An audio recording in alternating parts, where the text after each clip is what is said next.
Chapter 51. I will crush them all 5. After quite some time, Chun Jongsum began to regret using the poison on Baki.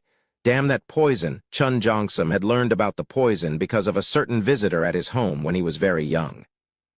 A middle-aged woman who hid her face with a red veil contacted his mother, Lady Beak. Chun Jongsum overheard their conversation while he was studying herbs. How long will it take to see the result? Possibly a year. Good. Is there any way for one to notice it if they don't have internal energy? There is no way. Someone with 60 years' worth of internal energy can burn the poison from the body while meditating, but without it, there is no way. Good. I will trust your words then. So, where are you going to use the poison? I don't know. What do you think? And the woman left.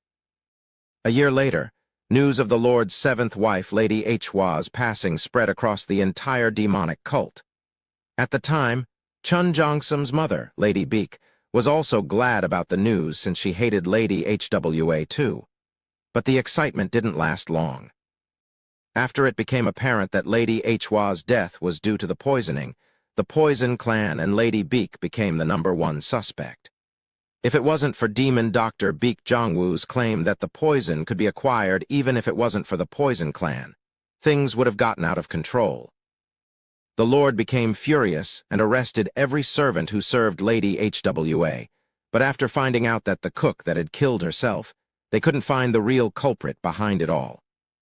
They found out that the cook had met with some woman with a veil, but they couldn't find out exactly who it was.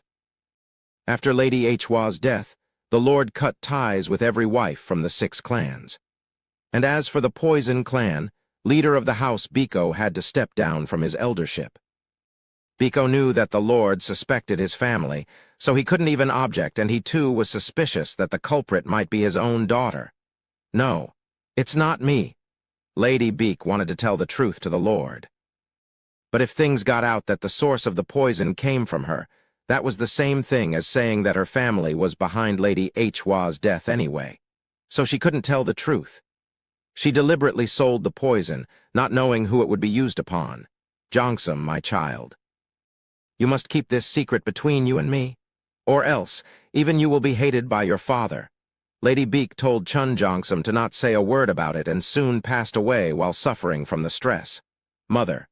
Chun Jongsum became furious.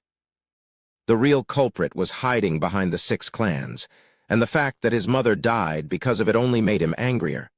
No, it's not my mother. It's not. However, he had no way to find out who the red-veiled lady was. So, Chun Jongsum decided to become the future lord and find who was behind the incident. He would then wipe out her entire family to avenge his mother. If it wasn't for that B*TCH, my mother would still be alive. Chun Jongsum blamed all of this on Lady Hwa and thought to kill Chun Yowon, her son, instead. However, he was the one who was on the verge of death. All the bones in his body had been destroyed and he couldn't move. He despaired and was terrified of Chun Yowon. No amount of martial art training would allow him to defeat this monster. Your bones have all been crushed, so I should finish it then. Chun Yowon then began focusing energy in his hand, trying to finish it off by destroying the internal energy within Chun Jongsum. This was to ensure that Chun Jongsum would never try to hurt anyone without killing him. W8. No, Chun Jongsum, who almost had given up, began twisting madly. NNNNRGH. Having all his bones broken and taking internal damage were 2 different things. With the latter, there was no way one could be a warrior anymore throughout his entire life. Stay still. Chun Yowon pressed on the blood points to make him stop moving. NNNNNGH. Chun Jongsum kept on trying to say something, so Chun Yowon allowed Jongsum to speak by pressing on the blood point again. Chun Jongsum panted for a few seconds. Yawash, Mosher wash keeled nuat by ma crrran. His teeth were all gone and his chin was distorted, so it was hard to understand what he was saying. I don't know what he's saying. Nano, analyze it? Yes, master. Interpreting from the pronunciation and lip movements. Your mother was killed not by my clan. Nano told him with the correct pronunciation. Huh, what are you saying? Chun Yo-won became shocked and Chun Jong-sum sighed in relief. He was trying to tell the secret he had been keeping all along, trying to stop his internal energy from being destroyed. But there was another reason for this. Chun Jong-sum thought that if this monster brought out the real culprit, then the monster would go after the culprit and kill her in the most painful way possible. The real person who killed your mother is one of the ladies in the 5 clans other than mine. One of the ladies in the other 5 clans. Chun Jong-sum barely nodded. This was all he knew, but if Chun Yo-won yearned for vengeance, then he was going to find out no matter what. So please, don't destroy my internal energy at least. Chun Yo-won asked Jong-sum with a suspicious look. So, how do you know this? NNNGH? How can I tell if you are telling the truth that the culprit is from one of the other clans? It was hard to believe that the Poison clan was innocent when his mother had died from the poison. Yo-won thought that the Poison clan and Lady Beak were behind his mother's death all along. Jong-sum then couldn't find the word to describe, but if he had to tell everything, then he had to say that his mother was the source of the poison. Nano, analyze his facial expression. Analyzing, Chun Yo-won activated Nano's ability to find out the truth. Is it true that culprit is with the other 5 clans? Chun Jong-sum nodded. This was true, so there was no need to hesitate, no change in muscle movement. Chance of lying, 5%. This meant that Jong-sum was telling the truth. The truth was shocking, however, for Yo-won had long thought that it was Poison clan who was behind his mother's death. Then, does the Poison clan? Lady Beak has nothing to do with my mother's death. At that question, Jong-sum's eyes shook slightly. He didn't need to tell the truth about this, so he nodded. Nano's voice resounded in Yo-won's ears, detected change in facial expression and eyes. Chance of lying, 75%. This was much higher than when it was used on Yumpa. This meant that the Poison clan did have a part in Lady Hwa's death. Yo-won looked down at Jong-sum coldly. I knew I couldn't trust your words. Aish not lying. Shut up. Chun Yo-won then struck his underbelly. Chun Jong-sum almost screamed from the pain coming up from his stomach, but he was put under silence by Yo-won as he pressed on the blood point. Yo-won punched again with the energy, destroying Jong-sum's internal energy. All the energy within Jong-sum's body began to dissipate. It was gone. My energy? No, Nuwu at the medical room, Dr. Beek Jingmeng did not go home and waited. HMPH, should I prepare an antidote? He was worried that Yo-won went out full of anger. Even if he had gotten stronger, it could be dangerous if Chun Jong-sum used his poisons. Yo-won was the first cadet that Jingmeng had become friends with, so he was worried that Yo-won might get hurt. That's when he heard someone running up the stairs.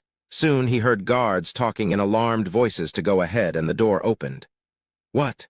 You? Jingmeng looked at Chun Yo-won bursting in. He had someone on his shoulder who was hanging like a rag doll. What's going on? Do something about him first? Chun Yo-won threw the man down on the bed. It was Chun Jong-sum. NNNRGH, he had bubbles coming up from his mouth, almost dying. His entire face turned purple as if he had been poisoned. What have you done? What is going on? Jingmeng was baffled, but he quickly moved over to start checking on Jong-sum. And the bed next to it was where Chun Mukiam laid. He was dumbfounded. This bastard. He didn't think Yo-won would really bring Jong-sum next to his next bed, right on the verge of death. Chapter 52. Cool Heads But Warm Hearts. 1. The Poison of Destruction Art. When one reached the 4th level, it allowed them to store poison within the body and use it when needed. The internal energy helped control the poison that was within the body, but if the energy was shattered, the poison spread out uncontrolled. NNNRGGG. Chun Yo-won was shocked when Chun Jong-sum's face turned purple and his mouth was full of bubbles.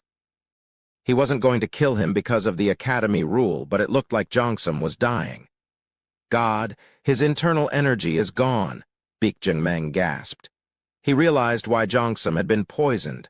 I knew something was going to happen, but this, he didn't think Yo-won would destroy Jong-sum's energy. He was not a martial artist, but he knew how important internal energy was for a martial artist. Looking at all those bones that had been destroyed, it made him frown. You should have stopped after breaking his bones. Why did you go so far? Jingmeng had many questions he wanted to ask, but he had to treat his patients first. Meng quickly placed needles over Jongsum's blood points. He didn't know what poison was in effect, so he had to get the poison out of the body first. The blood points began to spill black blood with the foul stench of poison coming from it. Ugh! It was a powerful poison that should have killed a normal person already. Fortunately, Jongsum was not dead yet. Is he immune to poison? But even then, this level of poison was going to kill Jongsum anyway. Oh, I have that? Meng then quickly went through his desk drawers and found a red silk pouch that had small medicinal pills inside. I'm so lucky that I have these. It was what his teacher Beek Jongwoo told him to take. Meng put on a glove so he would not come into contact with the poison and opened Jongsum's mouth and placed 3 pills inside. You might feel like dying, but swallow it if you want to live. Go on. Jongsum was dying, but he barely swallowed it. As Meng was doing his best to save Jongsum, Yo-won looked on with a serious expression. I didn't expect this. He didn't know anything about poisons, so there was no way Yo-won would have known this. If Jongsum died, Yo-won was going to be expelled. Damn it, I can't let him die. He had gone too far, but there was nothing he could do now. I have to let him live. The best way was to make Nano analyze the poison and detoxify it, but Nano said it was not possible to move into another person's body. Why can't you? It is against the system protocol. There is a lock on it that restricts you from doing it. Why is there a lock? There is an embedded genetic code that protects the Nano machine from being taken by other entities. Yo-won didn't know, but there were a lot of restrictions in the Nano machine program. It was done to protect the current time frame from having highly advanced technology so that it wouldn't be revealed to the public. Then what should I do? Oh. Yo-won then found the blood that was on his clothes from carrying Jongsum. Nano, can you just analyze the poison then? Understood. Please place your hand over the substance. Yo-won placed his finger over the poison as Nano instructed him to do. Analyzing. Yo-won then walked over to the cabinet that held herbs while Nano was analyzing. Meng was busy tending to Jongsum, so he didn't know what Yo-won was doing. Analyzing complete. Total of 7 poisons have been mixed, thus making a new poisonous effect. Analyze the way to the mix herbs I see right now to detoxify it. Hurry, understood. Nano then began searching through the medicinal herbs that Yo-won was looking at. Soon, Yo-won was what herbs he had to use and how much through augmented reality. Yo-won quickly grabbed what he needed and began creating medicine soup. As smoke began to rise up from the boiler, Meng turned toward him. What are you doing? He was drenched in sweat, barely relieved. It seemed like Jongsum was barely controlling the poison with the medicine pills. I'm just creating medicine soup. Yo-won hesitated for a second, but he ended up telling the truth. Beek Meng, who was having a hard time due to what Yo-won had done, got up and tried to scold him. What are you talking about? How can you even try, huh? He was shocked to see the medicine on the table. All of the herbs that Yo-won had taken out were those that were used to nullify poisons, and some required to be mixed with others. What? He wouldn't know this if he didn't study medicinal herbs. Meng then tasted the soup a little with his finger. Medicinal herb mixture could be toxic if done incorrectly, but this didn't seem to have any problems. He studied medicines. He didn't. Yo-won was only following Nano's instructions. However, Beek Meng did not know this and was astonished. Even then, making a medicine soup without knowing what it was for was still dangerous.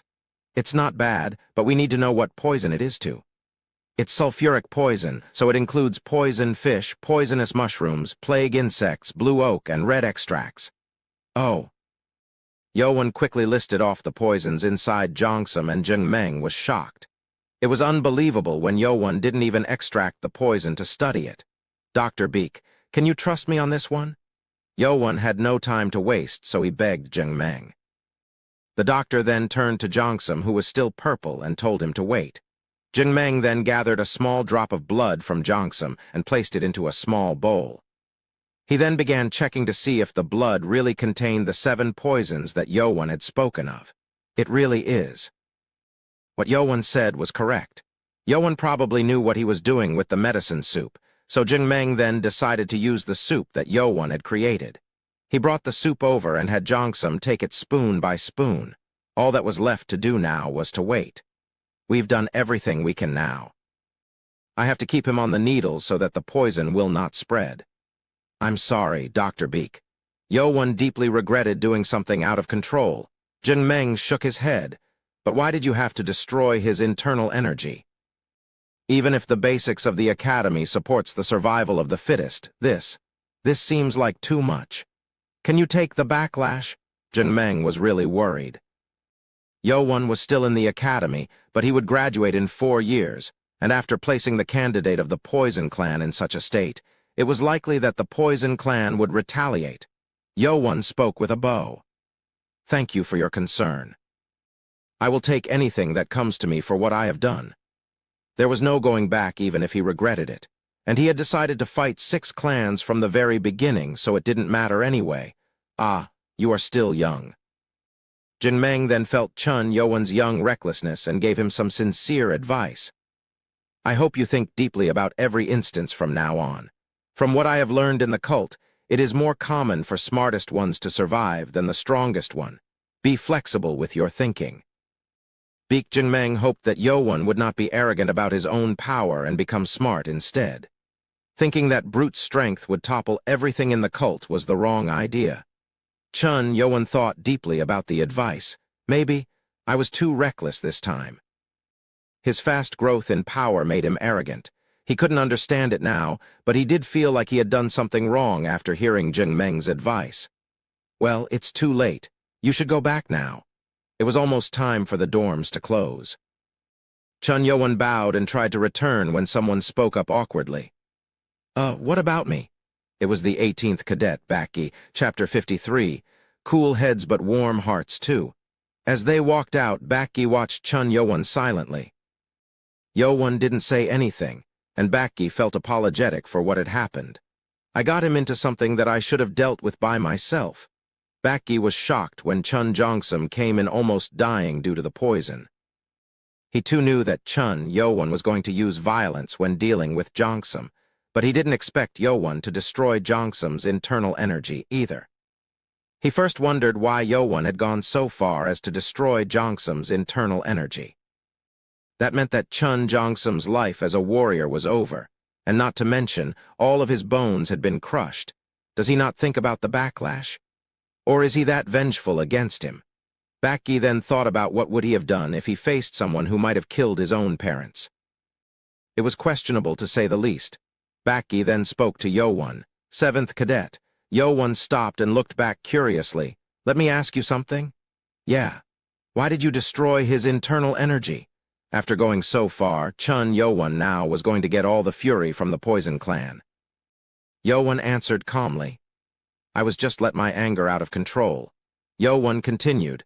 I was afraid that if I let him be, he would use poison on the other cadets also. That made Baki astonished. Yo-won was more worried about the other cadets being poisoned than him being blamed by the Poison Clan. This guy, he wasn't just a reckless fool.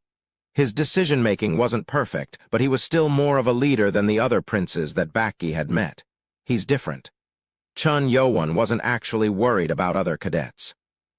He just didn't want to see the poison that killed his mother spreading across the academy. However, Baki had interpreted it as Yo-won's noble sacrifice and began to think that Yo-won was fitting as a leader. What if? Baki then tried to say something to Yo-won when 7 cadets came running for him. They were Yo-won's team members. Master, where were you? Hubong asked with sweat over his face. The 7 cadets looked like they were really worried and sighed in relief. Ko Wanger also spoke with relief. We were worried that you got ambushed.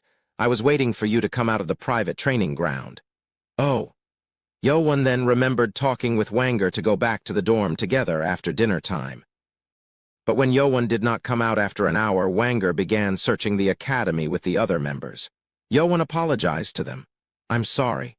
No, it is good that you are okay. Baki then looked at them and smiled bitterly. He already has his own people. Baki realized that he always distanced himself from the other cadets, so even when he was a leader for the 12th group, no one followed him. Yo-won then asked Baki, What were you trying to say? No, it's nothing. Backe shook his head and returned to his room. When Yowan's team heard about what happened between him and Chun Jongsum, they became concerned. Co-Wanger of the Demon Fist clan was also worried about Yowan destroying Jongsum's internal energy. Wanger then gave them a solution to deal with this. We have to grow in power for now. They cannot do anything to us while we are still attending the academy, but we are against one of the 6 clans of the cult. We must focus on growing in power while we can. Co-Wanger was big and muscular, but he was also very intuitive and logical. Yowan agreed with him. He had to be prepared for the Poison clan to retaliate in any way. And unlike Wanger, Hubong was worried about another issue. Master, I'm more worried about how the chief will handle this issue. The rules of the academy didn't state that one couldn't destroy another's internal power, but internal power was like a lifeline to a warrior, so they weren't sure about what the academy would do about this issue. Let's hope nothing happens. Hubong's concern became a reality. Early in the morning the next day, 3 instructors came to Yowan and his members in the forest nearby where they were going to train. One of those instructors was Impeng. You've done a foolish thing. I'm sorry. The chief has ordered us to take you to his room. Oh no. The 7 members all became worried. They just hoped that Yowan would not get expelled. If that happened, then Yowan would be targeted by the Poison clan right away. When instructors brought Yowan up to the office of the chief, they let Yowan go in alone. Chief, the 7th cadet is here. Let him in. When Yowan walked in, Li Haiming had tied his long red hair to the back and was working on a document. Yowan then bowed politely. 7th cadet, reporting to the chief of the Demonic Academy. Li Haiming did not respond and focused on his document. The air went cold as silence fell. Soon, Li Haiming finished writing on the document and got up to stretch his muscles. I had to write an incident report thanks to you, so don't be angry about me not responding to your bow. That was what Li Haiming had been working on. He had to report Baekjun Meng and the other instructors on what had happened. Haiming pointed at the chair near the meeting table and allowed Yowan to have a seat. Li Haiming sat across Yowan and looked at him with his fingers crossed. It was hard to tell what he was thinking. After a long time, Haiming said, "You are still young." "What?" "Let's deal with the work first. Let me speak first as the chief of the academy." As the chief, Yowan became curious and Haiming continued, "You've done some serious damage by destroying another cadet's internal energy." The problem here was that fighting and dueling behind the scenes were unofficially recommended by the academy, so the actual fighting was not a problem. You basically killed a martial artist. It was likely that there was going to be punishment for this. Yowan's eyes shook. This meant that he might even get expelled. Through our long history in the academy, you are the first to do such a foolish thing. If we let you walk freely after doing such a thing, there will be others who will replicate such a foolish act. No, Yowan put his head down. Haiming concluded. So, as the chief of the academy, I hereby order you to turn over your yellow tag and stay for 5 days in the prison cell. Yowan's eyes widened with shock. Am I not getting expelled? Expel? What nonsense are you talking about? The only expulsion in the academy is from failing a test or killing another cadet outside an official duel. Oh, Yowan then sighed in relief. At least the worst-case scenario did not happen. Haiming shook his head. HMPH, it's too early to feel relieved. It was as Haiming said. If he had to return the yellow tag, it meant he would lose the right to become a leader. After 5 days in prison, it would give him only 1 day to get the tag back when he came out. But would there be any instructors left with a yellow tag on the last day? That's a problem too. Li Haiming had given such punishment to show all cadets what will happen when one went too far with violence. I was going to make you stay for 7 days, but that will give you no chance. This was a small gift from Li Haiming. He couldn't bear to lose talented individual like Chun Yowan, although he was really disappointed over this issue. Well, so with that done, let's talk about your foolishness as a senior graduate of the academy. Haiming then unleashed his powerful energy throughout the office. It was so terrifying that it even made Chun Yowan flinch. The reason why Haiming covered his office was to mask the sound that could seep out of the office. I am very disappointed with you. Unlike how he was formerly punishing Yowon, he now seemed very angry. "I had big hopes for you, and you've done something only a thug would do," Lee Haeming spat angrily. Yowon then thought Haeming was disappointed in Yowon for destroying the internal energy of a fellow cadet and apologized. "I'm sorry." "Sorry for what? Can't you do your work better? You have no head to take care of your shit. What? Did you bring him to the medical room after you destroyed his internal energy because you sympathized with him?" Of course not. You were afraid you might get expelled, then you should have not have done that from the beginning." "But Chun Jongsum, he used the poison that killed your mother, so he deserves to be killed. Is that it?" Yowon was confused and the words got stuck in his throat. Lee Haeming had found out every little detail of what had happened.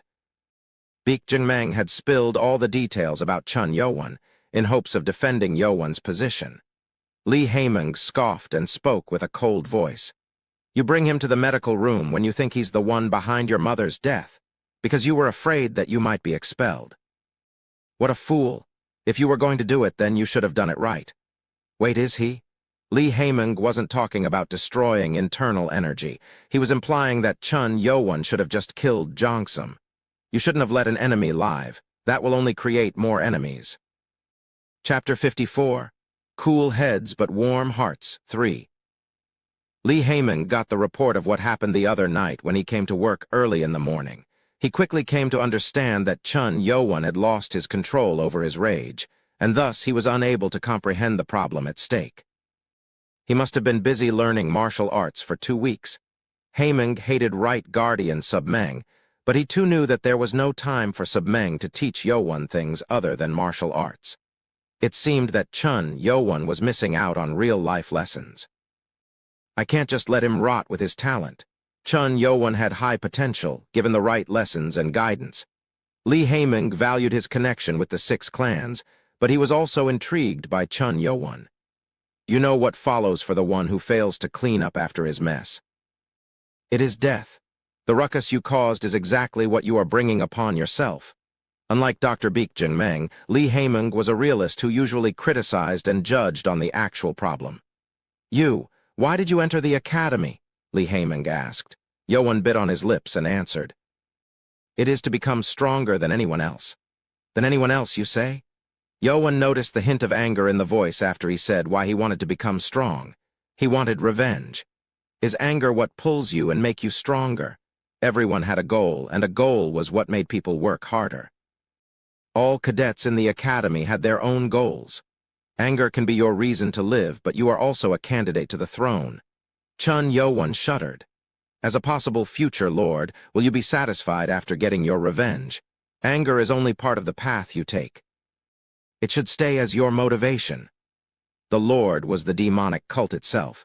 If Yowon was just another cadet, the goal would not have been that bad, but he was also a candidate to the future lord's throne. You have to look at the forest. Your anger burns the entire forest, not just the tree. And it will burn yourself with it in the end. Lee Haeming was now advising Yowon. "Do you know what I mean?" "I think so, sir. If you unleash your anger like a thug, it will hurt the people around you, and it will hurt you too in the end." Haeming spoke coldly. "7th Cadet, no Chun Yowon. If you want to survive and become the future of the cult, you should have a cool head but a warm heart. Or else, you will die before you even avenge your mother." Cool head, warm heart. Yowon etched the advice deeply in his heart. He had never heard of any kind of advice in his 15 years of life. All he thought about was revenge and to put an end to the 6 clans that killed his mother. But he had never thought about what would happen afterward. Those thoughts cooled Yowon's anger. He is right. If he only focused on revenge, that was going to be it. If he wanted to achieve his revenge and survive, he needed to look higher and farther. He had to accept his mistakes and amend it. Well, he doesn't seem like entirely idiot at least. Lee Haeming smiled. He thought if Yowon didn't understand what he was saying, Haeming was going to forget about Yowon. But if Yowon understood and could fix his mistakes, it was likely that Yowon would grow to become a real monster in the cult like no one else. And I will be the trusted teacher who gave him a valuable lesson if it comes to that. Heh. Lee Haeming then retrieved his energy, hinting that their conversation was over. Chun Yoan got up and took the yellow tag to hand it over to Haemung. "Thank you for your advice, Chief. I really am thankful." Yoan bowed to Haemung, who had given him a life lesson. Haemung was satisfied by that, but he didn't show that he was. "Instructors, come in." After Haemung gave the order, the instructors immediately walked into the office. "Take him to the prison cells." "Yes, sir." Chun Yoan was shocked. He wanted to tell his teammates about what happened and was going to give them orders on what to do while he was gone, but he didn't think he would get taken in right away. "Chief, can you give me a little more time before going to the prison cell?" Lee Haemung shook his head and snapped coldly. "No. At least so I can talk to my teammates. Your imprisonment will be announced officially, and it is your former teammates. They are now just cadets." "Ah," Chun Yoan then moaned. He then realized what Lee Haemung did to teach him. "He wants me to know the consequences of my actions reaching other people." Chun Yoan was able to feel it very truthfully. His imprisonment was announced after lunch time to every cadet. The 7th cadet has destroyed the 4th cade's internal energy, thus destroying the 4th cadet's chances of being a warrior for life. As punishment, his right to become a team leader has been taken away, and he will be imprisoned for 5 days. All cadets should learn from this and never attempt such foolish acts within the academy. This shocked all cadets. Even when the Academy had a basic rule of the survival of the fittest, destroying one's internal energy when they were all in the same cult was beyond reasonable. Whoa, he's terrible.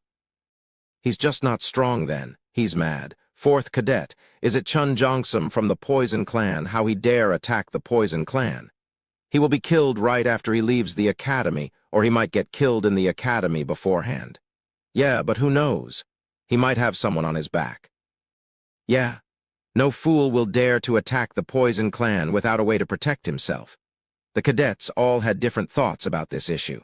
Despite all this, at least Chun Yoan was no longer an unworthy son of the Lord who was going to die soon. Chapter 55, Cool Heads But Warm Hearts 4. Ha ha ha ha ha. He really is crazy. How did he even think about destroying the internal energy? Chun Yuchen burst into laughter as he read the announcement on the wall. Chun Yoan's action was unpredictable. It was amusing, but it didn't feel like he had made the right choice.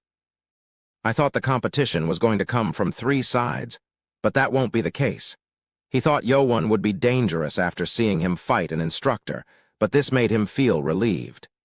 This way, Yoan would surely fail the 3rd test without even being tested. Chun Yuchen touched his 3 yellow tags and smiled. Well, isn't it a wonderful thing? Chun Kungwan of the Sword Clan also liked what he saw on the announcement. Chun Mayan of the Wise Clan, however, didn't pay much attention. He just glanced at the announcement and walked away. However, there were those who were beyond shocked. It was Chun Yoan's team members. Luckily, Yoan had not been expelled, but they were now teamless. There will be 1 day left when the master comes back. Will there be any yellow tags available until then? Ko Wanger was worried. He believed Yoan was strong, but at this rate, it was likely that Yoan would need to steal a yellow tag from one of the other teams. It won't be easy. Someone soon came up to them. It was Baki, the leader of the 12th group from the 2nd test. He spoke to Yoan's 7 members, making them confused. During dinner time, the mansion located west of the cult's castle, the home to the Poison Clan, was full of anger. 4 hours ago, they had received a letter and someone was carried in. It was Chun Jongsum. All of his bones had been shattered, and his internal energy had been completely destroyed, shocking all the Poison Clan members.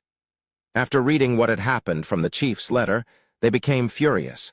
Leaders of the Poison Clan gathered at House Leader Biko's office.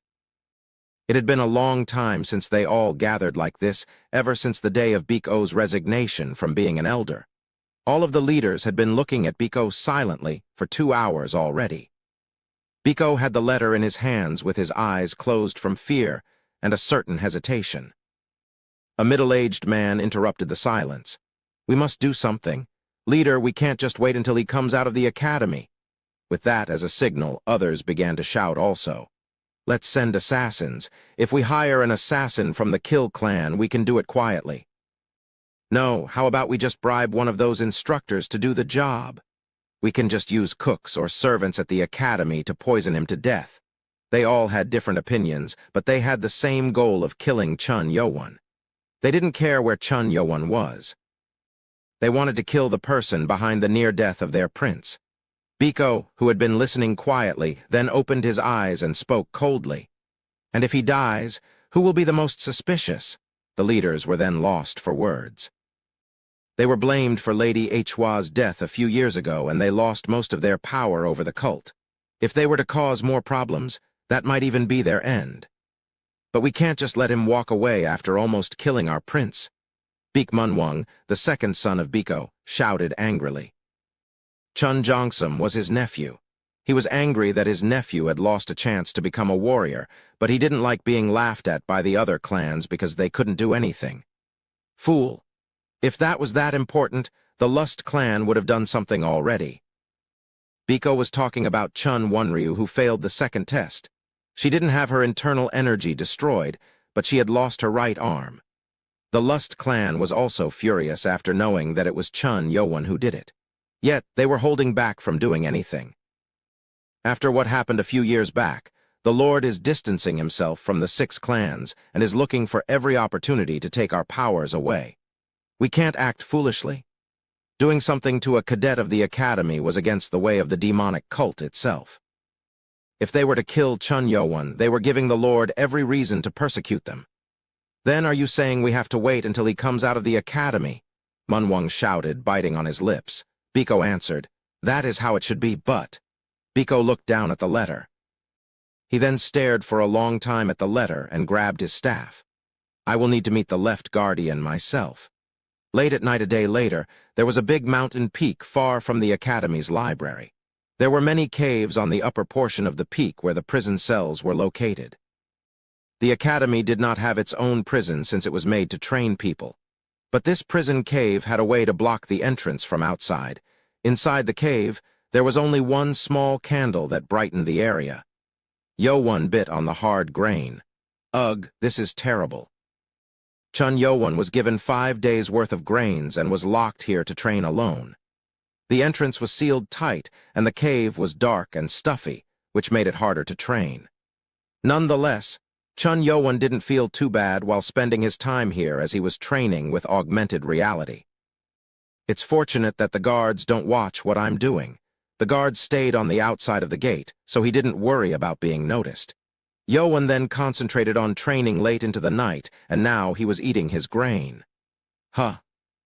Yo-won then heard the vibration of a rock being pushed away. There were still 3 days left for him to be freed, but the door was pushed open and fresh air swept in, HMPH. Then, someone came in slowly wearing black attire. It was an old man with a weird-looking staff. So, you are Chun Yo-won. His voice had hatred in it. Yo-won then focused his internal energy and the old man reached toward him.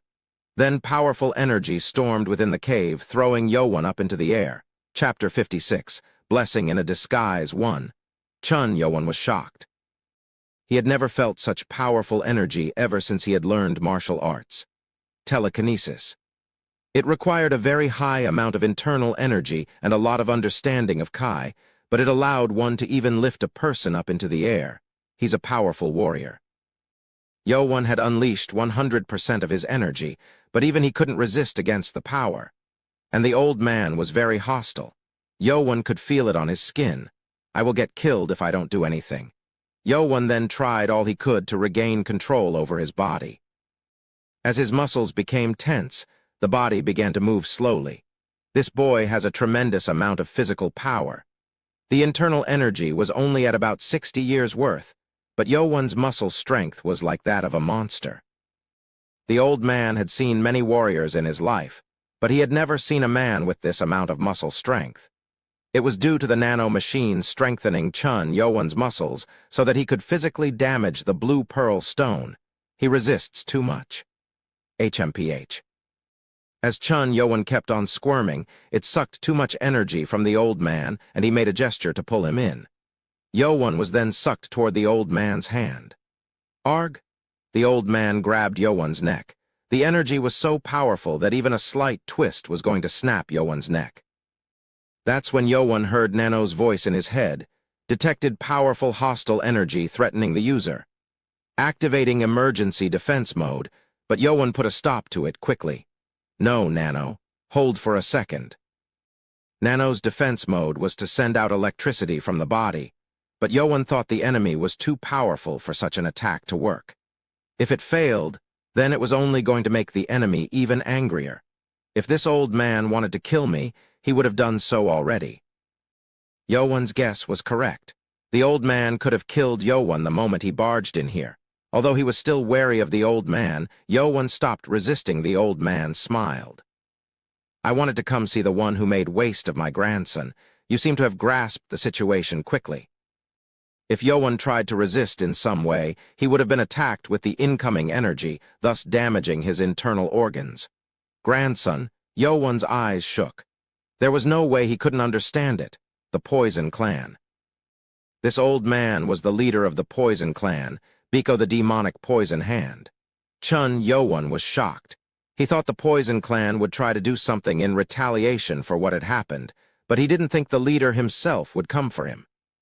You know why I came to see you myself. Arg, are you here to kill me? The hostility proved it. There was no way the leader of the house would forgive Yoan for destroying the prince's internal energy and shattering all of his bones. Think about how to get out of this situation. Yoan tried to keep calm to think about it, but there was no way. He was going to die the second Biko twisted his hand. Am I going to die here? And when he came to such a conclusion, what came to him was anger, not the fear of death. He was angry that he was going to die before getting his revenge, his eyes. The 15-year-old boy was at the brink of death, but his eyes were now filled with anger and determination. Biko was surprised. However, he couldn't allow anyone to make such eyes toward one of the top 10 leaders of the demonic cult. HMPH, you need some punishment. Arg, Biko put his energy into the staff and smacked Yoan's stomach. The energy was so powerful that Yoan felt the immediate pain and blood soared up through his throat. Now you won't make such eyes. Biko was dumbfounded. He had expected Yoan to be in pain, but his angry eyes still remained. Biko didn't know this, but Yoan's internal damage was healed instantly by the nano machine. It still gave him pain whenever he was hit, but the pain didn't last for long as the damage was healed quickly. So you're not like any other child. Biko shook his head. He figured Yoan would be very vengeful, thus destroying the internal energy, but Biko didn't think it would be this serious. He will be problematic if I let him be. Biko was going to decide what to do with Chun Yoan after meeting him, and now he decided that he shouldn't let Yoan be. Biko's hostility began to strengthen, and Yoan spoke to him. Are you going to kill me? You know the answer to that yourself. You are going against the Academy rules if you do. Don't think such a petty rule will control me. I will kill you here and melt your body with my poison so no one will notice. Biko didn't think about leaving any traces. Yoan then became silent for a second and then said, You can erase the trace, but if I disappear within the Academy, the Poison Clan will be the main suspect for it anyway. Biko raised his eyebrow at such a sharp thought. A 15-year-old boy at the brink of death was not afraid. Instead, he was thinking everything through rather thoroughly. He really is dangerous. Yoan had powers beyond his anger, determination over fear, and decision-making skills for each situation. All of this showed how dangerous he would be to the Poison Clan if he grew up. I would have killed him right now if it wasn't for the Academy. Biko became frustrated. He didn't think to kill him at first. As Yoan said, if he killed Yoan here, the Poison Clan was going to be seen as the suspect, and the Lord would not look over this. His main reason for visiting him here today was to see Yoan's face and warn him. You are clever. But you still have a lot more to go. Since you hurt my grandson, you have brought this upon yourself. Chapter 57, Blessing in a Disguise 2. Yoan knew he had made a mistake about this one. His lack of experience and uncontrolled anger had made it come down to this. As you said, even I can't kill you while you are here, but... Biko's hand quickly moved over Yoan's blood point, freezing him. Yoan couldn't speak anymore, and Biko continued, Let me promise you this. As soon as you leave the protection of the Demonic Academy, you will be given pain beyond imagination. Biko's eyes were on fire from the anger from the pain that his grandson had gone through. You have shattered my grandson's bones, so I will shatter your bones and carve out your flesh to feed it to the animals. Then I will destroy your internal energy and keep you alive so you can beg to be killed. Biko's warning was terrifying. When he was done, he took something out from his pocket. It was a small medicinal ball which was even smellier than the black dragon ball. He then sent a telepathic message. I can't just leave you, so I will give you a small gift. Then we will be able to meet faster. An NNGH. Biko then opened Yowan's mouth forcefully. Yowan tried to resist, but he couldn't as the hand that grabbed his neck increased the energy. Arg. Biko then threw the ball down into Yowan's throat. He tried hard to not swallow it, but as the grip on the neck strengthened, the ball went down his throat. It is not a poison that will put your life in danger. But if you ever talk about the ball to anyone, I will not care about the rules of the academy and I will come to kill you myself. He finished with the final warning. NNNGH, you have been warned. I look forward to our next meeting. Biko then tossed Yowan back inside the cave and flew out. Yowan was stuck next to the inner side of the wall. When Biko came out, the giant stone that acted as the entrance rolled over to seal the cave again. Biko spoke to someone waiting for him outside. I am done. You promised me that you would not harm him. It was left guardian Lee Haeming. Chun Yowan was confused as to how Biko had come to see him, but it was through Lee Haeming that Biko was able to come here. Lee Haeming heard the giant cracking sound coming from within, and he was asking about Biko about that. Would you stop yourself from smacking once or twice while standing in front of someone who hurt your family? Haha, okay, I will apologize for that. But it is not that bad, so don't worry. I didn't damage him. Okay. Haeming acknowledged it suspiciously and Biko bowed. Thank you for listening to my request, even if it was against the rules. Please make sure no one else knows about this. Of course, I will bring this to my grave. Normally, not even the leaders of the 6 clans were allowed into the demonic academy. Lee Haeming was worried about the Poison Clan retaliating against Chun Yowan out of rage, and that was why he sent the letter to request them to not attack Chun Yowan, at least inside the academy. Biko then promised that he would accept the request only if he was allowed to see Chun Yowan himself. Lee Haeming valued his connections with the 6 clans, so he couldn't refuse such a request. I will return. Biko then covered his face with his clothes and used his stepping skills to run down the peak. After checking to make sure Biko had left, Lee Haeming glanced at the cave and mumbled, You have 4 years before your protection wears off. It is up to you to survive after that. Meanwhile, Chun Yowan was sitting down in meditation. His eyes were closed and his clothes were blackened while the foul stench filled the area. It was what happened after he was flung into the wall. Yowan heard Nano's voice coming to him, detected toxic substance coming into the user's throat. He wasn't sure what Biko had made him eat, but he was certain that it was bad, so Yowan quickly ordered Nano. Take it out of my body now. Careful analysis of the substance shows that if some of the toxic components are removed, it will help the internal energy activation, similar to the substance, Black Dragon Ball. What? Toxic components are what diminishes the energy. What Biko fed to him was a medicine ball that made the target lose its internal energy partially. It was so harmful that it created immunity inside the body after one dosage, and it could not be used repeatedly. If the one eating was unlucky, it could possibly erase more than half of the internal energy. A powerful warrior with over 90 years' worth of internal energy would have ways to extract these poisons when swallowed, but that was the only way to fight it. So he tried to weaken my internal energy.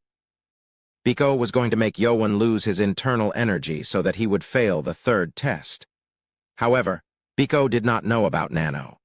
Nano quickly analyzed the substances and came to the conclusion that if only those poisons were removed, the other substances were actually helpful. So I just need to remove those poisons. Yes, master. Few good. Then do it. Beginning to remove the toxic components from the substance, and that's what Nano was now doing. Soon, the black ooze began coming out from Yowan's upper torso. It wasn't a lot since it was from a small medicine ball, but the smell was too awful. Ugh! Yowan felt sick over the smell when Nano's voice spread throughout his body, successfully removed toxic components. The substance now activates the internal energy flow within the body. Yowan then began using his breathing of the 1,000 marshals to meditate. Chapter 58, Blessing in a Disguise 3. Nano quickly helped the activation of the flow of energy within Yowan's body. After a long time, Yowan opened his eyes. He then smelled the foul stench from the black ooze and took off the clothes that were drenched in the ooze. Ugh, this is really disgusting. He was able to forget about the smell while meditating, but he couldn't bear it any more when he was awake. He then felt the heat within the cave.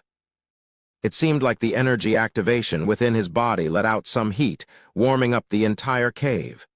Yowan then felt heaviness under his stomach and felt the weight of his internal energy. Whoa! He gasped in astonishment. The whole incident was a blessing in disguise. The internal energy that was just over 60 years' worth now had 90 years' worth of energy. Biko's action had resulted in helping Yowan instead of harming him. He really did give me a gift then. Biko's small gift had turned out to be a huge gift. Chun Yowan's internal energy was now within the top 5 out of all the cadets. I would have died if it wasn't for Nano. Nano had given unfortunate Chun Yowan a climactic turn in his life. I was really lucky this time. I never thought the Poison Clan would go so far. He then thought that it was good experience for learning how his wrong decision might come back to him. It was an important lesson. He was lucky this time, but Yowan decided to not make any foolish mistakes. So, what is this? Yowan then got up and walked to the inner part of the cave. It was too dark to see in the cave, but Yowan had night vision from Nano. Nano night vision mode. Yowan was then able to see the inside of the cave. A part of the inner wall was broken when he was thrown into it by Biko. Something felt weird. Yowan felt like the inside of the wall was empty when his back hit the wall. He felt curious, but he had to focus on taking care of the poisonous medicine ball he ingested. Oh! Air was seeping out from the cracked part of the wall. It was proof that there was space on the opposite. Yowan then became curious. Let's check on it. Yowan began to tap the cracked side with his fist. The wall had too many cracks in it, and the slight tapping made it fall apart, making a small hole that Yowan could crawl into. There we go. The hole let cold air come in from the opposite side, making the cave a bit cooler. Yowan then crawled into the dark hole. He then frowned. Unlike his expectations of seeing a bigger cave, it seemed like a tunnel-like cave that connected somewhere else. Yowan then got up and looked back. The cave wall was shaped as if it was made artificially to block it. The opposite side looked natural, so he didn't realize it, but it was very apparent from this side. Was it blocked off intentionally? It seemed like something was hidden inside. Yowan then thought about going in when Nano's voice called out to him. Detected faint natural light coming from the tunnel. Yowan became curious. The only possible natural light source in such a cave could only be from a firefly. Yowan then began to walk in. The cave was located on the peak of the mountain, but this tunnel seemed to lead him below. It's getting brighter. As Nano said, the green-colored light began to grow stronger. He now didn't need night vision mode to see anymore. Yowan then deactivated the night vision and walked in. Soon he then reached the closed end. It shined very brightly with the light. Yowan then took a step forward and almost fell. The ground in front had a huge hole. What in the world? Yowan looked down, but he couldn't see anything. He then jumped down. It was a few meters deep, which was not safe for any normal human to jump down, but Yowan was able to land easily with his walking skill. He then looked up to where he had come from. The entrance he went through looked more like an air vent from what he saw from below. The space he was in now was very wide. Whoa! Countless light-emitting stones were on top, brightening the entire place with the green light. It was so bright that it was hard to even look up at it. To think such a place was hidden inside the prison cave. It was amazing. He looked around and found a round stone pillar in the middle and nothing else. There was an exit at the southern side of the cave, and that was blocked by a stone from the outside. It's an unused place. It felt strange to not use such a nice place. Yowan then looked down and found traces of something being dragged out. From the size of it, one could tell that it seemed like a large stone was pushed out from it. As he followed the trace, it led him to the center of the area. There's more than one. The trace was made by more than once. It seemed like something was placed in 5 directions around the pillar until it was dragged out. It must have been very heavy if it made such a deep trace. It looks like there must have been some kind of giant stone, a pedestal. Yowan then thought of the blue pearl pedestal in the library. He then realized the library had 5 floors, which meant that the pedestal was also created through the 5 levels. Nano, activate augmented reality and show me the blue pearl pedestal on the 1st floor in the library. Activating. Yowan then was shown the actual size of the blue pearl stone. Nano, do you see those traces on the ground? Can you see if this stone was placed in any of those spots? Analyzing the traces on the floor, Nano then began scanning the 5 spots and placed the same blue pearl stone over the 5 spots. And when they were all in place, Yowan's eye grew larger. It has the same size. The size of the trace and the stone were the same. When the 5 stones were placed there, the one located on the south side shined in red. This location seems to be where the blue pearl stone from the 1st floor was located at. Yowan then walked over to check it out himself. Can you check the 2nd floor one too? Nano then began scanning everything, and it seemed like the 2nd stone was located on the southwest side. Ah, so this was the place. It seemed that all those stones were originally placed here. If all of them were still here, then it would have been much easier to learn about Father Chun's original sword skill. What is up with this pillar then? Yowan was curious as to why all these stones were placed around it while facing the pillar. Yowan walked over and looked around. On the north side of the pillar, there was a letter written in handwriting. Sword force of the sky demon. Yowan felt his heart pounding. He then found a small dots that looked like those under the writing of the blue pearl stone, which showed a drawing. Chapter 59. Blessing in a Disguise 4. A martial art that represented the lord of the demonic cult was the godly force of the sky demon. Every cultist knew of the power beyond that martial art, and it was also one of 3 godly forces of the Jianghu. But the word said sword force, not godly force. Is it a sword skill? Chun Yowan was confused. He had never heard of sword force. Was it a breathing skill or a sword art? He learned from Guard Zhang that the Lord's best martial art was the sword art of the sky demon. But what was this sword force? Is it the name of the original sword skill in the blue pearl stone? That seemed to be the most likely case here. The bearded middle-aged man who Yowan met on the 1st floor of the library said that the blue pearl stone held the truth from Father Chun. He would leave a new name for it, of course. I guess Father Chun is the one who wrote this here. It was natural for making up such a name for a powerful sword art like that, especially if it was made after the sword art of the sky demon. Nano, can you check the writing on this pillar to see if it matches the writing on the blue pearl stone pedestal? A white line then scanned the writing on the pillar, and Nano soon responded. Analysis complete. It is from the same writer. That is the name then. Yowan then learned the real name of the original sword skill he had learned. What up with these holes then? Yowan then looked down at the holes underneath the name. Holes under the poetry on the pedestals represented numbers, but these holes looked different. It looks like a drawing. The holes formed the shape of a dragon. Dargan, the animal in the myths, symbolized unity and power. He would have not paid that much attention if he didn't find out about the secret behind holes on the blue pearl stone pedestal. He was curious if this drawing had some secret behind it also. What is it trying to say? Yowan then sat down to give it some thought. He brought the pedestals to his left and right, and began looking closely at the holes in the shape of a dragon. However, he couldn't identify any relationships between these holes. Are the holes related to the numbers again? Yowan then counted the number of holes. 24. There was a total of 24 holes. He wondered if the number 24 meant anything. After thinking for an hour, all he could think of was the sword movement comprised of the sword force of Sky Demon and its 24 movements. What is it talking about? Phew. He sighed in frustration. He couldn't find any answers. What did this soaring dragon mean? It should mean something. Why is there a drawing of a dragon going up? Yoan then looked up at the ceiling. Ugh! The light stones from above shined down on him, making him look down. It was too bright to look up directly. It's too bright. It was too painful to look directly at the stones. Yoan looked up because the dragon was trying to go up into the ceiling, but he then thought that maybe the secret was on the ceiling. However, he couldn't look directly at it to see what was going on up there. Maybe the secret was hidden behind the light, not the darkness. Nothing left by Father Chun Ma was easy to get, but Yoan had a way to look directly into the light. Nano, can you control the light coming into my sight? Adjusting light perception, Yoan's eyes flickered and the cave turned dark.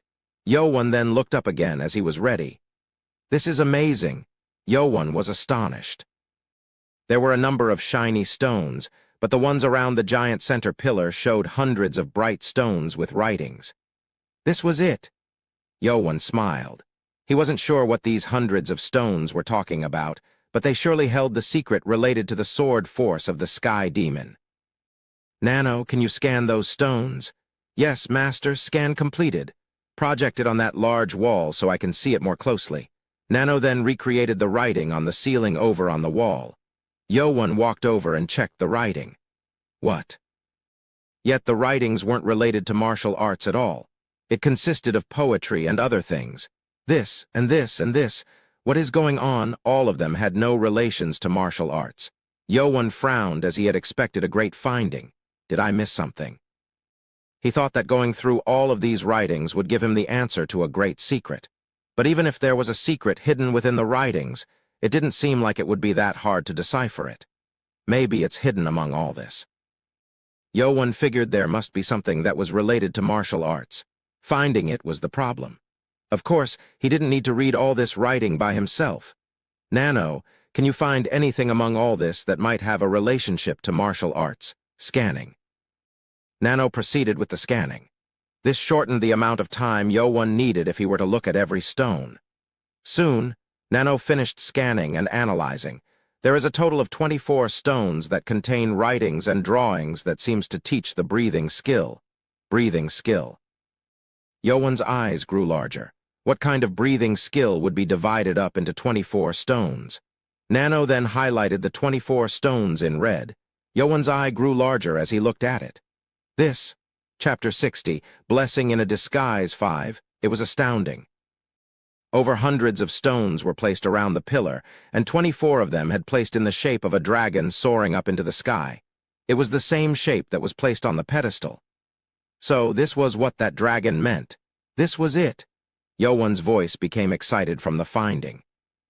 He then quickly wanted to look into what meaning it held. Nano, get rid of the other stones and leave only those 24 stones.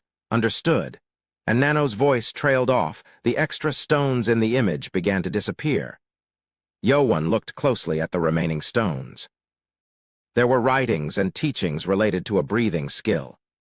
However, it didn't seem like any other breathing skill. What is this? The writing required a certain movement and flow in the internal energy through certain blood points, and the movement of the skill was very familiar. Yoan frowned as he knew these movements. This is similar to the movement of the sword force of the sky demon. It was the exact same sword movement. Yoan then walked over to other stones.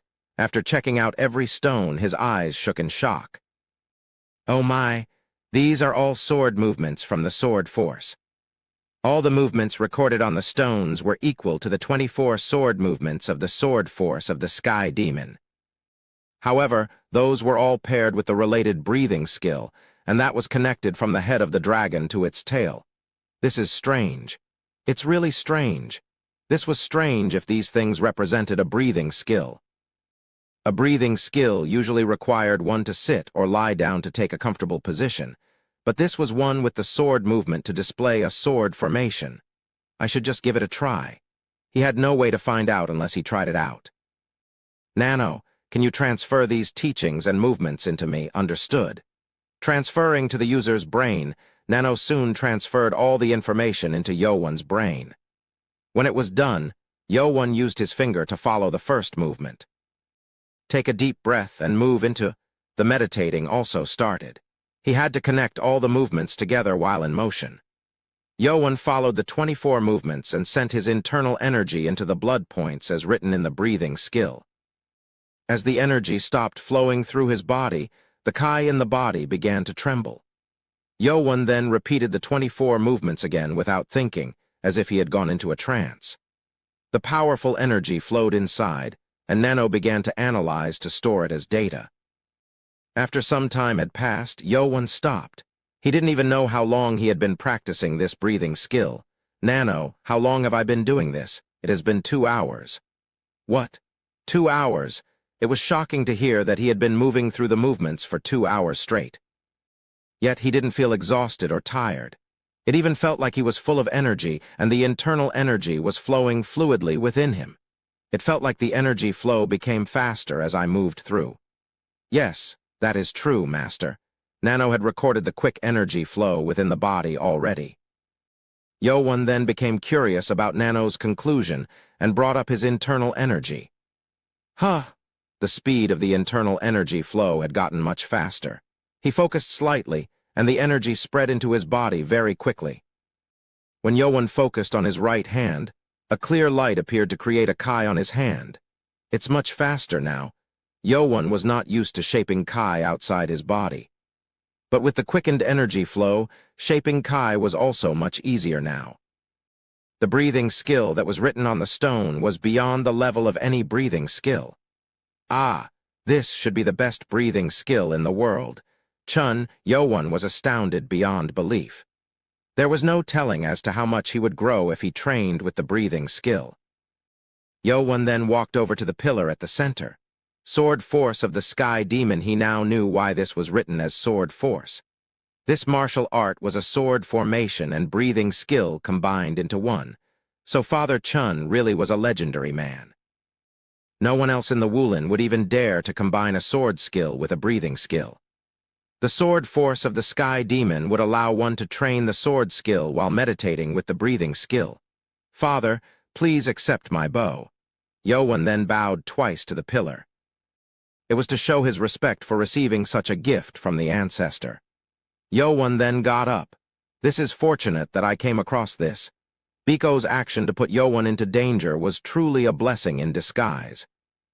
If Biko found out about what followed after he left, he might collapse because of a stroke from the shock. So there's only one thing left to do then. Yoan then walked over to the pillar so he could erase the traces. He couldn't do it near the blue pearl stone pedestal since there were guards, but no one was here. It would be hard to find out what Father Chun had left without Nano's help, but he didn't want to leave any hints for the others to find out about it. I'll just erase these holes. Yoan then reached out to the holes while wielding internal energy in his hand. That's when the pillar began to tremble while letting out steam. What? Yoan jumped back. Something came up from the pillar and soared up into the ceiling, striking the glowing stones. The ceiling shook and some of the stones dropped to the ground. Yoan was shocked, but he quickly hopped to dodge the falling stones. It seemed like the shock wasn't too bad since only a few stones had dropped. Huh? Yoan's eye grew wide. The number of stones that dropped was the 24. No way. He then walked over and frowned. The stones were those with the movements and writings from the Sword Force of the Sky Demon. Chapter 61, Blessing in a Disguise 6. Yoan had to rely on Nano's skills to find out about the breathing skill, but the pillar was programmed to make it easy to find these stones as well. It was surprising. Well, I guess you would need such a thing to find out about it without Nano.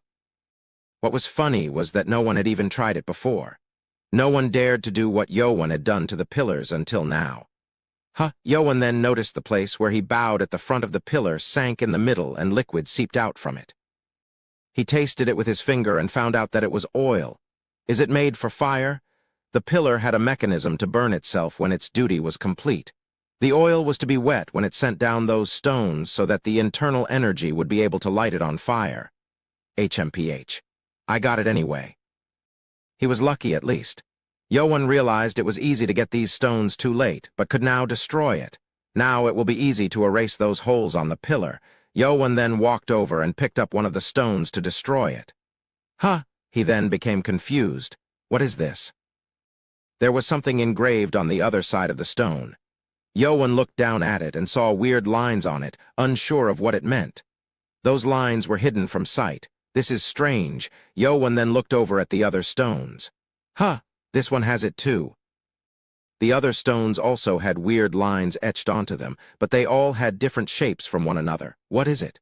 Why are there lines on the back of the stones?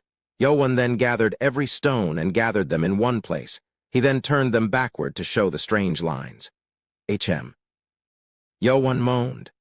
He stared at it, hoping to find anything that might be hidden behind it, but the lines just looked like doodles.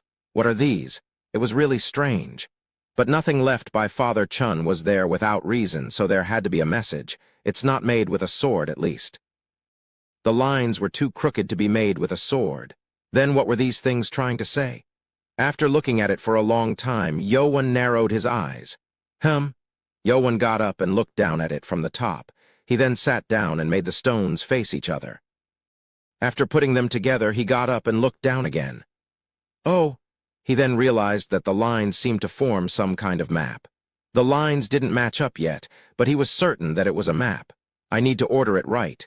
Yoan then sat down and began matching the lines. After moving from stone to stone for over an hour, Yoan finally completed it. I did it. All the lines perfectly matched each other now. Yoan got up and looked down again. I knew it, it's a map. It was a one giant map created with crooked lines. This. The map marked a certain place, and there was another line that gave directions on how to get there. To think such a map was hidden here. What would be hidden at the place indicated on this map, other than the sword force of the Sky Demon? It had surely been left for the next generation. And where is this? He knew it was a map, but it was hard to know the locations that this map represented. There were strange, crooked lines that showed some kind of cave map. Yoan only came to that conclusion after staring at it for a long time. I can't be sure of anything for now. What was certain was that this map was not for this prison cave. It was probably a place hidden somewhere else, but it was not possible to know for now. Nano, scan this map and save it. Understood, Master. Yoan then saw white lines moving down the map. Nano saved the map, and Yoan began to move to do what he intended to do the first time. Yoan began destroying the stones one by one. After cracking the stones, he collected all the debris and stomped them to turn them into powder. He then scattered away the rock particles and sand. Now, all secrets and the map that was hidden inside this cave was only for Yoan. Yoan then got up to go back the vent, and he returned to his small prison cave. And for the first time after he was locked up, he was able to get a good night's sleep. Chapter 62, Blessing in a Disguise, 7. 4 days had now passed after Yoan was locked up.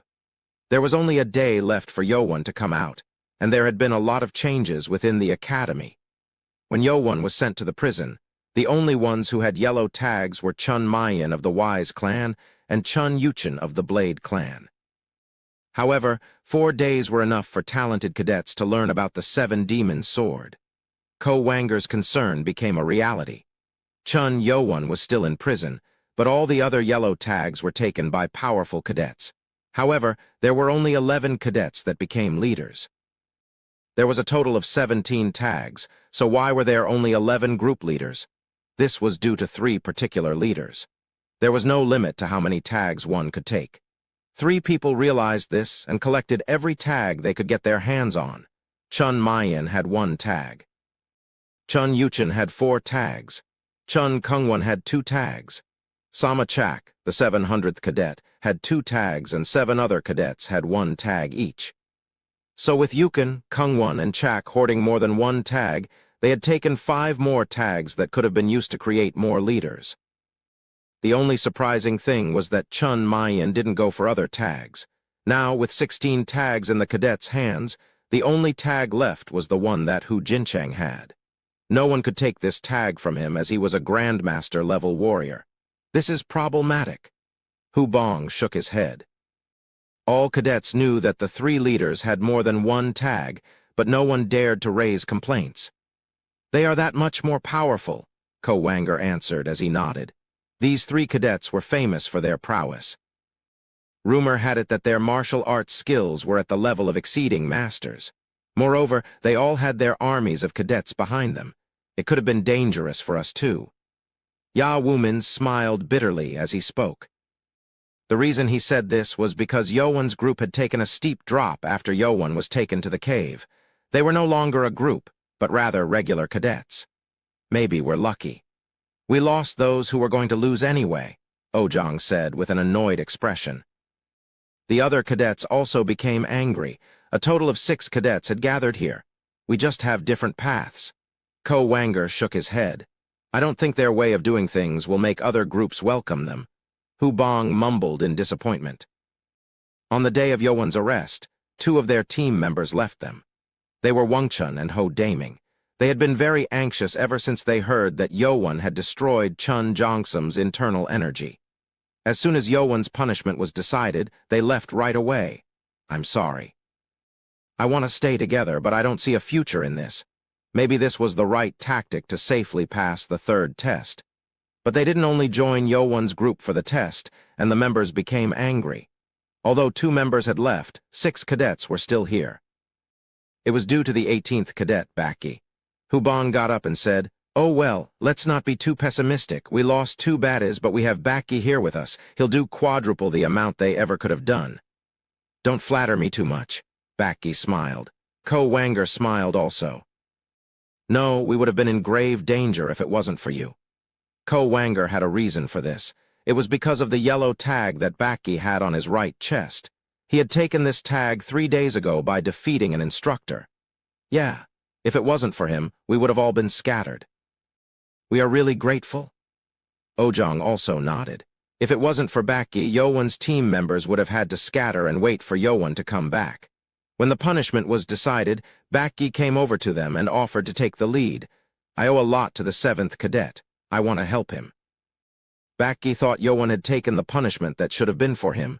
If Yowan did not tell him about the poison, he might have died. After thinking through the night, Baki made a serious decision. I almost died. It will not be enough even if I pay it back for my entire life. Thus, Baki decided to follow Chun Yowan.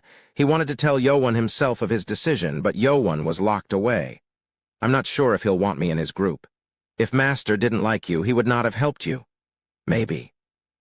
Ko Wanger and the other cadets welcomed him after hearing what had happened. And with a powerful warrior like Baki joining them, they were going to become stronger. So Baki first took the yellow tag, just in case. It was to prepare for Yowan's return, who had to stay in prison for 5 days. Baki's actions proved to be correct. Well, we welcome you to our group anyway. Don't worry. Yeah, we do. Master will welcome you too, I'm sure of it. Baki smiled, and as the day came to an end, the 5 cadets who trained 7 Dragon Sword went to the cafeteria to eat dinner. Are you skipping dinner? I only eat dinners usually, but I ate lunch with you guys today too. Baki usually skipped lunch to train in the private training room, but after joining the team and training with them, his solo training time was reduced. Then I should skip dinner too. You. Baki became confused at Ko Wanger's decision. Baki had spent a few days with them, and Ko Wanger ate a lot, which was fitting for his big body. It was shocking to hear Wanger, who ate 3 times more than the other cadets, to decide to skip a meal. Well, you are our temporary leader, so you need protection. He didn't want to miss a meal, but he also thought that he needed to protect Baki. There was no telling what might happen because of that yellow tag. Baki then shook his head. I'm going straight to the private training room, so don't worry. Besides, we'll all be together when we leave the training room. Yes, but... It's okay, you go ahead and eat dinner. Baki assured Ko Wanger and headed off to the private training room. Wanger usually made rational choices, but his temptation for a meal was so strong that he couldn't make up his mind. Ojong shook his head. HMPH. Hu Bong and I will follow him, so you go ahead and eat. Oh, will you do that? Wanger brightened up instantly. Yeah. As you said, he is our temporary leader. Thank you. Please look after Baki. Ko Wanger then gladly moved into the cafeteria. However, Hu Bong didn't look so happy while following Ojong. Do my thoughts not matter? Hu Bong wanted to eat too. Chapter 63. This tag is yours, 1. Ojong and Hubong quickly caught up to Baki, who was walking alone toward the private training room. Baki looked at them weirdly. "Didn't you guys go to eat?" "Well, I can skip a meal. We are here because you are our leader. We can't let you get beaten up, you see." "Well, if you are so concerned, then you won't eat anything even if the 7th cadet returns," Baki replied, and Ojong laughed. Hubong frowned but followed wordlessly. It was his protest for not asking him if he wanted to eat. HMPH. Ojong coughed and pretended as if he didn't know. The three of them then walked toward the private training room. Baki had internal energy that was just a bit under the 60-year mark, but his skills rivaled that of a master-level warrior. Therefore, he was allowed to use the wider room. "I used the other building, so you don't need to follow me." "Who knows?" Ojong and Hubong followed him until they reached the entrance. Baki said this wasn't necessary, but he was thankful for such action. This was very different when he was alone in the 12th group. The three of them walked up to the front entrance of the building. "We are here now, so you don't, Baki frowned. It was due to the fact that he sensed people around them. "What's going on?" Ojong then looked around. He recently had become a high-level warrior, so he also felt the people approached from behind. Soon, people charged out from the back of the building. There were about 20 cadets. Damn it, Ojong and Hubong were shocked. It seemed that these cadets had been waiting for them since they all had wooden swords in their hands. Ojong turned to Baki to signal for him to run away. "They've been waiting here. They must be ready." Baki also agreed and nodded. As they turned immediately to run away, another group of cadets ran up from behind, blocking their path. "What?" Hubong was shocked to see a familiar face. There was a total of 10 cadets behind them, and in front of them was the sharp-tied cadet with slick-back hair. It was the 108 cadet, Ha Ilming. Ha Ilming. Most of the cadets remembered him because he passed the second test solely with his own power. He had to stay in the medical room because he got hurt by the rocks that fell on top of him from the ceiling in the training room, but it seemed like he had been discharged now. "You guys?" Baki looked at the cadets blocking the back. They were the cadets from the 12th group. Baki was confused. "Leader, you look good these days.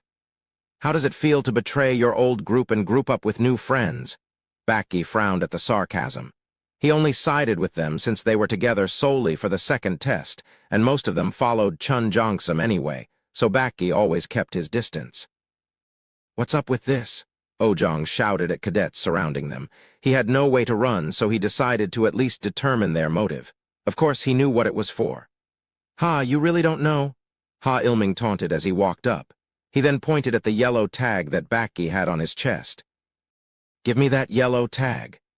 That was the reason for the attack. For the past few days, members of the 12th group found out that Baki usually went out alone during dinner time when he went to the training room. That's why they were here to attack. 20 cadets at the front of the training room were from the 6th group, and the others blocking the way back were from the 12th group. "You think I will just hand it over to you?" Baki retorted as he readied himself. Ha Ilming grinned. "Well, this won't end nicely if you don't. Oh, but never mind. It won't end nicely even if you hand it over." Ha Ilming gritted his teeth as he said, "Why was he so angry?" It was because of the incident a few days ago. Ha Ilming's head was damaged because Chun Yowon had destroyed the floor and he had to stay at the hospital. When he went to the hospital, he was dumbfounded, starting from Chun Mukium, who was sent there by Ha Ilming himself. There was also instructor Sang Munio, who had his rib cage broken, and Chun Jongsum, who had his internal energy damaged. They were all patients who were either brought in because of Ha Ilming himself or Chun Yowon. What is this bastard? He couldn't understand what Chun Yowon was doing, but he just had to keep quiet. He didn't want to risk letting Chun Mukium know that he was the one who ambushed him. Damn it. After spending a few terrifying days in the medical room, he just got released yesterday morning, and he saw all tags in the hands of other leaders. Ha Ilming, who now had internal energy at the cusp of becoming a master, went to challenge the only instructor who had a yellow tag. Damn it. After beating up by Hu Jincheng, Ha Ilming had to rest for a full day. There was only one way left for him to get a yellow tag, and it was to take it from another group. Which group should I go for? While he thought about it, The former 12th Group cadets offered to work together with him to attack Baki. That group has fewer members in it, so it's easier to fight them. Oh, that's good. Most groups had already gathered most of their group members. The only group that was not fully yet was Baki's group. They are originally members of the 7th Cadet Party, so they are waiting for him to come out. Good, let's do it. There was no need to think twice. He wanted to avenge Chun Yoan for being interrupted twice, so it was the perfect opportunity. You all are cronies of that damn 7th Cadet, aren't you? Ha Ilming growled. If these cadets were really related to Chun Yoan, taking their yellow tag was the best vengeance Ha Ilming could think of. What, cronies? Hu Bong's eyebrow went up. They were servants, so that wasn't wrong, but it didn't feel good to hear it like that. Today is your unlucky day. Ha Ilming's goal wasn't just to take tags. He was going to break their arms or legs. Baki felt the hostility and began to think. What should I do? Even if he was at the master level, the cadets surrounding them were also at a high level. And there was a total of 30 of them, so Baki's team was hugely outnumbered. In addition, Ha Ilming didn't seem like he was weak. There is no way to move on if the others get hurt. He had to escape and make his way to the cafeteria, but Ojong and Hu Bong would get hurt. Baki then sent Ojong a telepathic message. Ojong, I'll give you the yellow tag. You escape with Hu Bong. What? What about you? We can't all run together. I'll hold them down here. What? We will stand together. Don't be foolish. If we lose the yellow tag here, our group will be disbanded. If that happens, it will be too late even if the 7th Cadet returns tomorrow. There was one tag remaining, but everyone had given up on that already. Taking it from a Grandmaster-level warrior was just impossible. Ojong then nodded bitterly and sent the same words to Hu Bong. They must be thinking of a plan. Ha Ilming realized they were sending messages and waved for his group to attack. The cadets then charged. Damn it. Baki gritted his teeth and took the tag to give it to the person next to him. Huh. They had decided to give the tag to Ojong, but it was passed over to Hu Bong. Baki then jumped to charge at Ha Ilming since this was the only way out of the situation. The 12th Group cadets swung their wooden sword without hesitation.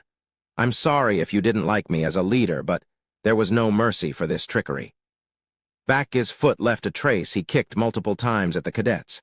His movement was much more powerful than when he fought Hu Jinchang. The cadets each tried to defend, but the kai that Baki's foot wielded destroyed their swords and kicked them backwards. Ugh, and my sword? They were told to never break their swords, and they were shocked when they saw it get destroyed.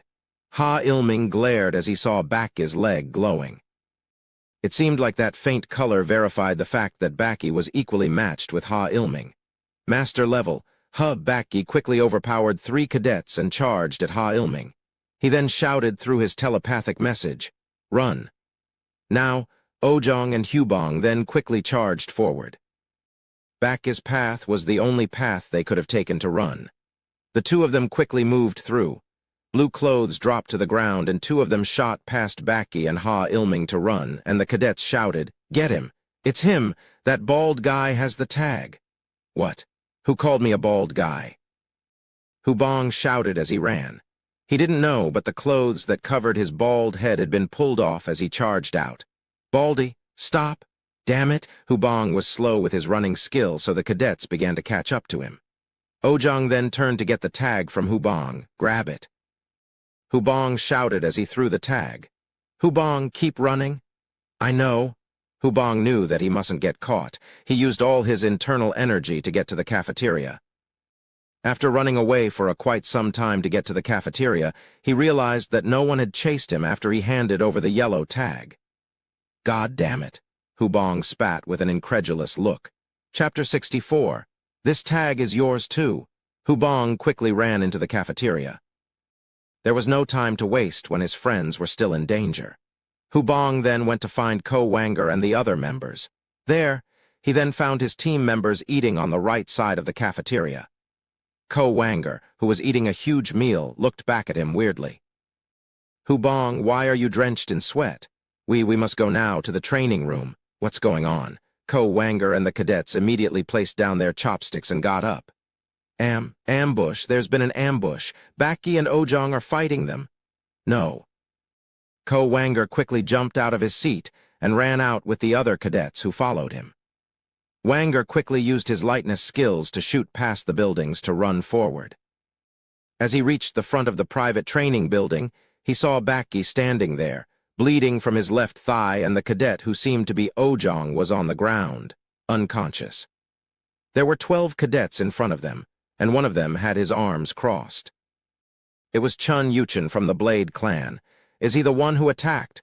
Ko Wanger became shocked to see one of the most powerful cadets standing in front of them.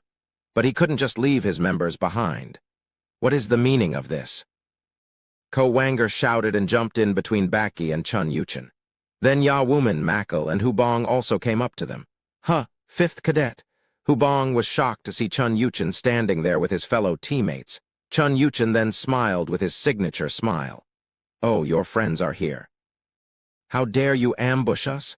Ko Wanger shouted with a reddened face, and Yuchen raised his eyebrow. Baki then placed his hand on Wanger's shoulder and spoke to him. It's not him. He didn't attack us. What? Hubong also nodded. Perhaps they had the same goal if they were here standing with them. Besides, Chun Yuchen was already known for taking more yellow tags than needed. Yuchen then shook his head in response to the suspicious eyes. Oh well, I guess our private talk is over. Anyway, you owe me for this, Baki, so think about it. Besides, you don't have your tag anymore. Baki shook his head. Thank you for your help, but my decision remains. Haha, well, there's more time, so think about it. Chun Yuchen then smiled and returned to the dorm with his members. After he disappeared, Baki dropped down to the ground. Wanger asked with a worried voice, how bad is it? Baki's left thigh was bloody, but he waved his hand. It's all right. It's not too deep. But we lost the yellow tag, I'm sorry. Baki said as he hung his head down in despair. Hubong then went to Ojong to see how he was doing. It seemed like he was severely beaten up and became unconscious. His clothes had many footprints and dust all over them. Damn it! Hubuong then noticed Ojong's right hand and shouted with teary eyes. Ojong's right hand had all of his fingers snapped backward and his palm was bruised badly. It seemed he had held onto the yellow tag at all costs, even when his fingers were pulled backward. I should have held it? Ojong's decision to hold it was right, but seeing all the damage made Hubong feel he was responsible for it. Ya Wuman and Makal also shuddered in rage with angry expressions on their face. Ko Wanger then carefully asked Baki what had happened. Ha Ilming, former leader of the 6th group, and the other cadets ambushed us. Baki then explained what happened in detail. When Hubong gave the tag to Ojong, all the cadets changed targets. Over 20 cadets ran after Ojong and soon caught up to him. And the result was what they were seeing now. I was fighting the 108th cadet. Ha Ilming had consumed the Black Dragon Ball and had master-level internal energy. But with Baki at the mid-level of masters, he had the upper hand in power against Ha Ilming. However, that was only if he could fight him on one-on-one. The others attacked me in turns, Baki said disappointingly. It was for former 12th group cadets that attacked in the middle of everything, and that allowed Ha Ilming to launch an attack that cut his left thigh. With his leg cut down, Ha Ilming then tried to finish him off by throwing a decisive blow. That's when the 5th cadet appeared. Chun Yuchen, who was walking by with his members, found them and told Ha Ilming to hand Baki over. Yuchen had wanted Baki to be on his team for a long time. But of course, Ha Ilming refused. This time, he was determined to not be interfered like when Yuchen interfered him when he was trying to fight Chun Yuchen. Mind your own business. Get lost. He was outnumbered and his internal energy increased, so he shouted at Chun Yuchen. However, Yuchen just scoffed and quickly overpowered the 5 cadets in just a few movements. You want to continue? Ha Ilming then felt the difference in power and had to leave. Chun Yuchen didn't pay attention to the yellow tag that Ha Ilming's group had taken. His goal was only Baki. Chapter 65. This tag is yours 3. Chun Yuchen then told Baki that getting more yellow tags was going to be impossible and offered him to join his team. Baki refused without thinking, and that's when Ko Wanger arrived. I didn't know the 5th cadet wanted you. Is it because of the competition? Baki was a talented individual even among all these cadets. Chun Yuchen wanted to become the heir to the throne, so he was bound to want more talented individuals. However, Ko Wanger was surprised that Baki didn't even consider one of most probable future leaders' offer. That doesn't matter. What matters is that we don't have a yellow tag and our hands are tied. Damn it! Baki slammed the ground with his fist. As of now, there were only two ways to get their hands on a yellow tag. One was to defeat the instructor Hu Jinchang, and the other was to attack the other groups to steal theirs, but both of the remaining choices didn't seem to be realistic. Who could possibly defeat the Grandmaster level Hu Jinchang and take his tag? And the second option was impossible since they only had 6 members. Most of the groups moved in teams to protect their tags, meaning they would need at least an equal number of members to do it. Ya Wumin, who just shook away his anger, asked, "How about we gather the other cadets and do the same thing?" Ko Wanger thought about it, shook his head. "If we gather additional teammates, then we will have to accept members who only seek to take advantage of us, not the ones who will want to follow our master's ways.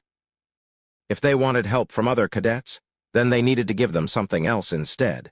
There were a lot of cadets who didn't have teams yet, so recruiting them was easy, but that meant their team would be filled with members who weren't ready to follow Chun Yuan's future path."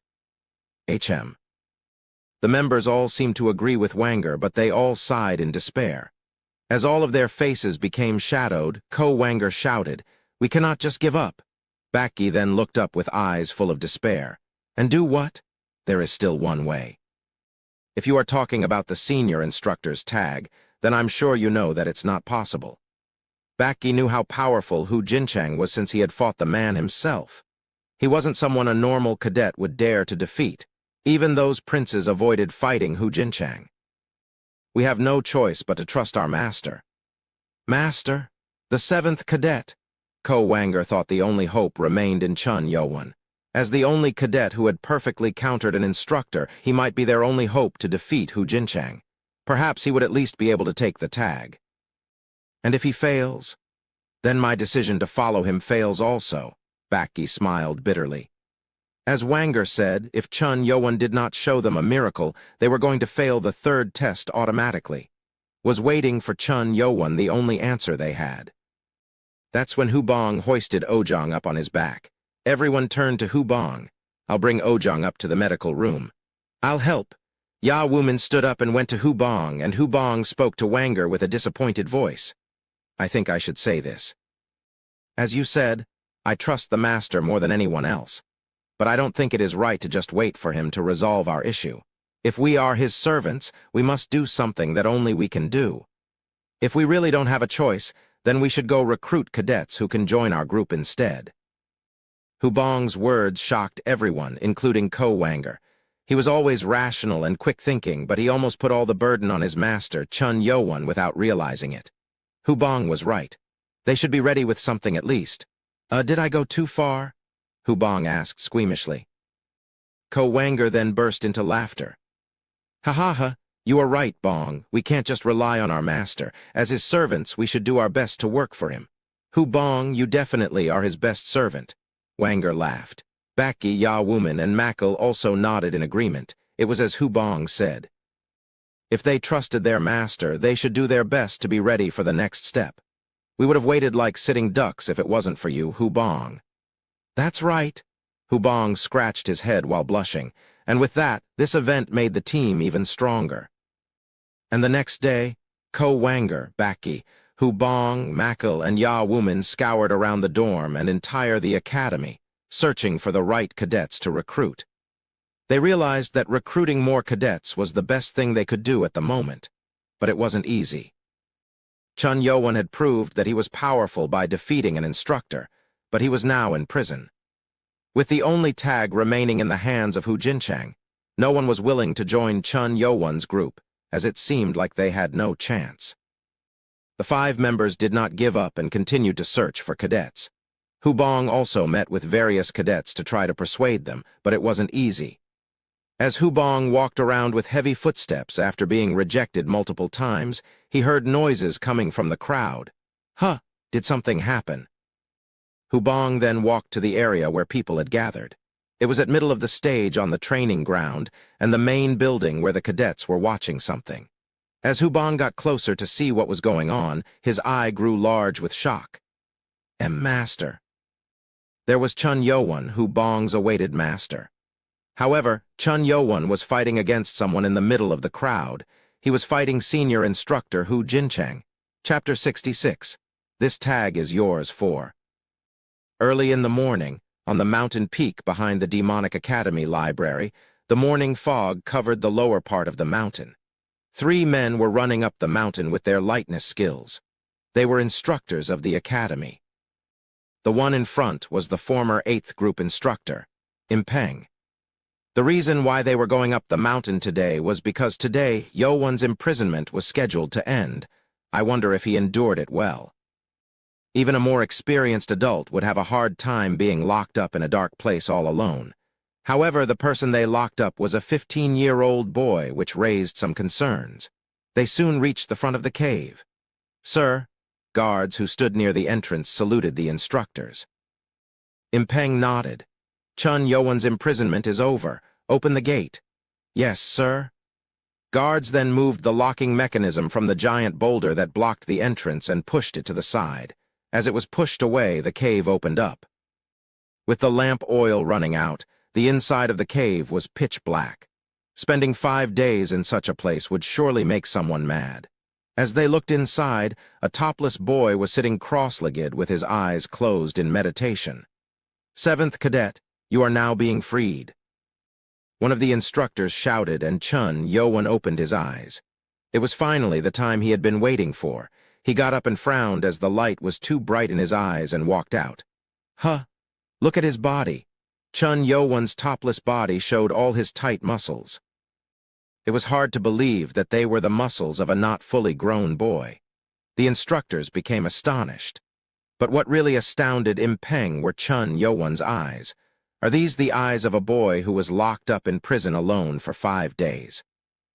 His eyes were deeper and more determined than when he was locked up. It was as if Yo-won had found the truth after some hard training. Impeng was astonished, but he didn't show it and spoke to him. Where are your top clothes? That's... Chun Yo-won then went back and took out his clothes.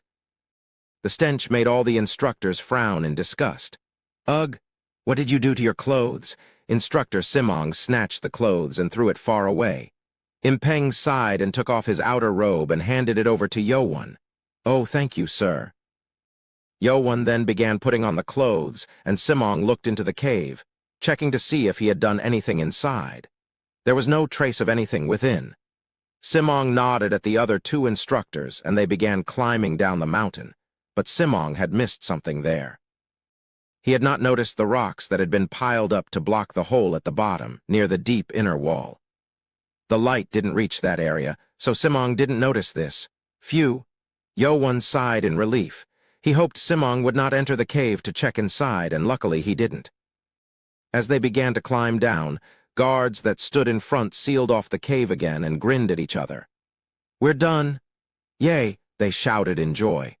The special mission that was assigned to them to stand guard day and night was finally over. Instructors grinned at the sound of joy coming from the mountain top. Can I ask something, sir? Yo-won asked Impeng while going down. Impeng nodded. How many yellow tags are left? Impeng grinned. The boy was locked up alone for 5 days, and his first question was about the number of available yellow tags. This meant that Yo-won hadn't given up yet. There's 1 left. 1? Yo-won's face darkened at the word.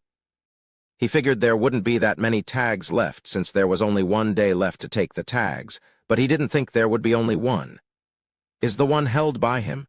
Impeng knew who Chun Yo-won was talking about. He was talking about senior instructor Hu Jincheng. Impeng nodded. It's as I thought. Getting the yellow tag from Hu Jincheng was impossible for anyone. Impeng spoke to Yo-won. I'm sure you know that's not the only tag you can get your hands on. Yes. He didn't say it outright, but he was talking about the tags from the other leaders. It was what was recommended unofficially, but it wasn't something that an instructor could say out loud. Attacking other cadets. Chun Yo-won was deep in thought as he went down the mountain. When they got to the bottom of the mountain, instructors told Yowan that he was free to do whatever he wanted now. Yowan then followed instructors to the main building. When they got to the front of the main building, Impeng asked curiously, "Do you want to say something?" I have a request to make." "Request? Can you call the instructor who has the last yellow tag?" "What?" Impeng frowned at Yowan's sudden request. He didn't think Yowan was following them to attempt to take the yellow tag from the senior instructor. There was no time left for him, but he didn't think Yowan would try to fight Hu Jinchang right after he got out of the cave. Yet, the one who answered him wasn't Impeng. "Are you crazy? Don't be reckless and find something you can do instead." It was Simong who answered. He didn't care about Chun Yowan, but even he could see that fighting Hu Jinchang was impossible. If Yowan were to get hurt while trying to fight Hu Jinchang, that would mean the end of his test. Impeng also seemed to agree with this and nodded. "Don't overdo it. I know you are running out of time, but you have to be careful." Impeng thought Yowan's decision was coming from being in a hurry. He knew the situation, but he hoped Yowan would not go overboard. However, Yowan did not change his mind. Chapter 67, This tag is yours, 5. "Thank you for your advice. I will give up if I really think it is too much. I just hope that you will give me a chance." Impeng became frustrated by Yowan's polite request. He hoped Yowan would choose his actions carefully after his punishment, but it didn't seem like Yowan had changed. Simong shook his head. "Give up during the fight? HMPH, I doubt that will be easy." Hu Jinchang wasn't the type to go easy after the duel started. Simong then walked in and Impeng said worriedly, "I guess you leave me with no choice. Try to protect yourself from any injuries at least. Or else you really will lose all your options." "Yes, sir." Hu Jinchang made all the cadets who challenged him to stay in the medical room or meditate for an entire day to recover. Soon, Hu Jinchang came out of the entrance. The appearance of the senior instructor who was at the top of the power rank in the academy made all the cadets stop in their tracks. Wow, someone's challenging him, Instructor Hu. What fool had decided to challenge him? Wait, that's 7th cadet. Was he released today? Wow, is this real? Is he really challenging Instructor Hu soon? Over 30 cadets had gathered around them. It was natural for the cadets who wanted to see someone issue a challenge for the only remaining yellow tag, not to mention that it was a fight from the famous 7th cadet himself. 7th cadet. Hu Jinchang looked at Chun Yowan with anticipation. After the duel 6 days ago, he had been wanting to fight Chun Yowan ever since then, and now he was here. 7th cadet, Chun Yowan, reporting. "Long time no see. You've done great work enduring your prison time." Yowan bowed and Hu Jinchang responded. He heard from Simong that Yowan wanted to challenge him. Chun Yowan was the only cadet who had countered an instructor completely. Hu Jinchang looked at him with excitement. Yowan stated, "I look forward to learning from this duel, sir." All the cadets all gasped in astonishment. "Oh, it's a challenge." As many cadets gathered to look, Yowan was satisfied for fulfilling his first plan. This was why he chose the front of the main building as the dueling location. His punishment had given many cadets a bad impression of him. He was also stripped of his leader status, which made it even worse. I need to turn it upside down. As someone who was also in the competition to become the heir to the throne, he needed trust and support from as many cadets as possible. However, that was currently out of his control. He could have attacked other members, but that wasn't going to win him any support from the other cadets. In the demonic cult, there was only one way to gain support. Now I have to prove my power. The stage was ready. It was morning, so cadets who were on their way to the training building were gathering up. Hu Jinchang asked, "Will you use the wooden sword? Or your bare hands?" "I will do it with bare-handed." It was the right choice. Using the wooden sword did not help the cadets. They would have a better chance at countering the swordless instructors using 7 Demons' sword without their swords as well. In the worst-case scenario, that would allow the cadets to fight with their fists. But of course, the instructors were better at fistfights. Hu Jinchang then readied himself while putting down a wide stomp. It was just a preparation stance, but the weight of the atmosphere changed. Even the cadets who were watching them became tense. How can he defeat that monster? No, even if it is 7th cadet, this won't work. Even the 5th cadet gave up. Cadets all saw Chun Yo-won defeat instructor Sang Munyo, but even then they didn't think Yo-won had a chance at defeating Hu Jinchang. He was just too strong. Come, I will let you take the lead. Hu Jinchang, who knew Yo-won had just entered the master level, allowed Yo-won to attack first. Yo-won had no reason to decline the offer. Thank you, sir. Then, Yo-won flashed forward like a bolt of lightning, quickly getting into range. He's quick. Hu Jinchang was astonished by the faster speed than what he had expected. However, Hu Jinchang was an experienced warrior. He quickly pulled up a sword defense with his 2 fingers to unleash the defense formation of 7 Demon Sword, or the 5th sword. So, what will it be? I know all of your blade skills. At that moment, Hu Jinchang's eyes shook. He thought Yo-won was going to unleash his blade skill, but Yo-won instead used 2 of his fingers to counter the 7 Demon Sword with his movements. Oh. Hu Jinchang had seen Yo-won counter Sang Munyo's 7 Demon Sword already, so he had prepared the following movements to respond to Yo-won's counterattack. However, he didn't expect Yo-won to use a sword skill. This wasn't just a quick change. What is this sword movement? The sword movement's level was too sophisticated. It seemed like he was going to be in danger too early if things progressed at this rate. If you can use such sword skill, then you deserve a more powerful foe. The glare in Hu Jinchang's eyes changed. The advantage of the 7 Demon Sword created by the Sword Demon was that an unlimited number of formations could be created by mixing all existing formations and movements. If all this was unleashed by Grandmaster-level warrior Hu Jinchang, it would become a powerful sword formation. Hu Jinchang changed the first sword formation and made various changes to it. All the cadets watching were astonished. They too had learned the sword skill, so they knew about the power of the 7 Demon Sword. But they were astonished to see the difference in levels, especially with the skills that Hu Jinchang was using. No way. That's impossible to defend against. Everyone thought the same thing, but something unexpected happened in the next moment. Yo-won's body made a complicated change that left a trace while moving quickly, and his sword created 20-hour clear white lines at once, attacking Hu Jinchang. What is this sword formation? Hu Jinchang's 7 Demon Sword was countered. Yo-won's sword formation wasn't something that one could defend against. White lines targeted the blood points from all sides, and Yo-won shot past him.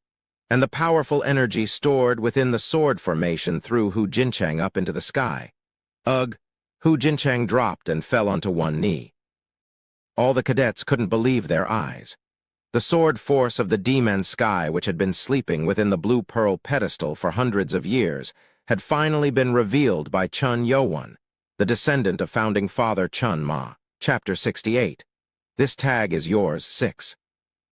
Hu Jinchang tried to defend against the 24 swords at once, but he could only counter 3 of them. He then quickly wrapped himself up with defensive energy. Yo-won's finger pressed his blood point, inflicting pain. If Yo-won had a sword in his hand, it would have killed Jinchang. And even with his bare hand, the powerful sword move was like a violent storm, making Jinchang spin. Ag! Hu Jinchang quickly unleashed 100% of his internal energy to defend himself. At least the internal energy within the movements did not exceed his own. Hu Jinchang barely shook off the power and landed on the ground, but lost his balance and fell to his knees. All the cadets' mouths were agape from the shock. It was amazing that Chun Yo-won had learned such a powerful sword skill, but what was more important was that he had made Hu Jinchang fall on his knees. It worked just like the simulation. Chun Yo-won himself was also thrilled to see that it had worked. Hu Jinchang's sword movements with the 7 Demon Sword was very similar to the counter-sword skill from the Blue Pearl stone pedestal. However, Hu Jinchang's movements were only at the early stages of the counter-sword skill, and when the counter-sword skill had 24 movements at its perfection, the 7 Demon Sword only had 8. Therefore, it wasn't enough to defend against the sword force of the Demon Sky. This movement, Hu Jinchang looked at Yo-won with trembling eyes. Yo-won still did not let down his guard and was ready for another round. He's still not done yet. The fight is not over. Yo-Won had overwhelmed him in the movement, but he felt Hu Jinchang's strong energy shooting out. Yo-Won was almost at the brink of breaking through the master level, but he was still far from reaching the grandmaster level. This is interesting, Yo-Won. Hu Jinchang readied himself. He hadn't used his own skills, but he didn't go easy either. He then wanted to fight against Chun Yo-Won with his best. HMPH? Hu Jinchang let out a breath and powerful energy began to seep out from his hand, cracking the stone floor. It was by pushing out Yo-Won's sword energy that had infiltrated his body. He pushed out the energy. Yo-Won's eyes grew wider. Highly trained warriors had the free flow of energy within their bodies, so it was easy for them to push out the hostile energy. Hu Jinchang got up and Yo-Won readied himself again. The fight was not over. That's when the unexpected happened. Hu Jinchang, who seemed to want to fight back instantly, pulled back his energy. Hu Jinchang then smiled at Yo-Won, who was confused. It is amazing. You really become different as the days go by. Maybe we have a monster beyond imagination born within our cult. Jinchang thought that, but he didn't say it out loud. He then pulled out the tag from his chest. Really, the cadets were excited. I accept my loss. You are worthy enough to be a group leader. This tag is yours. At those words, the cadets began to shout in excitement. All their faces were red from the surge of excitement after seeing something that was impossible become a reality. He really did it. Is this even true? He really is a monster. It wasn't a complete victory, but Yo-Won had made Hu Jinchang fall to his knees.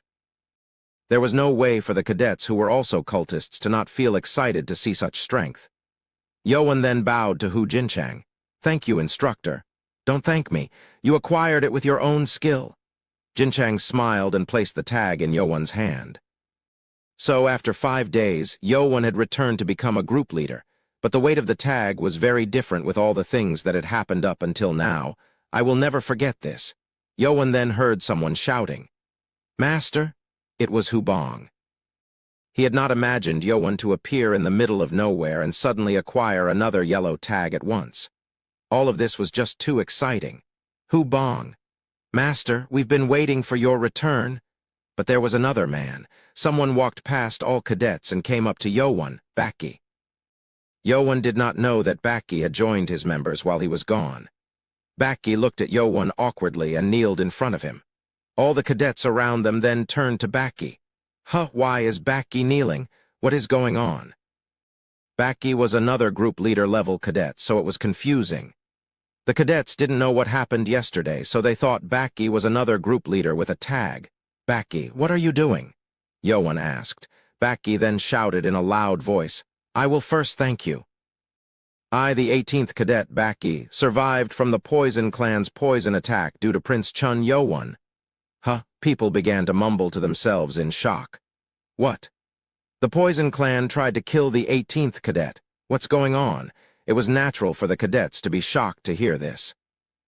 All they knew up until now was that Yo-Won had destroyed Chun Jongsum's internal energy, which looked like a foolish act to provoke the Poison Clan. But if what Baki said was right, then Chun Yo-Won was helping Baki. I am deeply touched by your actions. You pushed yourself so far that you even got sent to prison. What is up with him and this politeness? Yo-Won frowned slightly since he knew how Baki usually talked. However, he realized what Baki was trying to do here, so he didn't say anything. What? So the 7th cadet did that to save the 18th cadet, but what for? The cadets seemed to find this to be very shocking. Baki then bowed. I, Baki, will serve Prince Chun with my life from now on. Yo-Won was astonished. If Baki had planned this himself, this really was astounding. Baki, who was not part of Yo-Won's group yet, had just announced to all the cadets that he would be joining Yo-Won for his noble deed. Among the cadets, there was a muscular cadet who stood between them with a smile on his face. It was Ko Wanger. He sent a telepathic message to Baki. Good work. It was a bit awkward, though. I will do what you want just this once. That will do. What Baki did had been planned by Ko Wanger. He had thought of this plan in a short time when all cadets were shouting with joy. Baki then had to act in front of all cadets for the sake of the plan. At the same time, there were 2 instructors walking up the stairs of the main building, Instructor Hu Jinchang and Im Peng. It's noisy outside. Impeng knew why, of course. Will it be okay, sir? Why wouldn't it be? He is worthy of such recognition. Yes, sir. Impeng had also watched the fight. He was worried at first, but Yowan surprised him yet again. But I was really impressed. How did he learn such martial arts? Impeng was experienced with the sword, but even he was shocked to see it. However, it was weird that he had never seen such sword art throughout all the time that he had been in the cult. Do you think the right guardian taught him that skill too?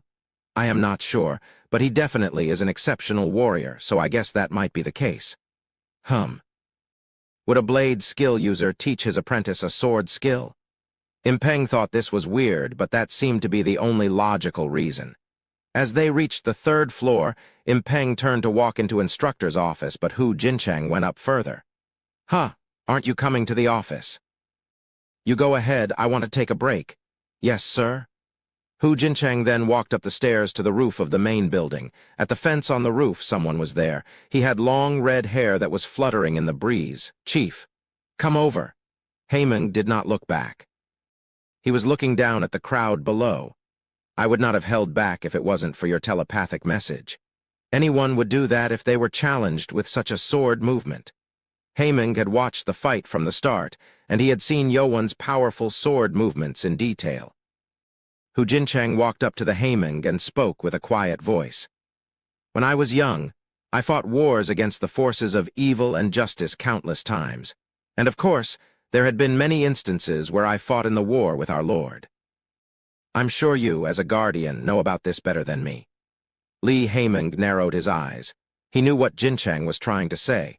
Hu Jincheng mumbled to Haimeng, who was looking down silently. That sword movement, if I'm not wrong, it was very close to the Lord's sword art of the Sky Demon. No, it was similar, but something much more. Chapter 69, I will do the same to you one. Sword art of the Sky Demon.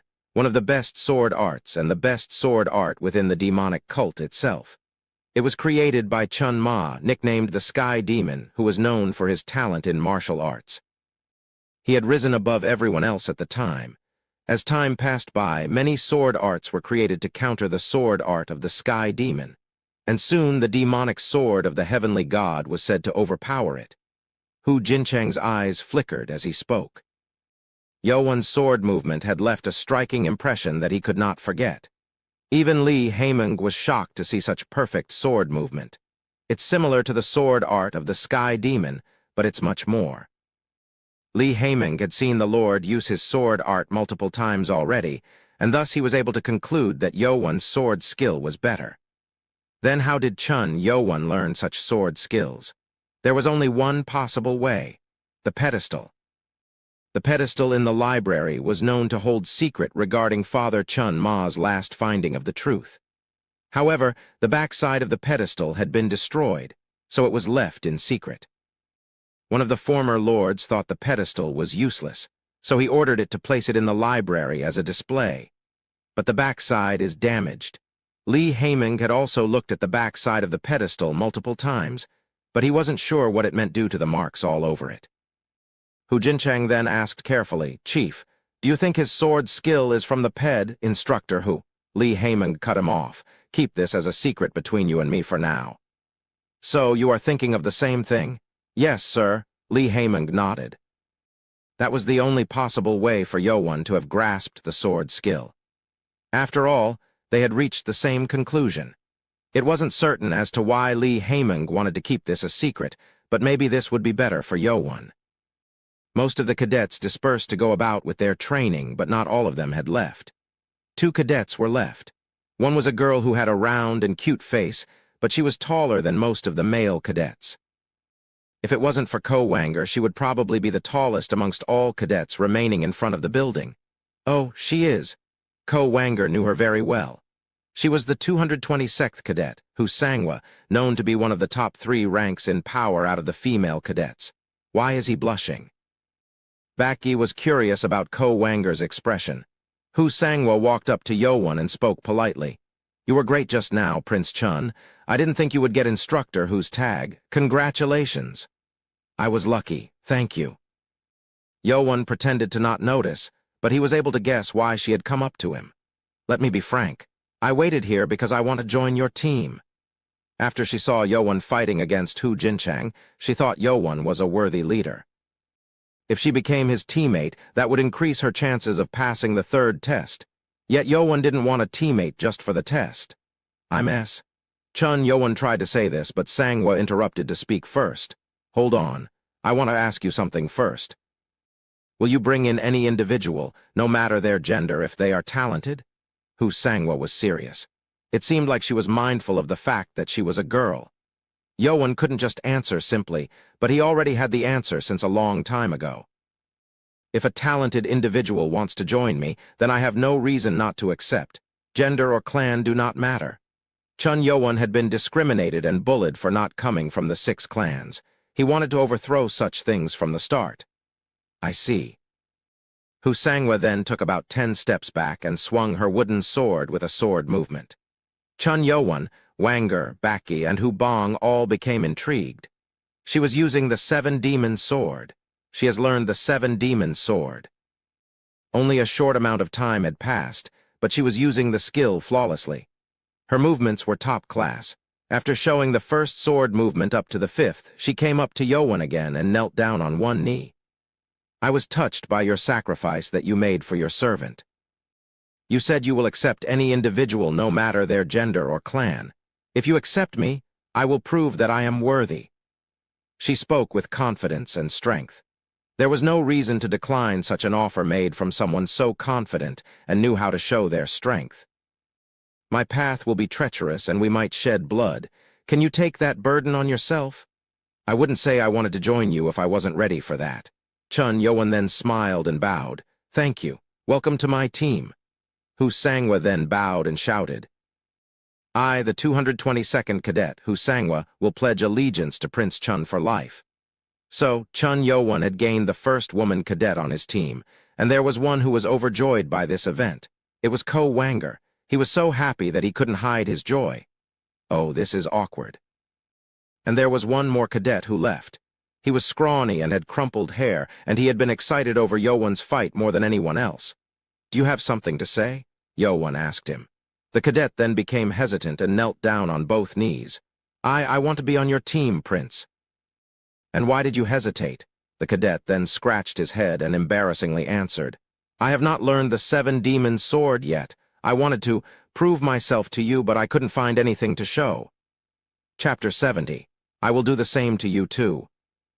He put down his head in embarrassment because he didn't have anything to show when Hu Sangwa had just showed off her power. She proved herself in such a cool way. Will Prince Chun accept someone like me? He wasn't a cadet from a clan that specialized in martial arts. His father was a mid-ranked warrior, and his family's martial arts was only at the 2nd level, which was weaker than most families. However, seeing Yowan's fights had given him hope to become stronger. Do you want to join me? I am weak, but if you accept me, I will serve you wholeheartedly. And I will do my best not to become a nuisance. The cadet's eyes were full of admiration, just like how Hu Bong looked at Chun Yowan now. It almost made him laugh. Are you weak? Yowan asked back, and the cadet became uneasy, thinking that Yowan would refuse. Yowan then smiled and bowed. You can always become strong. I am grateful that you want to join me nonetheless. Welcome. It was possible to become stronger, but having loyalty was not something that could be easily achieved. Oh, the cadet teared up because of the welcome. He then began pounding the ground with his forehead, bowing. Jin Gook, the eldest son of Jin family, hereby pledges allegiance to the prince. Thank you. Ko Wanger and Baki also saw Hu Bong's shadow in Jin Gook. However, Hu Bong himself thought that Jin Gook was going overboard and shook his head. With that, Yowan now had a total of 8 members with him. It was a total of 9 if Chun Yowan was included, so he only needed 3 more cadets now, HMPH. I wished there were more who might be interested. Ko Wanger had expected more cadets to want to join their team. He had thought Yowan's reputation would go up by defeating Hu Jinchang and accepting Baki into the team. But Ko Wanger didn't know that it was too much for the cadets to trust fully Yowan, who had lost his leadership rights once. At least Master has the yellow tag now. We can get more cadets soon. There was a time limit in getting a yellow tag, but there was no time limit for getting teammates. Therefore, they didn't need to hurry. Yowan then looked around and asked Wanger, "Where are the others?" He asked because he didn't see Ojong, Ya Wumin, Makil, Wangchun, and Ho Daming. Wanger and Hu Bong frowned. Chun Yowan did not know anything about what had happened while he was gone. He didn't even know that Wangchun and Ho Daming had left him. "Master, I think we should talk in private." "Ah." Yowan nodded as he realized something had happened while he was gone by the look on Wanger's face. This place had too much foot traffic from the cadets and instructors, so they decided to move. The team then moved to the mountain at the back of the dormitory building. Makil and Ya Wumin, who were out to recruit cadets, had joined them. They were happy to see Chun Yowan, and they were surprised to hear that Yowan had gotten a yellow tag right away. As they gathered at the mountain, Ko Wanger first told Yowan that Wangchun and Ho Daming had left. As their names came up, most of the members responded in anger. "How dare they betray the master? It's good that we don't have them anymore. It's right to not have them if they cannot overcome such hardship." But Chun Yowan did not get angry. He just calmly listened and nodded. He already had expected some leavers in his group, since he was the one who brought this situation upon them. Fortunately, no one else left the team and they still acted together. "I thank all of you for staying with me to the end. I really appreciate it." Yowan got up and bowed to every member. Ko Wanger and the others were touched by that action. "Master?" Ko Wanger was able to confirm that his decision to stay with Yowan was right. So the first issue was taken care of, but the next one was bigger. "So with that aside, where is Ojong?" At Yowan's question, Hu Bong teared up. He still felt guilty for letting Ojong get hurt. The other cadets all seemed to be angry just by thinking of it. What had happened? Chun Yowan frowned, realizing there had been some serious problem by the looks of it. "That's..."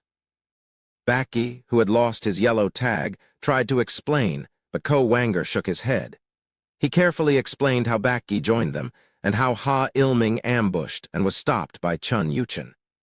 Wanger also told him how Ojong's fingers were snapped backward and he had bruises all over his body.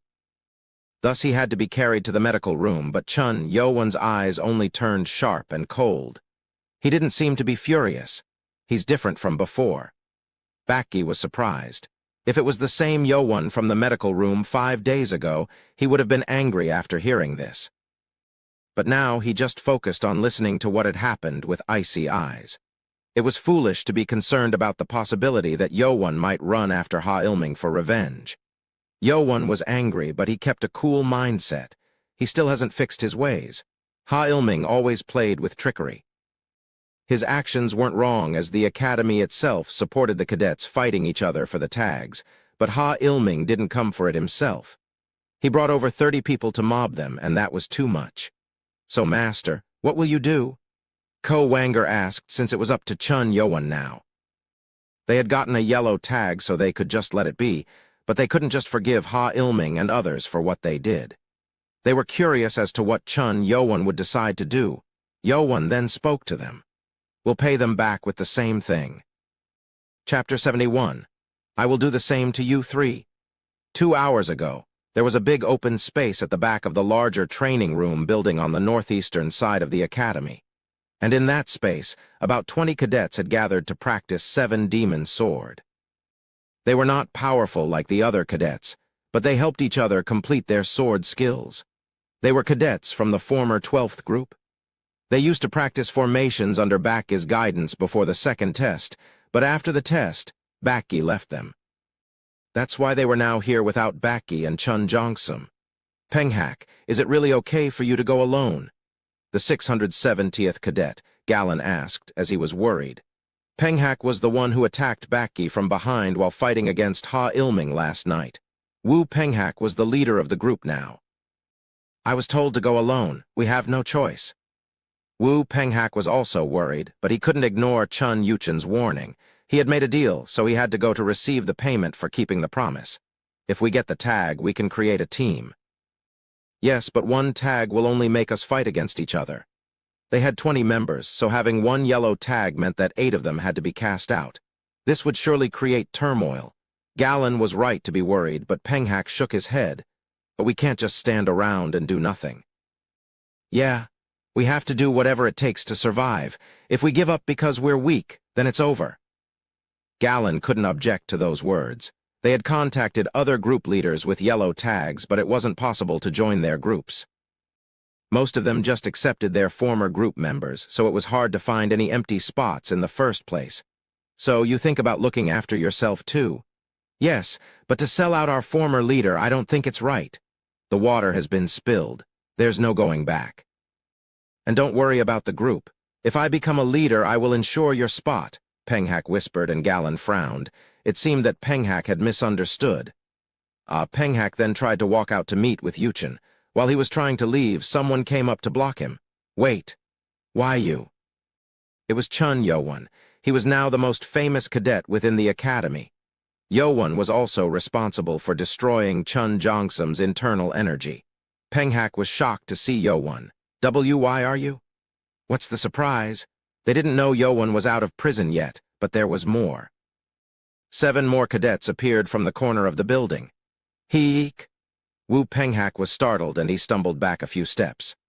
Ko Wanger, Baki, Hu Sangwa, Ya Wuman, Hu Bong, Makil, and Jin Guk were standing behind Yowon. Except for Hu Sangwa and Jin Guk, who had joined the team today, the other 5 were furious. Be Baki? Penghak was mostly afraid of Baki. With a horrific look from his scar that ran across his eye, Baki's glare made it even more terrifying. Did you sell me out? Baki looked at Penghak with disappointment. They had overheard the conversation between Penghak and Galen from behind the building. It was understandable that they had launched an ambush to get the yellow tag since they were desperate to survive. But selling Baki out when he was their former teammate was something he couldn't accept, and Ojong had been severely injured in the process. Stop! Former 12th group members quickly ran up after realizing that Yowon and his members had appeared. Be Baki. Galen and the other cadets were also shocked to see Baki. They were worried as Baki was not badly injured, and there he was with his teammates. Are you here for revenge? Galen shouted while biting his lips. However, Ko Wanger answered instead. You ambushed us and thought you would not pay the price? Ko Wanger, who was almost twice as large as most of the cadets, roared at them. The 12th group cadets outnumbered Yowon's team, but they were afraid. We have more. We can win this, Penghak shouted at his members. Even yesterday, they were able to hurt Baki after outnumbering them. There was no way Baki would have recovered, so there was no reason for them to lose.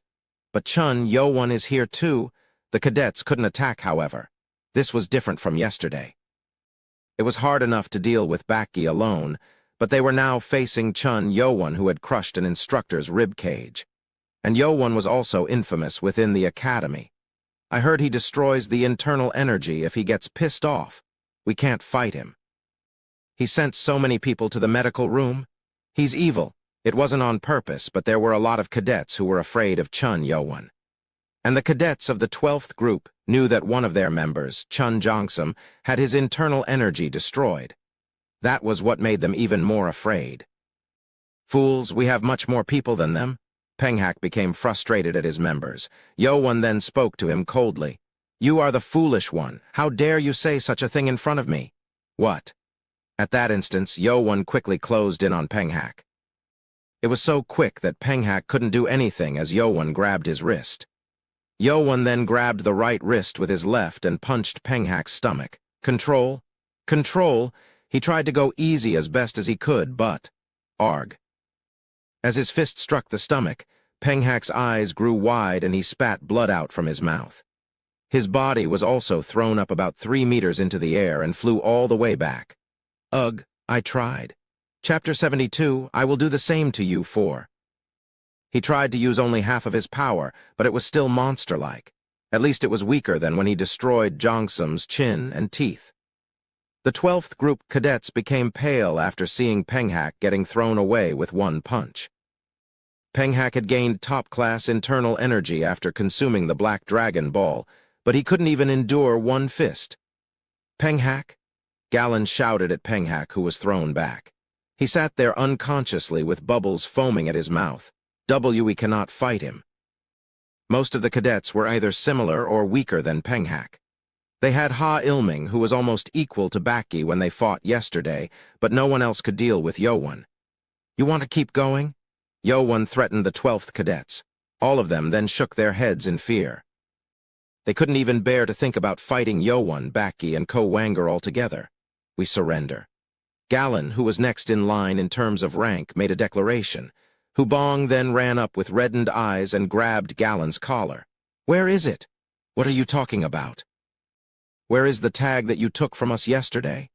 Ojong had tried to protect it with his life even when his fingers were snapped back. If they didn't get that back, Ojong's sacrifice would have been for nothing. Galen spoke bitterly. 108th Cadet Ha Ilming has it. It's as we expected. Ko Wanger sighed to Yowon.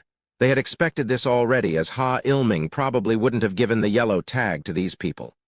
Damn it. Ugh. Hubong then threw a punch at Galen's face. It wasn't all that powerful like Yowon's, but it was enough to bruise Galen's right cheek in blue. Hubong then pushed Galen down and tried to pummel him, but Baki stopped him. Stop. Don't stop me. Are you protecting him because he was your teammate? No, I have something I want to ask first. Back off. Baki had no intention to stop him. He was a former team leader of these people, but he knew what was at stake here. Their actions were unacceptable. Galen. Baki. Galen wiped the blood dripping from his mouth and looked up at Baki before he averted his gaze. He had tried to dissuade Penghak and the other cadets, but he failed and eventually ambushed Baki together with them so he couldn't look into his eyes. You said you all sold me out. What does that mean? I'm sorry. You've already done it, so don't give me that bullshit. Who did you make a deal with? Galen hesitated for a bit and answered. Chun Yuchen from the Blade clan made the offer. Chun Yuchen? Yowon was surprised to hear Chun Yuchen's name. He thought it was strange when he heard that Yuchen had helped Baki, but he didn't think Yuchen would be involved in such a way. Prince Chun Yuchen told us to attack you, take your tag, and put you in danger. What? He told you to attack me? Baki was dumbfounded. He thought he owed Yuchen for helping him out the other night, so he didn't think it was all planned from the beginning. So, you were promised to be given a yellow tag for it? Yes. They sold Baki for their own good. Since Baki had now found out about this, the 9 cadets who ambushed together couldn't hide their embarrassment. Baki, I'm sorry. Bastards. Baki couldn't forgive them, so he walked away. He didn't even feel the need to beat them up on his own. HMPH. Hubong then began pounding Galen's face. He was going to make Galen become like Ojong. Nobody thought to stop Hubong, and Galen too didn't even moan. Wait a second. Not again. This time it was Ko Wanger who stopped him. Hubong, who was drenched in sweat, responded with an annoyed voice. Ko Wanger placed his hand on Hubong's shoulder and sent a telepathic message. Will you be satisfied at beating up just one man? Hubong then became surprised and looked back at Wanger. Trust me. I will bring out everything. Ko Wanger sent his messages confidently, and Hubong nodded before he stepped aside. Wanger then spoke to Galen, who was on the ground. 670th Cadet, do you trust what Yuchen had promised you? What do you mean? Do you really think Chun Yuchen will give you a yellow tag? Galen's eyes shook. He too had been suspicious of this ever since. They had fulfilled their part of the deal, but he didn't believe in it from the beginning. He promised us. Since there are 20 of you, he must have promised to give you 2 tags. That's. He didn't say he would give 2. But he couldn't tell the truth in front of everyone since it would surely cause problems.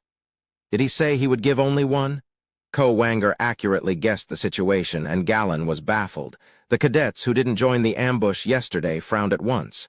What? What is he talking about? You told us that we would be on the team? Wu Penghak had assured the members that even if they didn't join the ambush, they would all be together. However, if they only got 1 tag, the outcome was obvious. There were only 2 spots left for the cadets who didn't join the ambush, so it was bound to end up in a fight. Cadets from the 12th group then turned to Wu Penghak and Galen angrily. Ko Wanger bitterly said, You all were used and are trying to turn back on yourselves now. Used? What are you talking about? Do you think Chun Yuchen did not know this would happen if he only gave 1 tag?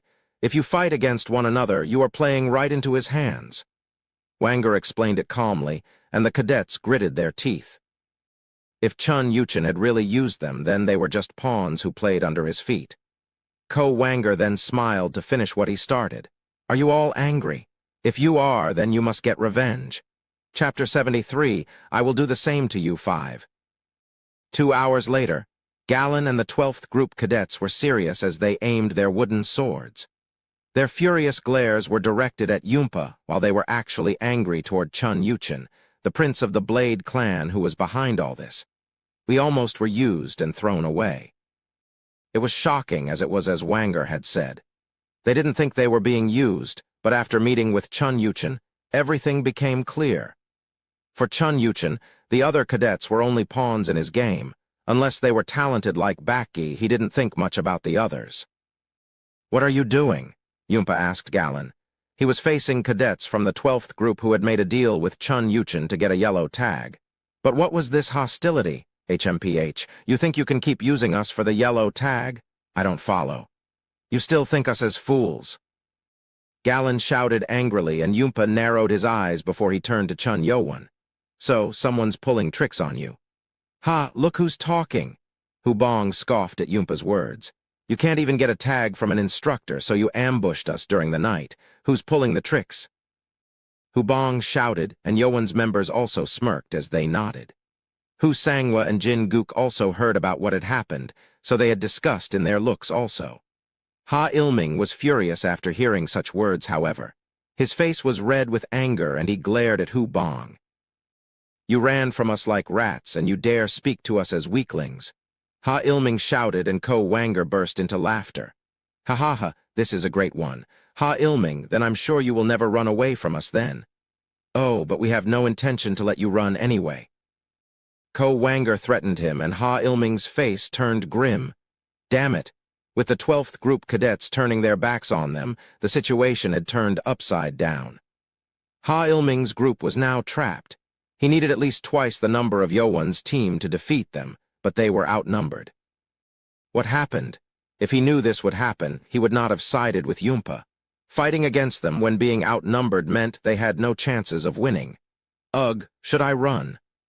But he had a chance to run away if he ran alone, but this meant that he had to abandon all of his teammates. They'd probably never join Ha Ilming's team again. There were no options left for him. Damn it. Yumpa was also in the same situation. He knew there was no chance of winning here, but if he failed again, then he was going to lose the final chance to stay by Chun Yuchen. I have to persuade them no matter what. Yumpa then hid his frustration and turned to Galen to softly speak to him. Galen, I think there's been a mistake. Don't you trust Prince Chun Yuchen as his servants if you get fooled by such tricks? Will you give us 2 tags then? What? If he wants all of us, he'll need at least 2 tags so that all of us can pass the test. The leaders who had yellow tags could only recruit 11 members on their team. The 12th Group cadets had 19 members, so they needed 2 tags in order to include everyone. Yumpa bit his lips. He couldn't make false promises that Chun Yuchen did not allow. However, if he failed to persuade them, then his mission was over. Let's do this. I'll ask Prince Chun to let you guys get 2 tags. Doing this meant that he wouldn't be lying. He was going to ask, but he wouldn't be able to do anything if Yuchen refused to do so. Please, please. It was a hard offer for the 12th Group members to refuse. If they defeated Yumpa and Ha Ilming right here, they were only going to get 1 tag. Galen also seemed to be interested. It almost worked. Come on, Yumpa smiled. Galen hesitated a bit and asked, It sure seems like a good deal, but can you take it? Yumpa didn't understand his question. Take what? Take this. Huh. The sound came from his behind, and Yumpa turned. It was Chun Yuchen who appeared behind him and threw his fist. I have to dodge it. Yumpa had already felt Yuchen's terrifying physical power. It was apparent as to what might happen if he were to get struck down. Yumpa then threw his body backward to dodge it. Bastard, you're mine. Ha Ilming, who considered Yuchen's action of attacking Yumpa first as an act of ignoring him, quickly swung his wooden sword in anger. It contained 70% of his internal energy, which would crush a human's head if it landed. But, what? Ha Ilming was shocked. His wooden sword was simply caught by Yuchen's left hand. Ha Ilming unleashed his energy to pull it away from Yuchen. What? It won't even move. He couldn't get it out of Yowan's grasp. There was no way for Ha Ilming, who didn't even have 60 years' worth of internal energy, to fight against Yowan, who had 90 years' worth of energy. Is that it? You... He couldn't understand. There wasn't that much difference in internal energy before, but it was different now. Their energy battle didn't last too long. No. As Yowan clenched it, the wooden sword shattered into pieces. Ha Ilming suddenly let go of the sword and attacked Yowan with his finger instead to complete the sword skill. That's when someone kicked him from the side. Chapter 74, I Will Do the Same to You 6. Arg. Ha Ilming was pushed away, and it was Baki who kicked him. Ha Ilming got up and winced at the pain. Damn it, it's broken again. It hadn't been long since he had recovered from the broken right rib he got from Yowan, and now it was left rib. Baki provoked him. You fight with me. How dare you ambush me? Ambush? I'm just doing the same thing you did. Ha Ilming was furious, but he couldn't find words to object, as he too had gotten the upper hand last night due to Wu Penghak's attack to get Baki. Everything he did was coming back to him. It's too late to run anyway. He had no choice but to fight. Ha Ilming then shouted at his group members. Fight? Ah! His members then charged with their wooden swords. However, Ha Ilming became dumbfounded because they only attacked the 12th group cadets who were behind them. What are you doing? Ha Ilming shouted angrily, but his members were only focused on attacking the 12th group members. It was because the 12th group was blocking their way out of this place. Ha Ilming's members were only focused on escaping from this place. They didn't want to take on a monster Chun, Yowan, and his friends. From what they could see, it was likely that they would get beaten up badly if they didn't run. Take this? Baki then kicked multiple times, leaving a bunch of hits. Ha Ilming was angry at his members who were trying hard to run away, but he couldn't ignore Baki's attacks either. Damn it. Ha Ilming proceeded to assume defensive movements to defend against Baki's kicks. Shall we make a move then? Ko Wanger flexed his muscles and jumped out. Hu Bong, who had been waiting to get his revenge, also charged angrily. It's my first fight. Heh. Hu Sangwa smiled satisfyingly. Unlike her round and cute face, her aura made her seem rough and aggressive. Why, you are more aggressive than you look. Jin-guk was stunned by the large group fight. We should go too. It's time to get payback. Ya Wumin shouted, and Hu Sangwa, Makil, and Jin-guk charged at Ha Ilming's group members. A total of 40 cadets were now fighting each other. The fight was very one-sided since Ha Ilming's members were trying to run away while Yowan and the 12th group members were chasing them furiously. Ugh. Yumpa was appalled since he had wanted to avoid this situation at all costs. If he had gotten more cadets to fight back, this would not have happened. Yumpa stepped back, but Chun Yowan walked toward him like death itself. You think you can run?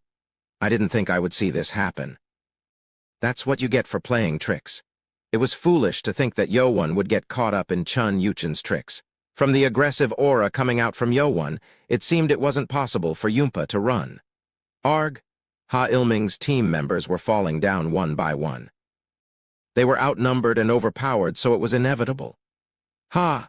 Baki's continued kicking pounded Ha Ilming's chest. Ha Ilming tried his best to fight back, but with his broken left rib, he slowed down and he now had no way to defend himself against Baki's kicks. I failed. There's no way. Ha Ilming, Yumpa's only hope, was even losing. The fight had already been decided. Further resistance only meant more injuries. Yumpa then thought of the only possible choice. If I can't defeat him... Yumpa then threw his sword onto the ground and kneeled in front of Yowan, surprising the other party. Yumpa then placed his head down on the ground and spoke politely. You win, Prince Chun. It was a declaration of surrender. He had lost once, so Yumpa knew he had no chance against Chun Yowan anyway. Therefore, he chose to surrender to keep himself safe. It's not over yet. It was almost over, but the fight was still ongoing. But with their brains and culprit Yumpa giving up without even trying, Yowan felt disgusted. No, it is over. We have already lost. Please show us mercy that befits an heir to the throne. Those were polite words, but they were disgusting in context to even mention the candidacy to the throne. Phew, Chun Yowan sighed. He's angry, but he will not attack someone who is on the ground, asking for mercy. Heh. Yumpa was facing the ground so no one could see his expression, but he was smiling. If Yowon, the leader, made a decision here, then the fight would be over. Yowon was also one of the heirs, so Yumpa thought Yowon would not attack a man who had given up. Mercy? Yowon shook his head and crouched down. He then yanked Yumpa's hair hard. Arg! Yowon pulled it up and Yumpa's head followed with it. His face showed that he was in pain. W, what are you doing? I just surrendered. Surrender? If you didn't want to fight, you shouldn't have started this from the beginning. Yowon then clenched on his hand. And no, this can't be. Yumpa became terrified and tried to squirm out of Yowon's grasp, but he couldn't. It was as if he was stuck under a giant rock. W, wait. Shut up. Arg! He then was thrown onto the ground face down. His face was stuck into the ground halfway with blood pouring out from it. Yowon then whispered to the flinching Yumpa, "You will pay the price for hurting my friends." Chapter 75. Pay it forward for more 1. A normal person would never experience getting their face stuck in the ground.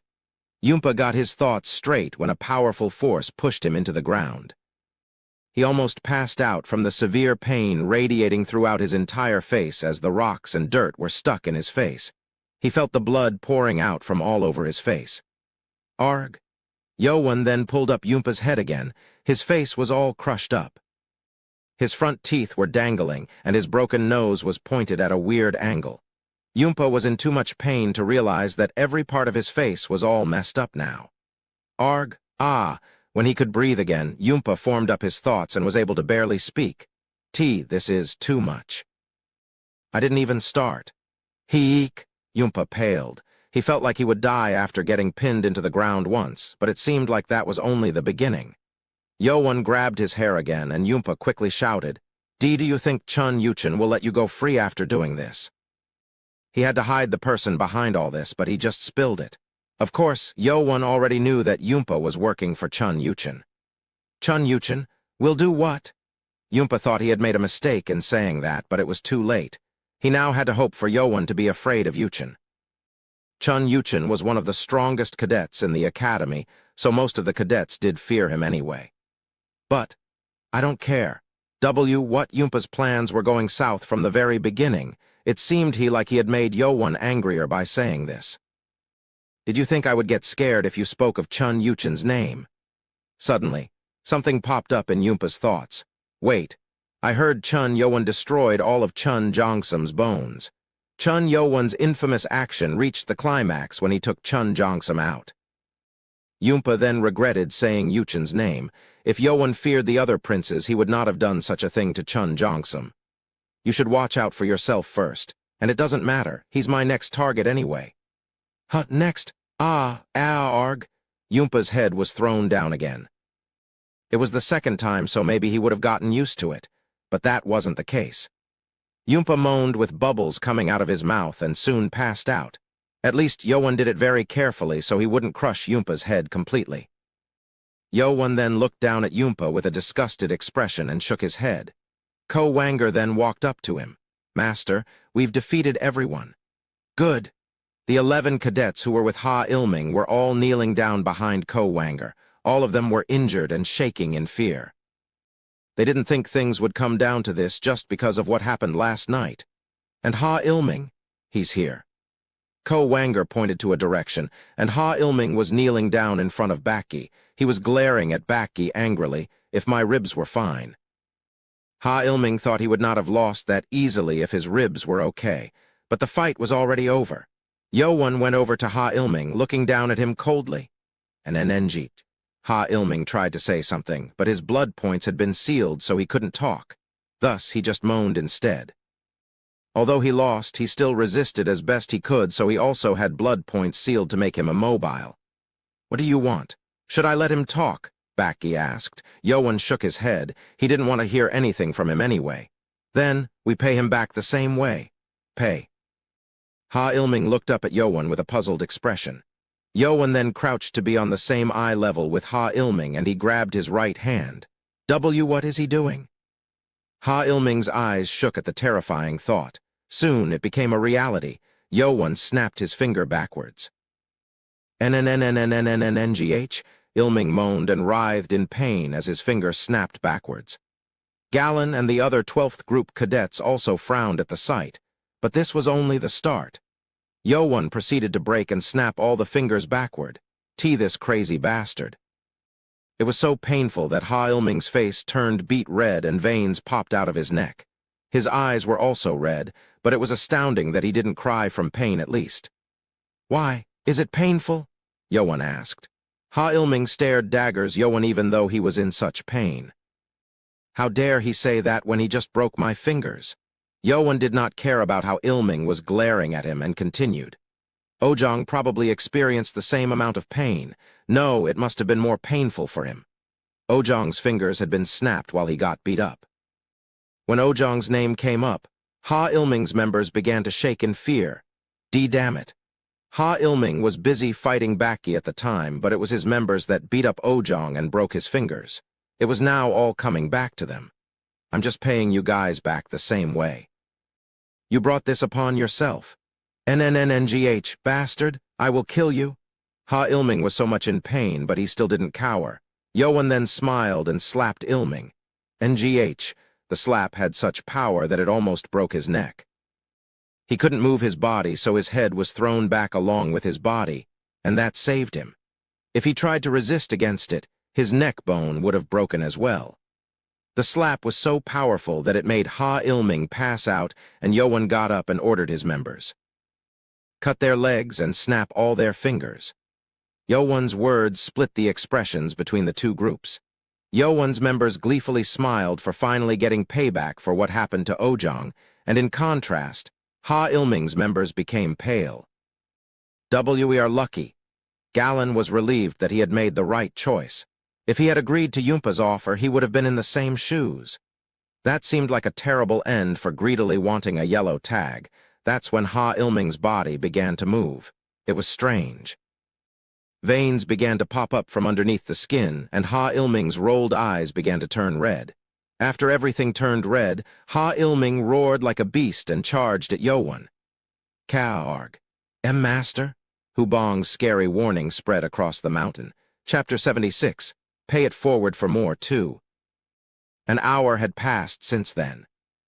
In the space between the 3rd and 4th dormitory buildings, Chun Yuchen and his teammates were practicing the sword demon formation with the 7 demon sword. The 12 members performed the 4th sword formation in unison. It was the same movement that looked like it was something, but it didn't seem to show any special powers or change. This is strange. Yuchen was confused. He did this with the latter part of the 7 demon sword book, but it was a bit weird. He couldn't conclude that it was due to his members not learning 7 demon sword skill since his teammates were all top-level warriors from the beginning, and they all learned the sword skill pretty quickly. What's the problem? Should we move on? Let's take a break. I think I should read the book in more detail. He wanted to train the sword demon formation earlier than the other teams, but he was put to a stop from the beginning. As Yuchen's words, his teammates sat down and began wiping their sweat. Yuchen then called to a cadet who was watching instead of training with them. It was 100th Cadet Wu Gunpel. What was interesting here was that Gunpel had a yellow tag on his right chest. "Yes, Prince. What do you think? How did the sword formation look from the outside?" Don't worry. You can tell me the truth." Yuchen assured him, and Gunpel spoke carefully. "Honestly, it just looks like everyone doing the same formation at once. I have never seen the sword demon formation, but this probably isn't it." "Right. This is weird, the book says." But before Yuchen could finish his words, a cadet shouted at him. "Prince, look." 20 cadets were approaching them. Yuchen's cadets got up. All the cadets who appeared at the empty lot were badly injured. What was interesting was that they all had another cadet on their backs. The one in the front seemed to have taken heavy injuries, such that his face was covered in clothes. But it was all bloody, and that made it look disgusting. Chun Yuchen's teammates formed a blockade so that they wouldn't come any closer. After hearing the injured cadet's voice, they let down their guard. "It's me, Yumpa." It was the 200th Cadet, Yumpa, and behind him were Galen and the former 12th Group cadets. It seemed they had been in a serious fight. "Yumpa?" Yuchen then approached Yumpa with an interested look. Yumpa bowed. "Prince, I have fulfilled my duty." Yumpa showed the yellow tag on his right chest. Curious about what happened, Yuchen asked, "What happened? Who do you have on your back?" Yumpa then placed the cadet on his back on the ground.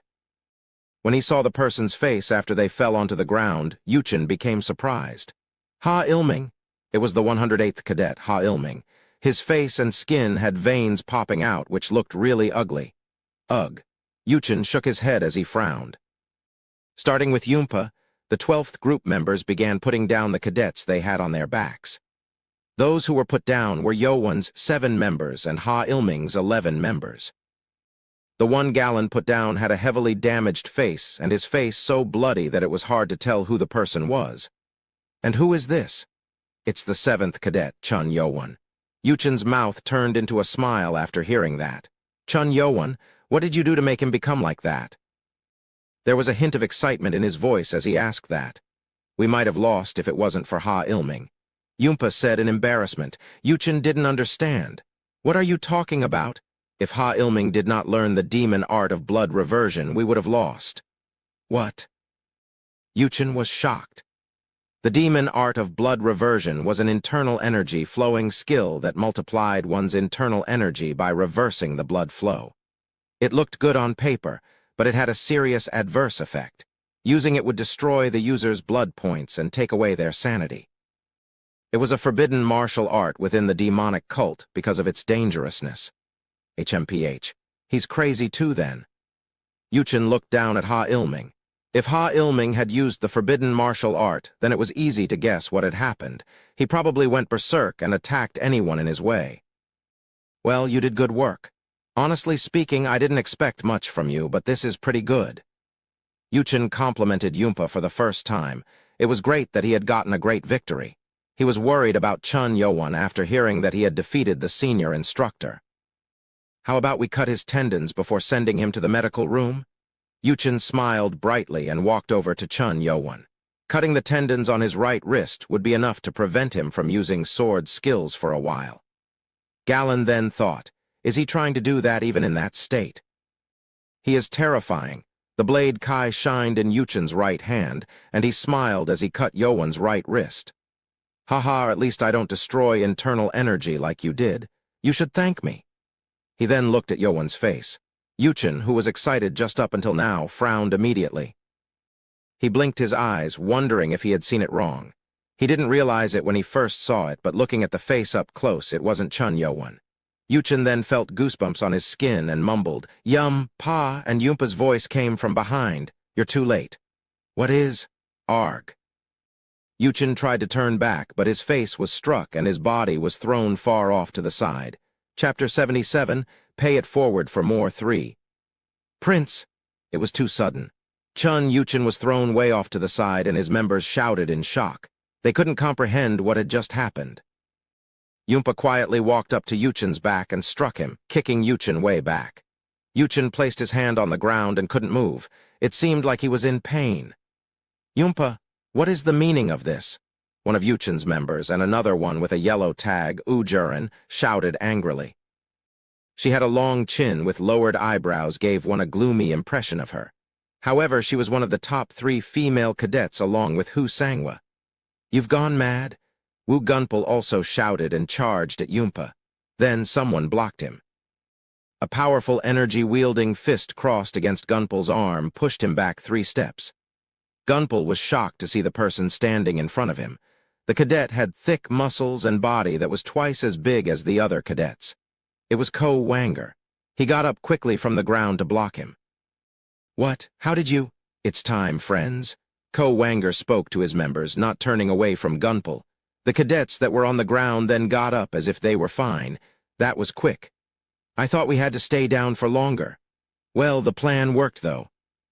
Chun Yuchen's members were bewildered to see Yowan's members getting up, and they became furious. Bastards! They now realized that they had been fooled. Yowan's members had blood and dirt all over them, but none of them were injured. Wait, then what about the 12th group? Gunpal then turned to Gallon and the other 12th group cadets.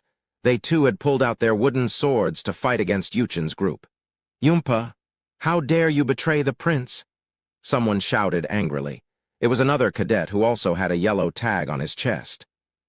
He was Jin Yu from Power Fist Clan. He was also muscular, but he was a bit smaller than Ko Wanger. Yunpa betrayed us. Yunpa, you bastard! Yuchin's members all shouted furiously at Yunpa, whose face was wrapped up with clothes.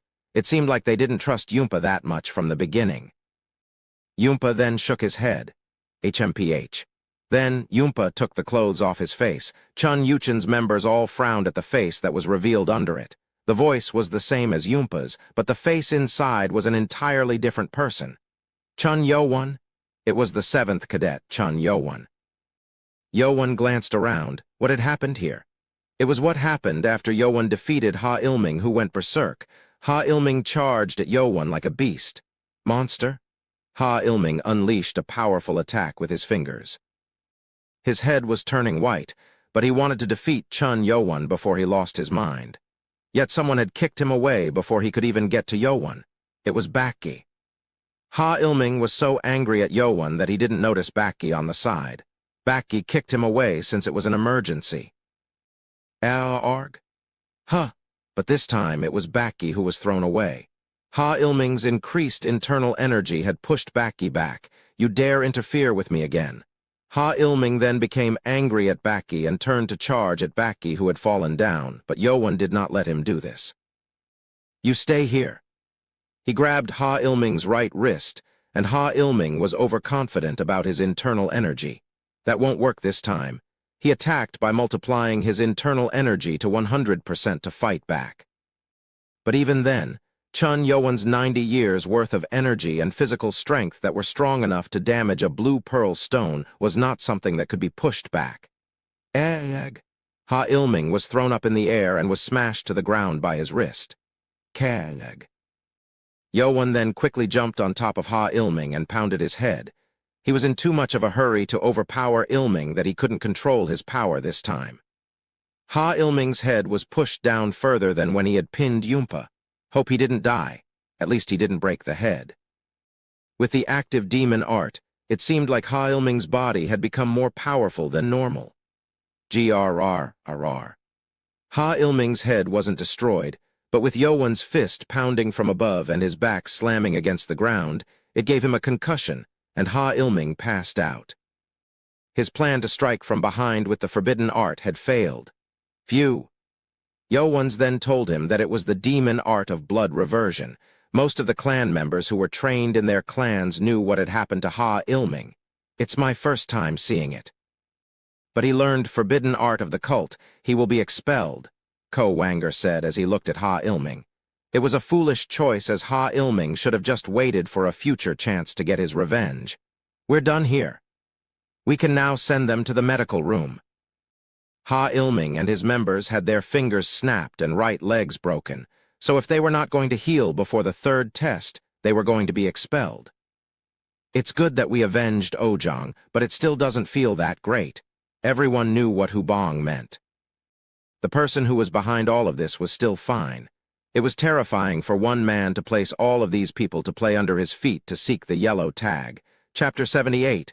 Pay it forward for more 4. It's irksome that we can't do anything when we know the person behind all this. Ugh.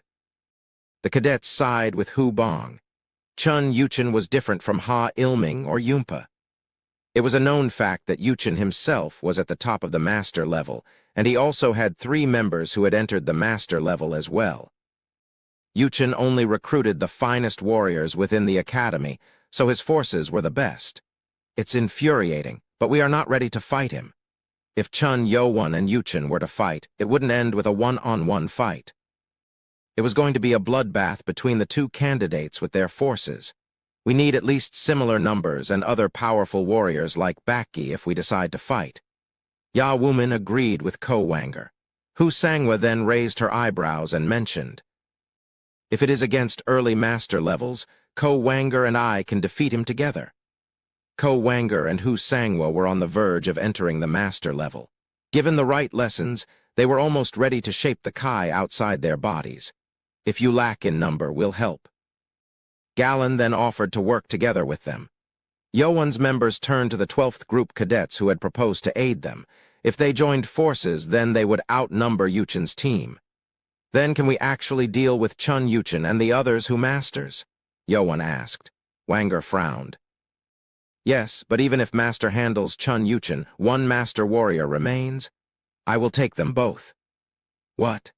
Everyone became shocked. Chun Yowan had become very powerful, but fighting against two Master-level warriors, especially when one was in a fully established state, was too much. The instructors didn't use their own skills, but these enemies were going to use the best skills they had. I didn't say I will get them all at once. Yowan then began explaining his plan. His members had weird expressions on their faces when they heard the plan. Even Ko Wanger, who was the best tactician in the group, didn't seem to think it was possible. They will notice it when they hear the voice. How could they possibly fool them? Covering the face was the easy part, but the problem was the voice. Of course, if it was going to work, then it would make them vulnerable. An hour later, Yowan really did fool them. It's me. Yumpa. Yowan's members almost flinched when they heard Yowan impersonating Yumpa's voice. What? How did he do that? Everyone was shocked to hear Yowan's amazing ability. They didn't know how he did it, but his voice was exactly like Yumpa's voice. This fooled everyone, including Chun Yuchen. Thankfully, it allowed Chun Yuchen to stay away from his group. Nano, deactivate the voice mimicking. Yes, Master. It was Nano's ability. Nano worked on Yowan's vocal cords to make him sound exactly like Yumpa. Yowan had learned this ability after checking what Nano could do when he was in the prison cave. This isn't my voice yet. Okay, here we go. What? His voice is changing. All the cadets, regardless of which side they were on, became shocked when they heard Yowan's voice changing from Yumpa's to his own. That bastard learned some evil magic. Jinyu became furious when he realized that they had been fooled by a voice and charged at Yowan. The fist had a faint Kai light, showing that his power had reached master level. Yowan glared at him. Jai Jinyu? No! Gunpal tried to stop him, but he was already in front of Yowan. Chun Yowan's power was already within the top 5 out of all the cadets. If he really is Chun Yowan, then you are no match. He couldn't say this out loud. Yowan made a sword movement with his finger and easily blocked Jin Yu's powerful fist attack. How did he counter it so easily? Yowan reached out toward Jin Yu's chest and snatched the yellow tag off his chest. I'm taking this. Be bastard. Jin Yu gritted his teeth and put up his 2 fists, trying to pin Chun Yowan down. Die! Before his attack reached Yowan, his chest was struck by Yowan's fist. It was just a simple jab, but his chest bones were fractured and he was pushed back about 10 steps. If it wasn't for his sturdy muscles that covered him like armor, he would have died. Arg. However, it seemed like he had taken some internal energy damage and coughed up blood. Since he was a master-level warrior, he didn't fall to one punch. He's stronger than Ha Ilming. After all, he was one of the talented cadets that Yuchen had chosen. He was too powerful for his members other than Baki to handle. I have to finish him before Yuchen recovers. Yowan then tried to charge at Jin Yu to finish him, but that was when Nano's voice resounded in his head. Detected strong incoming energy source 60 meters behind the user. Yowan then turned as he knew what the energy was, and he shouted to all of his members and the 12th group cadets. Get down. All cadets then got down on the ground without realizing why, and the white blade Kai flashed past them at once. What? Kai? They might have been all killed if it was too late. The blade Kai flew straight at Chun Yowan. White light followed Yowan's finger in the shape of a sword. Using all his sword Kai, Yowan slashed down on the blade Kai that was thrown at him. Chapter 79. Pay it forward for more 5. The blade Kai disappeared from the center where it was cut. The cadets who saw this were dumbfounded. He threw the blade Kai. He cut the Kai. Throwing Kai from a certain range required one to be at least a top master. To cut such Kai, that also required an equal amount of strength. This exchange was way beyond the level of the ordinary cadets. Chun Yuchen. Yowan glared at Chun Yuchen, who was standing with the white light blade Kai in his hand. Yuchen responded, Oh well, I wanted to pay you back with an ambush too. That didn't work out so well. Chun Yuchen flexed his neck. He spoke as if it was nothing, but the powerful shock stunned him for quite a while up until now. The area still felt numb. You finally got back. That was slow. Yo-Won provoked him and Yuchen frowned. So you waited for me? The first attack was just payback for playing tricks. I don't want to hear people saying I won because I ambushed you. This was a fight between the heirs. Claiming victory after a surprise attack would surely not be favorable at all. Yuchen was confused by Yo-Won's words. Ha! You are as arrogant as ever. You think you won by defending against my Kai. Yuchen, however, was actually shocked that Yo-Won had done it. He grows way too fast. Yo-Won was still very weak when Yuchen first met him in front of the private training room a few days ago, but this was more than what he had imagined. At this rate, he was going to surpass Yuchen himself. Should I have cut his arm then? Yuchen regretted that he didn't cut Yo-Won's arm back then. That mistake had brought this onto him. Therefore, all he needed to do was one thing. I will take his arm before he grows stronger. Yuchen then became serious and readied himself. His auras changed. Yo-Won also activated his internal energy to be ready. This was a fight between master-level warriors. The air changed. Ko Wanger looked at both leaders.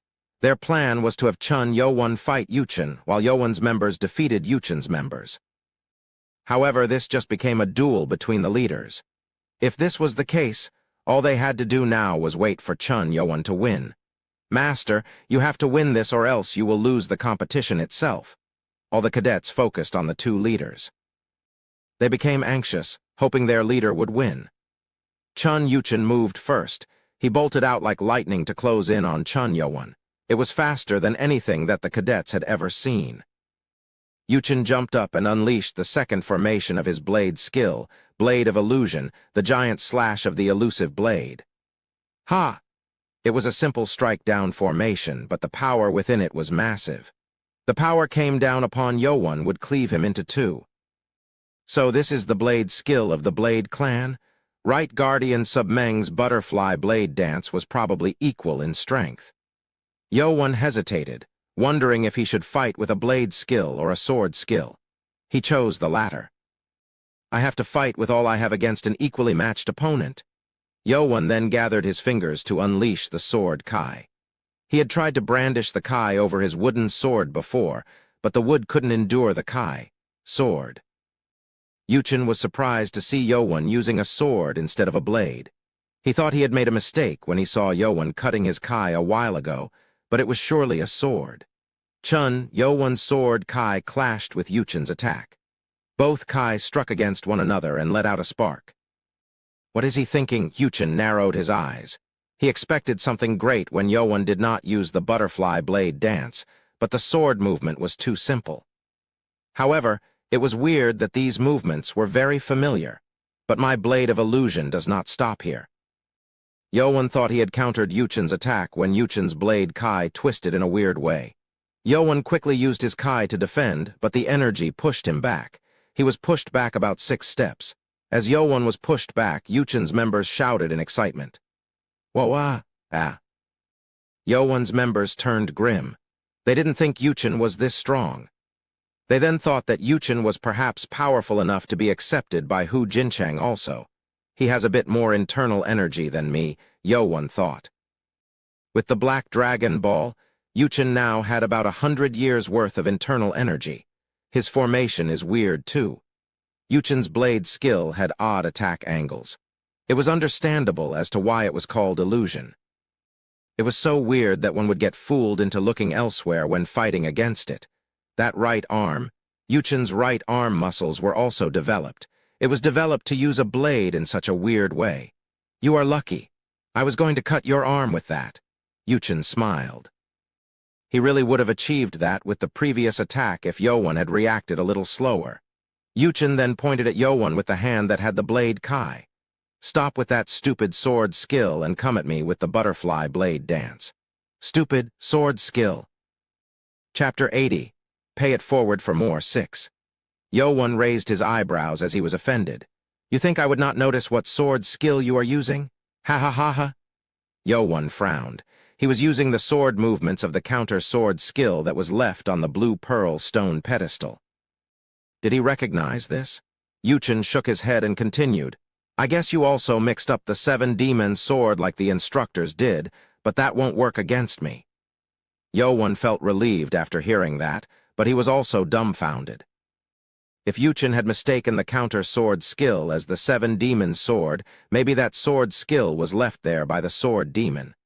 I'm warning you. 5 formations. What? If you keep using the Seven Demons' sword, I will cut out your right arm within 5 formations. I'm fine with that, but I don't like to hear that I won against a fool. Yuchen was repeating what Yo-Won said at first. The counter-sword movement that was left on the pedestal was very plain compared to the sword movement of the sword force of the Sky Demon. Unless it was combined as one formation, its power didn't come out easily either. It seemed like his sword movement was underestimated due to that reason. Yo-Won became silent for a second and spoke with a serious voice. You are confident. Then how about we place a bet? A bet? Yeah.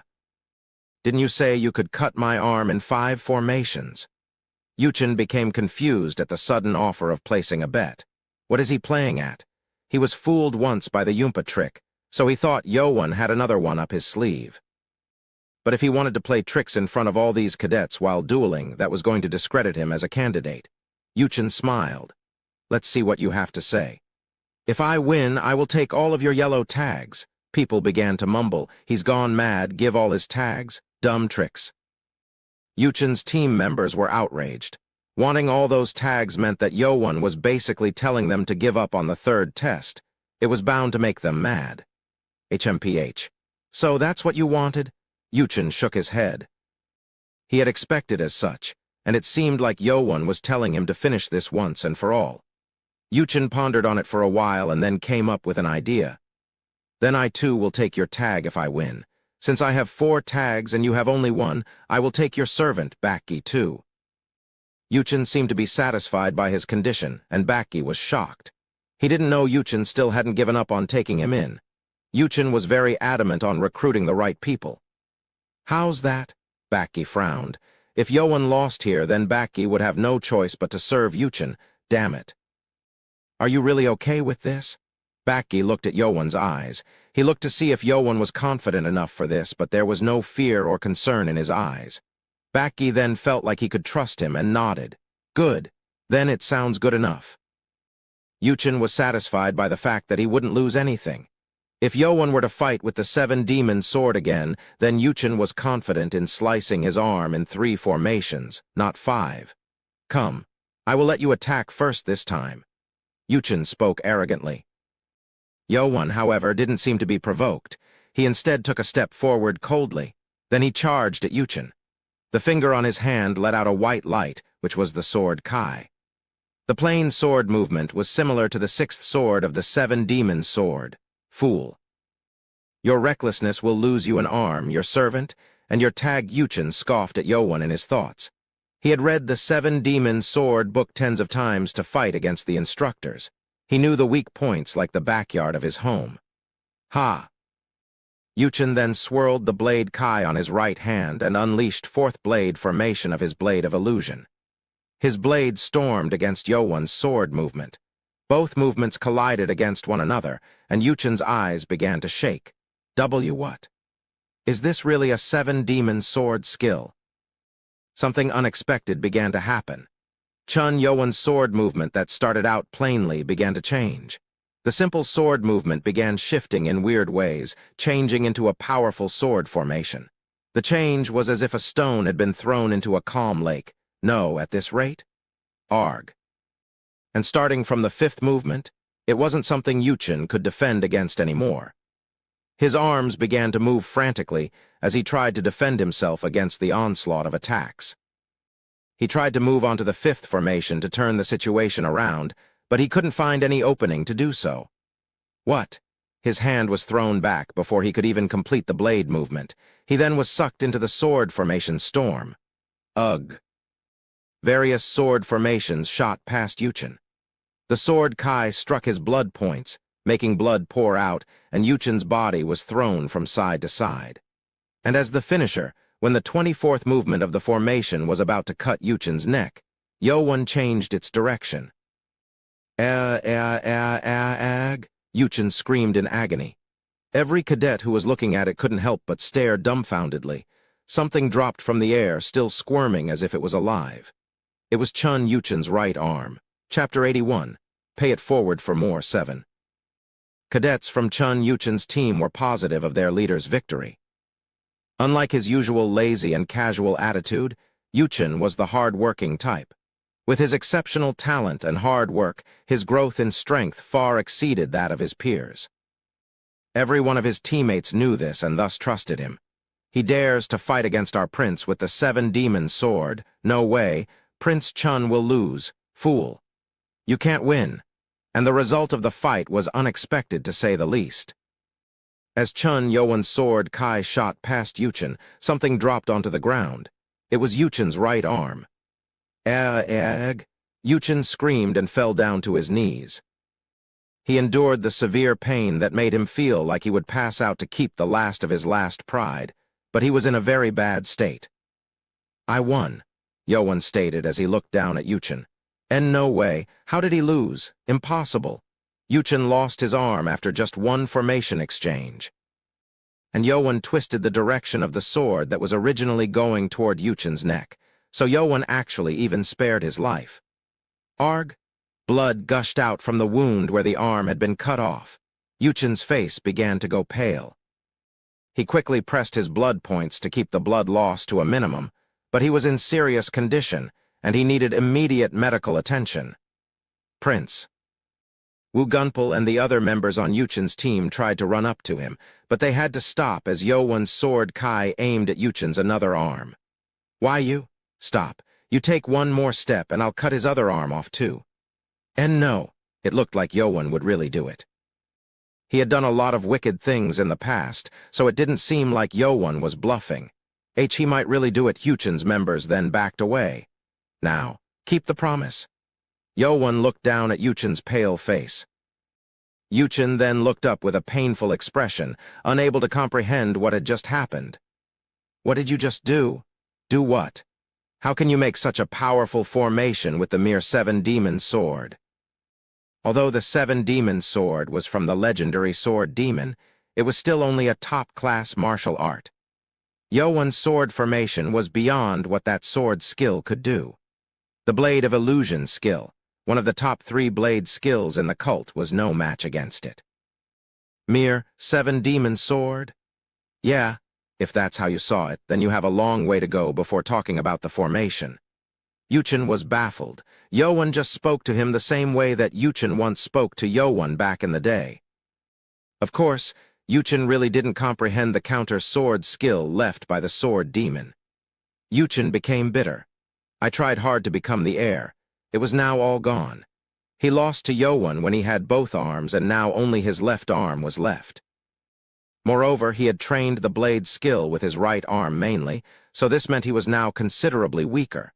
There was no way he could compete against Chun Kungwan from the Sword Clan either. Yuchen then became angry. Yuchen gritted his teeth and ordered, "Give him all the yellow tags." Yuchen's members turned grim. If they gave these up, then they would also lose the right to take the 3rd test. Yet, Chun Yuchen had made a promise, so they had to keep it. Chun Yuan, ugh, don't think this is the end. Yuchen then fell due to loss of blood. He did lose, and he lost a lot of things he had, but he still hadn't given up yet. This gave hope to his members too. HMPH. Wu Gunpal took his yellow tag and handed it over to Yuan while glaring at him. Gunpal then warned, "Don't think this is." Before he could finish, Yuan's fist struck his stomach. Arg! Gunpal spat out blood and fell to the ground in pain. He panted as if he couldn't breathe and looked up weakly. Arg, WW, what is this? We kept the promise. I didn't promise to stop after getting the tags. What? Gunpal was shocked. Yuan then looked at Yuchen and said, I learned a good lesson from him. What was it? Never leave any loose ends? Gunpal felt a chill run down his spine. Yuan was talking about Chun Yuchen cutting the muscles of the fake Chun Yuan. He was basically saying that he was going to get rid of Yuchen's members too. You are an evil man, we lost, but you still, ugh. Yuan punched his face before he could finish, making him pass out. Yuan then glared disgustingly at Gunpal. You can do it, but I can't, and that makes me evil. Don't give me that bullshit. Yuchin's members then realized things weren't going well and prepared to defend themselves. Yowan shouted to his members, defeat them and break their arms and legs. Yes, Yowan's members and the cadets from the 12th group immediately charged in. Damn it. This was the worst-case scenario for Yuchin's team. Their best warriors, Yuchin and Gunpal, were gone, and Jin Yu also was in bad shape since he had taken internal damage from his exchange with Yowan a while ago. Damn it, I can't do this alone. We're done for. The only remaining master-level warrior, Jurin, gritted her teeth. They were badly outnumbered too, and after a few minutes, it was almost over. All the members on Yuchin's team were subdued except 3 or 4 who ran away when the fight began. Yowan did not go after them since they weren't that loyal. Leg. My leg. The screams continued as Yowan and his members broke the arms and legs of Yuchin's members. They didn't leave Jurin, a girl cadet, out either. Arg, we never should try to fight him anymore. Yuchin's members lost all will to resist their fear after their arms and legs were broken. When everything was over, Yowan called Galen, who was trying to send all the defeated enemies to the medical room. Yowan then gave him 2 yellow tags. Take them. This is. Galen was shocked. He didn't think Yowan would give him the yellow tags. Why? He and his group had taken part in attacking Baki last night, so he didn't wish to receive any tags. He just wanted to take part in getting revenge against Chun Yuchin. These tags don't mean anything to me. Yowan now had a total of 6 yellow tags, 1 from Hu Jinchang, 1 from Ha Ilming, and 4 from Chun Yuchin. Galen was astonished. He can still keep it to lessen the competition, and he still decides to give them away. This guy is different. Galen and the 12th group cadets were impressed. Galen then hesitated. We are now officially enemies of the Blade clan. Maybe it would be better for us to help Prince Chun Yowan become the heir. Ko Wanger noticed Galen's hesitation and became intrigued. It was Wanger who told Yowan to give the yellow tags up. It was to make more allies in the upcoming competition. Let's hope it works. Galen and the cadets looked at Yowan with respect and admiration.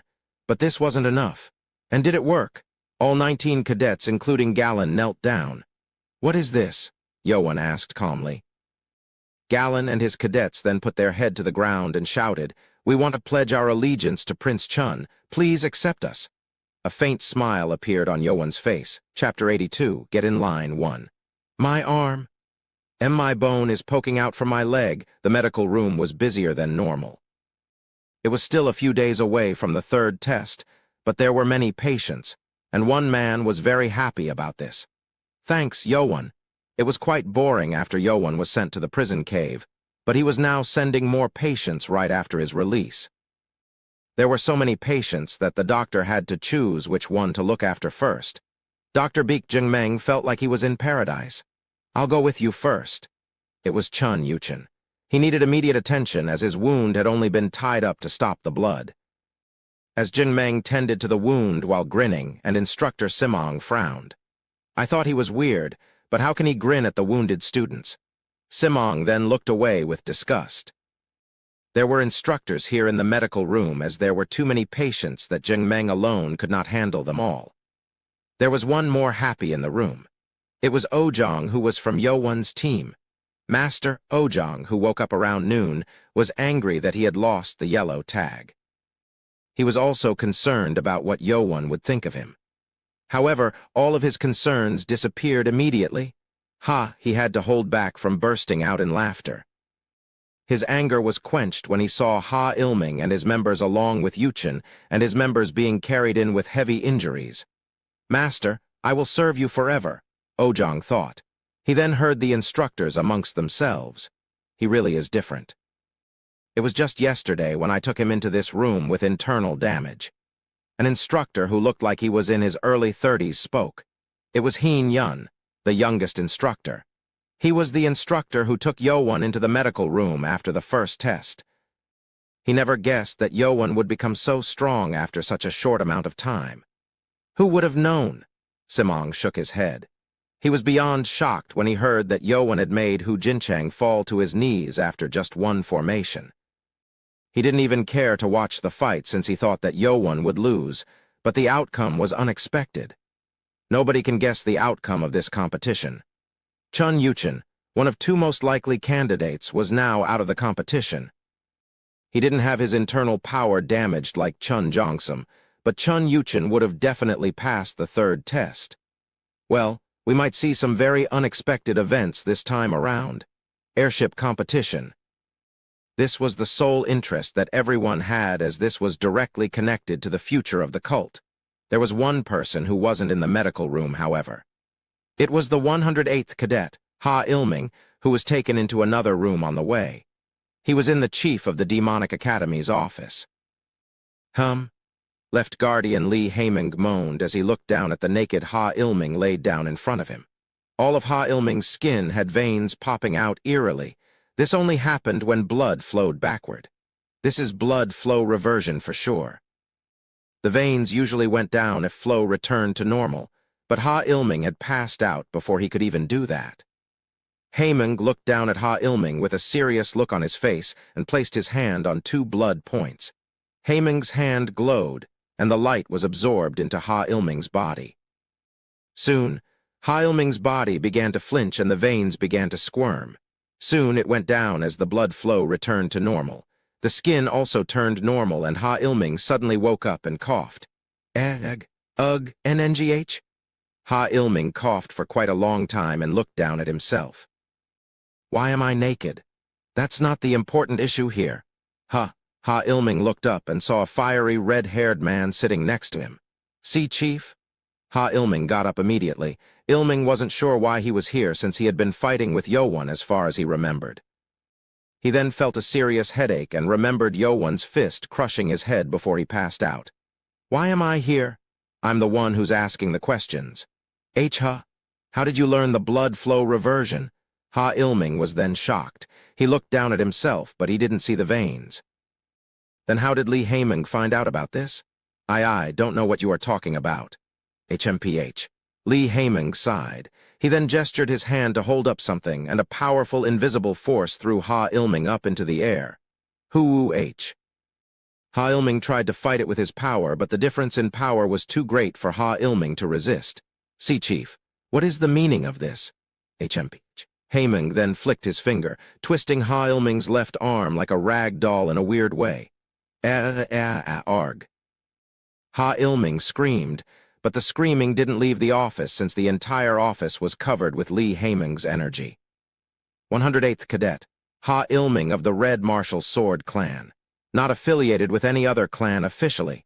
This is what you wrote down when you registered. Ha Ilming closed his mouth. With his blood reversion art revealed, he couldn't spill anymore. You think you can keep it from me? You think you will walk out safely with this forbidden art? Who did you learn it from? The art of blood flow reversion was forbidden, and most of the books had been destroyed. If Ha Ilming, a 17-year-old boy, learned that art that had been removed tens of years ago, then it meant that someone had taught him. If you don't speak, then your entire clan will suffer the consequences. It was likely that the Red Martial Sword Clan will be searched for any evidence regarding the forbidden art anyway. Ha Ilming did not speak even after such a threat. So you want your clan to come to its demise? Foolish.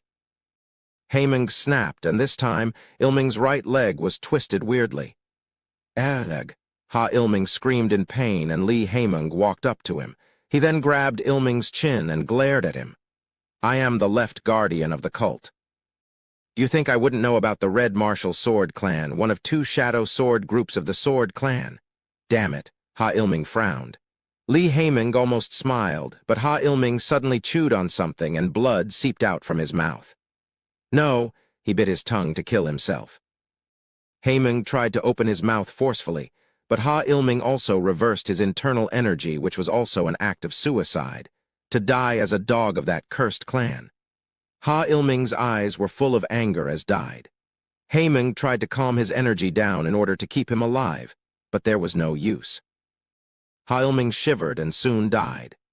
HMPH, so there will be no loose ends. Haiming sighed and began writing something down on the paper.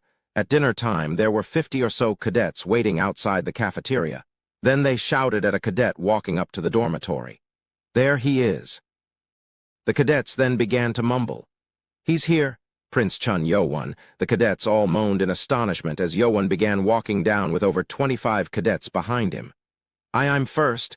No, stay in line. Who cares? Prince. The cadets then began to rush over to Yo-won. Huh. Yo-won and his members became surprised.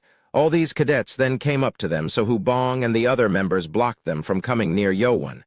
Move, I want to talk to the prince. Prince Chun, please give me time to talk. I'm first. They began to argue with themselves over who could talk to Yo-won first. As the cadets tried to rush in, Hu-bong flushed red with frustration and shouted, Arg, get in line. Chapter 83, get in line too. Huh, who is that? The cadets all became silent when Hu-bong started shouting. He turned red when everyone placed their attention on him, but Hu-bong still continued speaking. If you want to speak to my master, get in line in the order you arrived. The cadets then began to form a line in embarrassment. Hu-bong was quite talented in taking control over awkward situations. Ko Wanger and Ya Wooman smiled. Hu-bong did this before too without him realizing that he could handle this sort of stuff well. All these people, you think it's to join the team? Wooman asked. Ko Wanger nodded. These 50 cadets were unlike the number they had ever seen until now. It seemed most of the leaderless cadets had come. Rumors spread fast. Wanger's guess was accurate. With the lessened cadet members, everyone knew what the others were doing, and so these kinds of rumors spread fast. Everyone knew that Chun Yuchen had lost. He even broke the arms and legs of the 5th cadets members. That means he won the competition against Chun Yuchen. Wait, doesn't it mean Chun Yo-won has won everything this time? The rumor was now very different. Chun Yo-won had proved himself many times and was now being considered as a possible candidate to the heir. The cadet at the very front knelt down on both knees and shouted toward Yo-won. Prince Chun, I am the 71st Cadet Subjung. I want to help. He went down on his knees. Cadets in the back were shocked. With the first one kneeling down, the other cadets began to kneel and voice their will to join. But not all of them here were here to join Yo-won's group.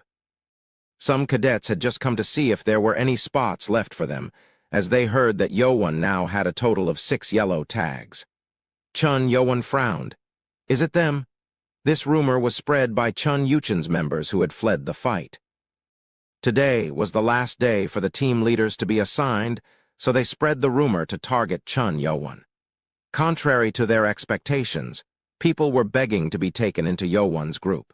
It took a while for all 50 cadets to say their names and their intentions. The sun went down and it was already night. There weren't enough spots for everyone, and Yo-won's only intention was to bring in members that would stay with him forever. Yo-won spoke to them politely. I want to thank you all for wanting to join my team, but I have something I want to tell you all first.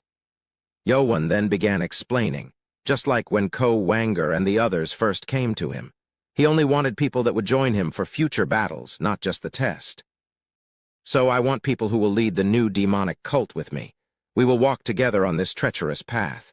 If you are not willing, I am sorry, but I will have to reject your offer. Yo-won bowed in the end. The cadets then began to mumble to themselves, and they began to leave one by one. Those cadets who just wanted to join for the test left without hesitation. Unlike what was expected in the beginning, not that many decided to leave. A total of 26 cadets still stayed behind. 508th Cadet Yu Perrin, who knelt on one knee, bowed to speak. I wanted to join at first just for the test, but I changed my mind after listening to you. Please take me in. And it wasn't only Yu Perrin. A total of 8 cadets changed their minds after listening to Yo-won. God, is that Mun Ku? Ya Wooman was shocked to see one of the remaining cadets. It was 408th Cadet Mun Ku, who was from the Dragon Fist clan. Mun Ku was the leader of the group that Ya Wooman was in during the second test, so he knew him. He didn't know that Mun Ku was here as he silently stayed in the middle of the other cadets. Why is he here? Mun Ku was one of the top 10 powerful cadets in the academy. Why doesn't he have a yellow tag? This didn't make sense. Mun Ku was already an experienced master-level warrior who should have gotten a yellow tag. Mun Ku then came up to Yo-won and asked, Prince Chun, can I speak to you? Mun Ku. Yo-won had also noticed him during one of the tests, so knew who he was. However, Mun-ku was limping when he got up. "You have 6 tags, right?" Yoan nodded. Mun-ku then raised his eyebrows and spoke with anger and bitterness. "One of them is mine." Yoan frowned at such a weird claim. Mun-ku continued, "My tag was taken by Chun Yuchen of the Blade clan." Mun-ku then began to explain what had happened to him. He had taken the yellow tag on the 3rd day, but Yuchen came to him and told him to join his group. "I'm sorry. I don't side with anyone." Mun-ku refused, but Yuchen approached him 2 more times to ask him to join. Mun-ku still declined the offer. He then asked me to duel. Yuchen insisted and didn't back down, and at last Mun-ku lost the duel. Yuchen broke his left leg and right arm and threatened him to join Yuchen's team if he didn't want to fail the test. Mad bastard. Baki spat as he listened to Mun-ku's story. "I was going to get revenge on him after I joined some other group and Mun-ku teared up. "No one wants me with my broken arm and leg." He thought he would be able to join the others since he was still a master-level warrior, but the other group leaders refused him coldly, saying that Mun-ku would need to heal first. One group accepted me, but I was cast out after an hour. I later found out that Chun Yuchen sent one of his men to tell other groups to not take me in.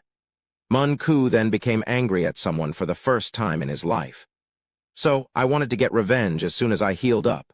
I didn't care about the 3rd test anymore, and that's when I heard what you did. Mun-ku was able to hear Chun Yuchen's downfall just 1 minute after his decision. I'm not sure if I have the right to be happy, though.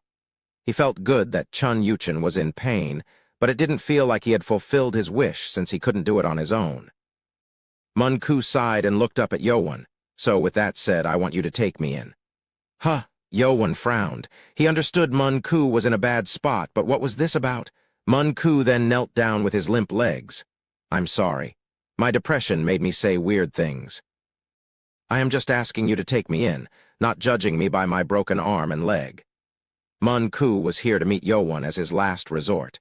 If Yoan did not take him in, then Mun-ku had no way but to fail the 3rd test. Ya-Woman then sent a telepathic message to Yoan. "Master, you must take in Mun-ku." Yoan became curious, and Woman sent him another message. Mun-ku is the grandson of the 9th elder, Mun-yun. One of 12 elders of our cult. Chapter 84. Learn the 7 demon sword 1. Excluding the Lord, elders in the cult were second to none in terms of rank within the demonic cult. There was a total of 12 elders, and powerful warriors or leaders of powerful clans were chosen to be elders. There were some exceptions, especially from 1st to 6th elder spot. These spots were passed down within the 6 clans. However, that didn't mean that those elders were weak. The 6 clans always competed to give birth to a new lord, so they were always more powerful than most. Other than those 6 elders, the other 6 leaders were those who were chosen to be leaders because of their own power. 9th elder Mun-yun was a member of the high-ranked clan called the Dragon Fist Clan. He had served in the past Demon Justice War and achieved many feats which allowed him to become an elder. Mun-yun then supported his clan to become a powerful clan, which was almost as powerful as the 6 clans themselves. Thus, all 6 heirs asked the Dragon Fist Clan first. Chun Kungwon of the Sword Clan, Chun Wonryu of the Lust Clan, Mukium of the Loyal Clan, and Yuchen all contacted Mun-ku multiple times right after the first test, but Mun-ku declined every offer. This was to not side with any of the clans for the upcoming competition, since the Dragon Fist Clan did not want to fight against any of the clans by siding with another. Mun-ku had joined the academy to increase his power and prove himself. This was why Ya-Woman insisted on telling Yoan to take Mun-ku in. Mun-ku had potential, but Yoan wanted members, not just power. From the way he talked, it seemed like Mun-ku was offering to join for the test only. "Are you saying you will side with me? Or do you just want in as a group member?" Mun-ku hesitated. He tried explaining his story to get in without mentioning his intention, but he didn't expect Yoan to ask him directly again. "Ku, you must stay neutral even in the academy. However, we as humans might change our minds. If you find someone you really want to serve, then take a good look at him and judge carefully." That's what his grandfather told him before. If Mun-ku were to serve Yowon, then he wanted to know more. However, he still needed a group leader to not fail the test. Mun-ku thought for a second and said, Prince, can I think about joining you after I join the team first? It won't take long. It sounded like Mun-ku wanted to solve the problem first and think later. Yowon shook his head. If he allowed this to happen, then he would have accepted every other cadet. Really? Then I refuse. Mun-ku became shocked. He didn't think Yowon would refuse right at that moment. Ya-Woman was also shocked and quickly ran up to Yowon. Master, he has gone through some tough times. Why don't you think about it? He then sent a telepathic message to persuade Yowon. Master, we will regret it if we don't take someone like Mun-ku. Every prince wants him. It would be easier to persuade Mun-ku after letting him join. Ko-Wanger also seemed to agree with the idea and sent a message. Master, if a group leader-level cadet knelt down, then it is likely he will join us for the greater cause. Maybe we should make an exception, and Yowon shook his head. I cannot make an exception for any circumstances. Yowon's choice was correct. He had to stand by his words that he had said in front of everyone. No. Mun-ku started to panic. He limped over to Yowon and begged him. Prince, can you give me at least 3 days then? No, then how about 2 days? I need some time to think. Yowon frowned. He had refused, but why did he want to join him so much? It seemed weird that a grandson of an elder was begging to join him. Why do you want to join my team? Yowon ordered Nano, analyze the facial muscles. Analyzing. Yowon then saw augmented reality activating through his eyes. The white lines locked onto Mun-ku's face as Mun-ku began to speak. That's because I want to see what kind of man you are for a bit longer. His eyes did not lie. However, the result that came was unexpected. Error. The white light turned red across Mun-ku's face. What's going on? Cannot analyze the entity. Why entity's facial surface has been covered by artificial leather, thus concealing the muscles. The white line then drew a circle at the back of Mun-ku's face and zoomed in so Yowon could see it closely. The skin was a bit different at the back of the ears with faint lines. Is that an artificial facial mask? Artificial facial masks were created by the leather of animal, or by using real human skin to create another face to wear over one's face. It was created with such expertise that not even experienced warriors could notice it. However, it was easy for Nano to see through it. Creating such a mask required a high experience skill, and there only 3 were people known to be able to create it in all of Wulin. One of them was the 12th Elder, Huenyi, or the 1,000 Faces. Why did he hide his face? Yowon then became more suspicious of Mun-ku. That's when Nano's voice rang inside Yowon's head, analyzing the body. The entity has been identified to be a female aged 15 to 17 years old. What? A girl? Yowon's eyes widened. So it was actually a girl who was hiding under a boy's mask. Mun-ku did talk a bit like a girl, but it didn't seem to be out of place. What is he doing? Mun-ku was confused as Yowon kept on looking at her. Not to mention, Yowon was looking at her neck and ears. Is he? No, that's not possible. Even Left Guardian Li Haiming did not know that she was wearing a mask, so there was no way Yowon would be able to recognize her. Yowon then mumbled with a confused expression, You, a girl? Eek. Mun-ku then flushed red and frantically bowed and shouted, I want to join you, Prince. I didn't need to think. Please take me in. The cadets were bewildered by the sudden change of thought. Mun-ku's eyes teared up as she looked at Yowon. He was curious as to why she wanted to hide her gender so badly, even to the point where she needed to change her stance of needing more time. I will explain later in private. Yowon sighed at Mun-ku's message and nodded. Ya-Woman smiled with excitement. He didn't want to lose a talented individual like Mun-ku. Mun-ku, long time no see. Why yeah, long time no see, woman. Mun-ku replied to Ya-Woman, but she didn't feel so good for Yowon realizing something that she had kept a secret for a long time. Welcome, I am Ko-Wanger. I'm Baki. I'm Hubong. Yowon's members welcomed Mun-ku wholeheartedly. There were other members who joined also. With 26 new cadets, Chun Yo-won's group was the largest force in the academy with a total number of 53 members. I have a lot now. He needed to form a new group now. We will need to form a new group with this many people. The ones I list off will be a group leader.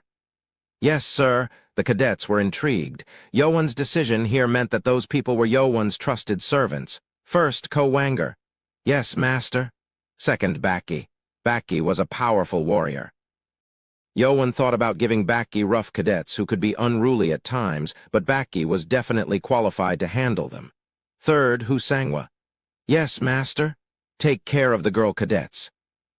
From thinking about the group training or dormitories, Yo-won thought that girls needed to be with girls and Husangwa was the best within the girl group. Now, 2 tags were left. Next, Gallon. Huh, you lead one of the groups too.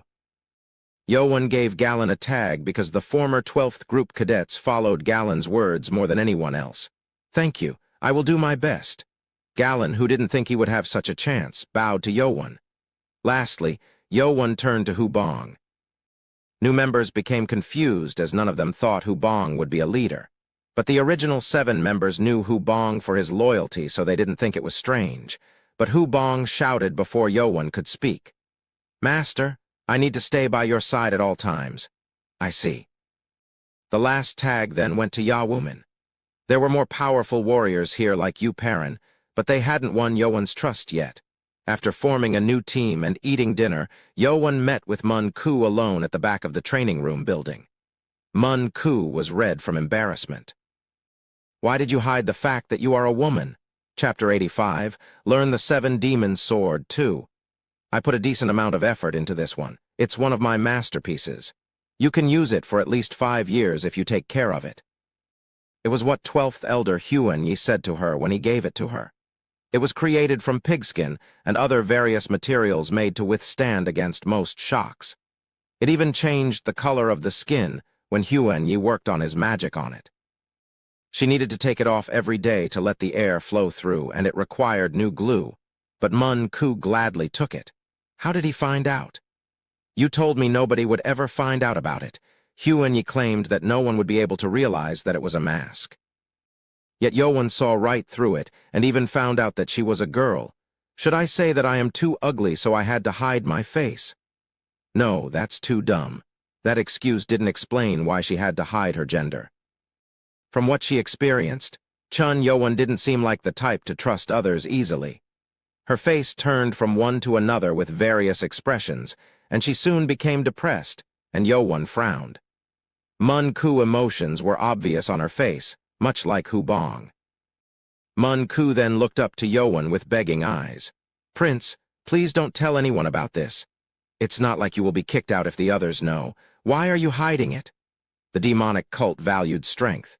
It did not matter if the one who held the strength was a boy or a girl. Do you have a scar on your face, or are you too ugly or something? Mun-ku became dumbfounded.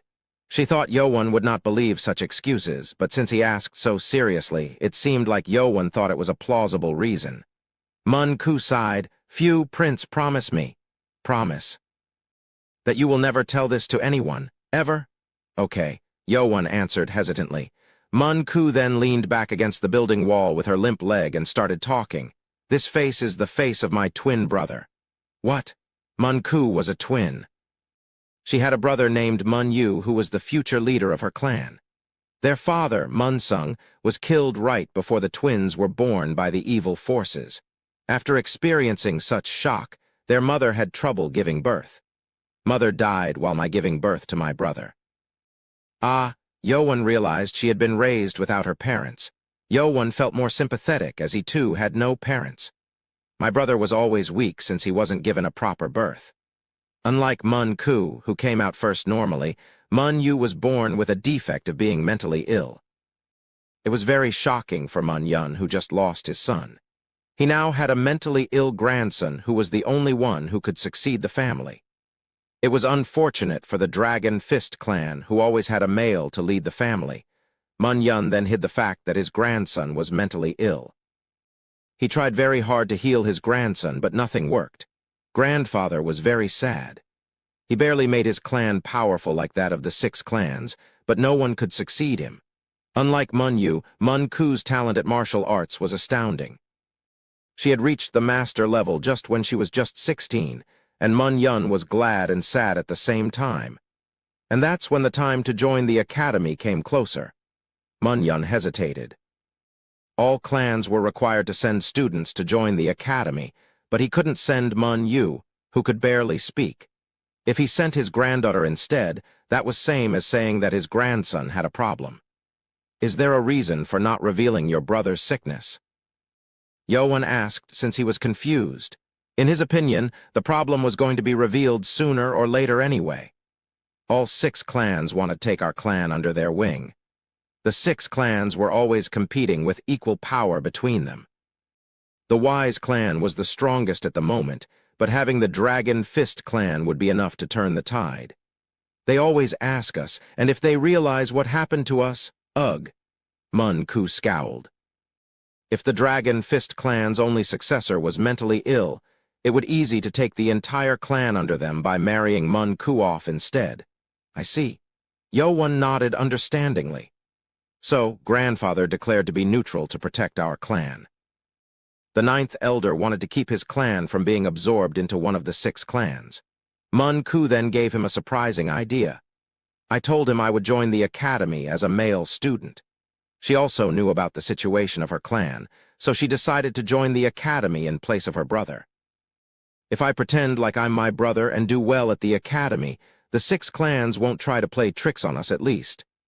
Mun Yun did not want it at first.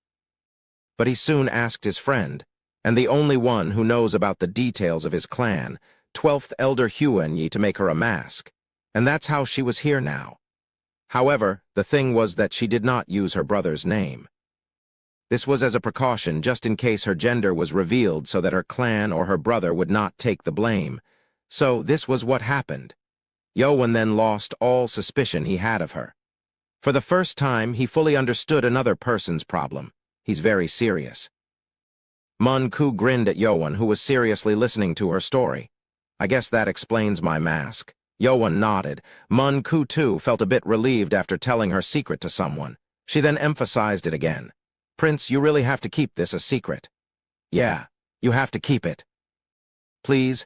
Mun Ku had a very girlish accent, but she had a boy's face and voice. Did you change your voice too? Mun Ku intentionally spoke with a hoarser voice to mimic a boy's voice. She smiled and changed her voice to a higher and smoother voice. Of course. I can't let anyone know, you know. Yoan was surprised. That was definitely a girl's voice. But making this boy voice makes my throat dry. That's why Mun Ku did not speak much if she could. It's much better to speak in my own voice. Heh, she smiled, and Yoan also smiled back.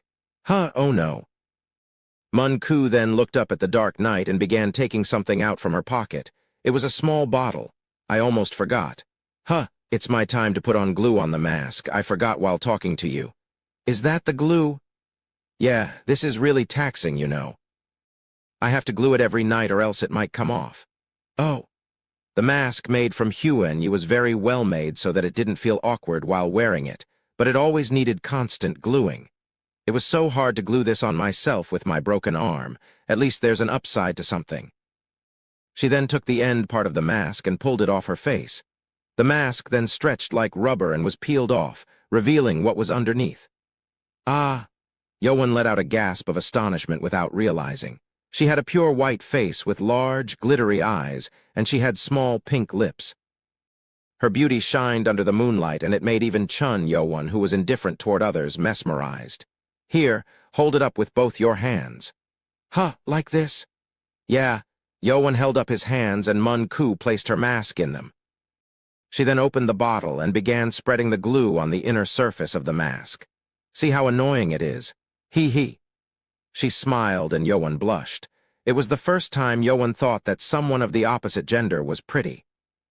Yoan, however, did not know what this emotion was, so he soon returned to his normal expression. There we go. Thank you. Ku finished re-gluing it and placed the mask over her face again. It looked like it was a bit difficult to place it over her face with one hand, so Yoan had to help her out. Soon, Ku was back to wearing her brother's face. I did it quickly, thanks to you. It's good that someone knows my secret. Heh. Ku spoke with a smile. She then asked Yo-won, "As you can see, I cannot train right now because I'm injured. Are you going to train in the training room?" "Yeah." "Then I'll go back to the dorm and rest for today." "Oh, what is your room number?" "I stay in the 7th room in the 4th building." "I'll move my stuff over to your room then now that I'm in your group. I'll see you later." Ku then limped over in the direction of the dormitory. Yo-won then moved to walk toward the training room when a thought struck at him that made him stop in his tracks. Wait, she's a girl? Ku was a girl, and she was now going to come to stay at boys' dormitory. Yo-won wondered how he should deal with this. Chapter 86, Learn the 7 Demons Sword 3. Late at night, Chun Yo-won finally got the time to train in a private training room for a long time before he came out satisfied. He learned that having a good place to train instead of a dark and humid cave was quite important. When he came out, Hubong and the other cadets were waiting for him. "Master?" Not all of them were waiting since it was too hard to walk around with a group of 53 people. Yo-won had ordered them to group up with their group leaders, so there was a total of 9 members with 2 missing.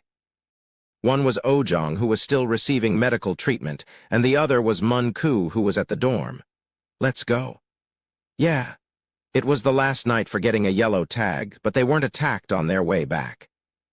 This was due to the fact that the cadets had realized that they couldn't mess with Chun Yo-won, who had defeated Chun Yuchen.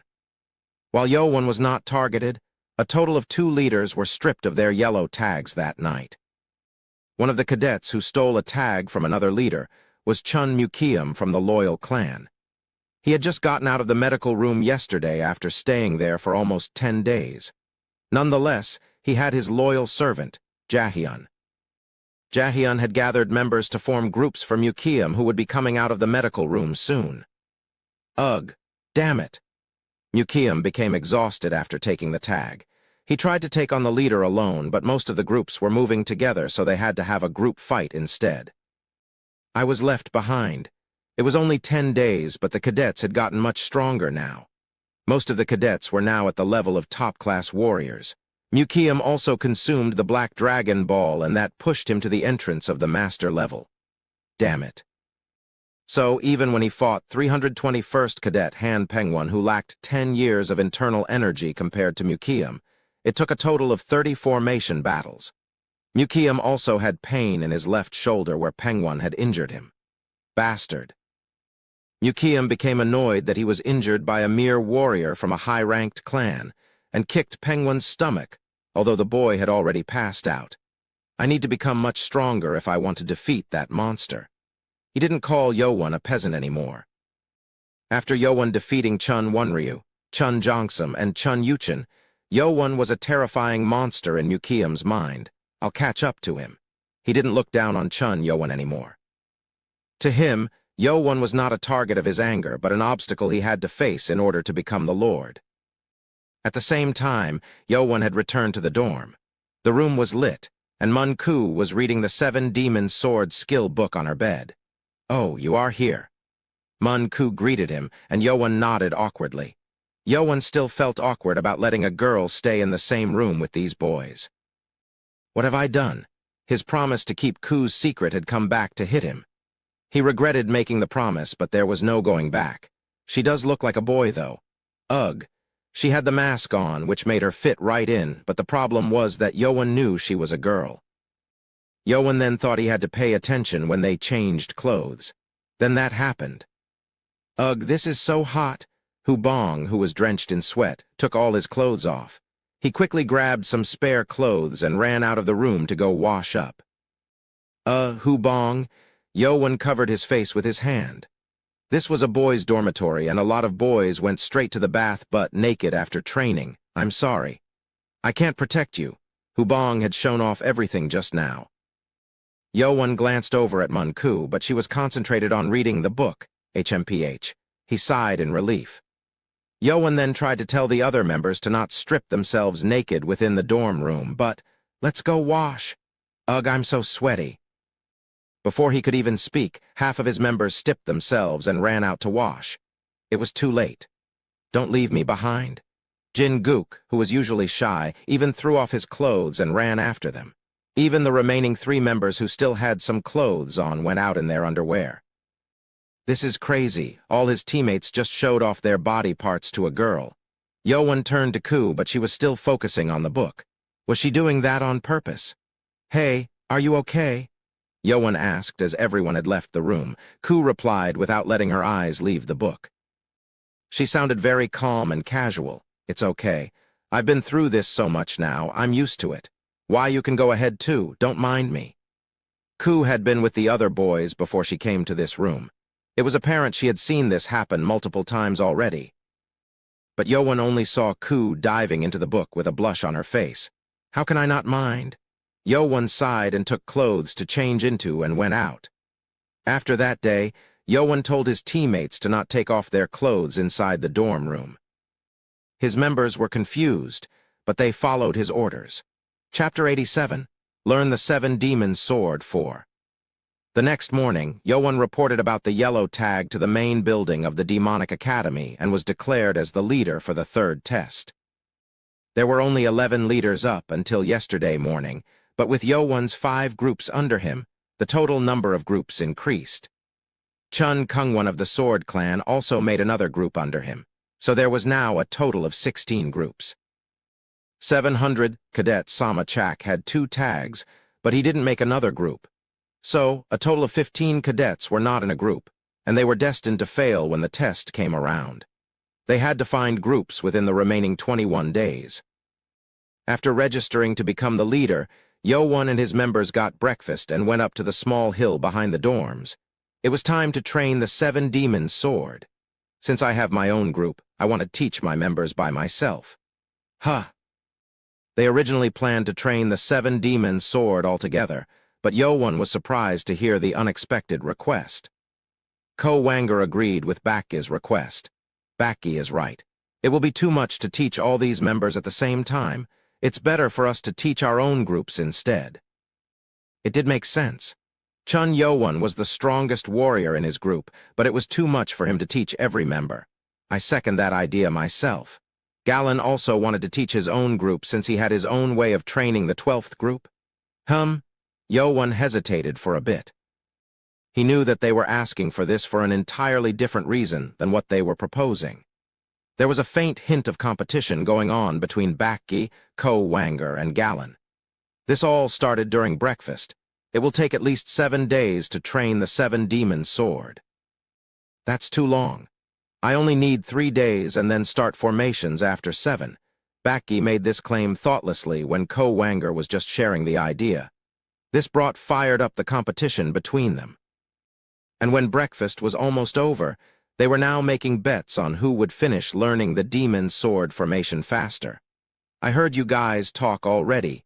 Yoan shook his head. He was with them all along when they were talking about the competition, and it was funny that they were sharing ideas for different reasons. However, it wasn't too bad to use the competition to make them learn faster. Okay, do what you will. Thank you. The 3 members then took their groups to train in different spots. Master, I need more members. You too, woman. Me too. Master, can you train our members while we gather more members? Ya Woman and Hu Sangwa needed more members, so they couldn't start training today. There were still many cadets who didn't have a group, so both of them walked down the mountain to recruit other cadets. Actually, Bakki needs more members too. Bakki, who hated accepting help, probably went down to recruit more members without asking Yoan. It would have been too much if Yoan had to take Bakki's members also. Bakki, Woman, and Sangwa all needed to recruit members who are willing to become Yoan's forces, so it would probably take them some time. 17 cadets all lined up with wooden swords in their hands. Most of them had just become top-class warriors, so the 7 Demons' Sword was their first top-class martial art. They were used to the skill after reading the book already. Finally, we're learning from our master. Hubong looked at Yoan with anticipation. The other cadets also looked forward to being taught by Yoan as they knew how powerful he was. However, since there were too many people here, they probably wouldn't get the chance to watch Yoan one-on-one. Should I start now? It was Yoan's first time teaching someone else, so he became nervous. But he was going to do his best to teach his members just like how Right Guardian Sub Meng had taught him. Let me show you how it's done first. Yo-Won got up slowly and readied to use the seven demon sword.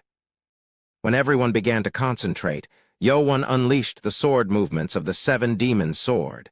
He did it very slowly so that every cadet could carefully observe every movement. Whoa-ah! They were astounded as Yo-Won's movement was just like how the skill book described it. Most martial artists had imperfections in their movements if it was a martial art that they had just learned. But Yo-Won did it like he had trained in the art for tens of years. Was he really locked up in a prison cave just until yesterday? Mun-Ku was beyond shocked to see his movements.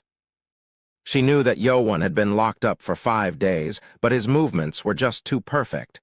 This is incredible. Is he a genius?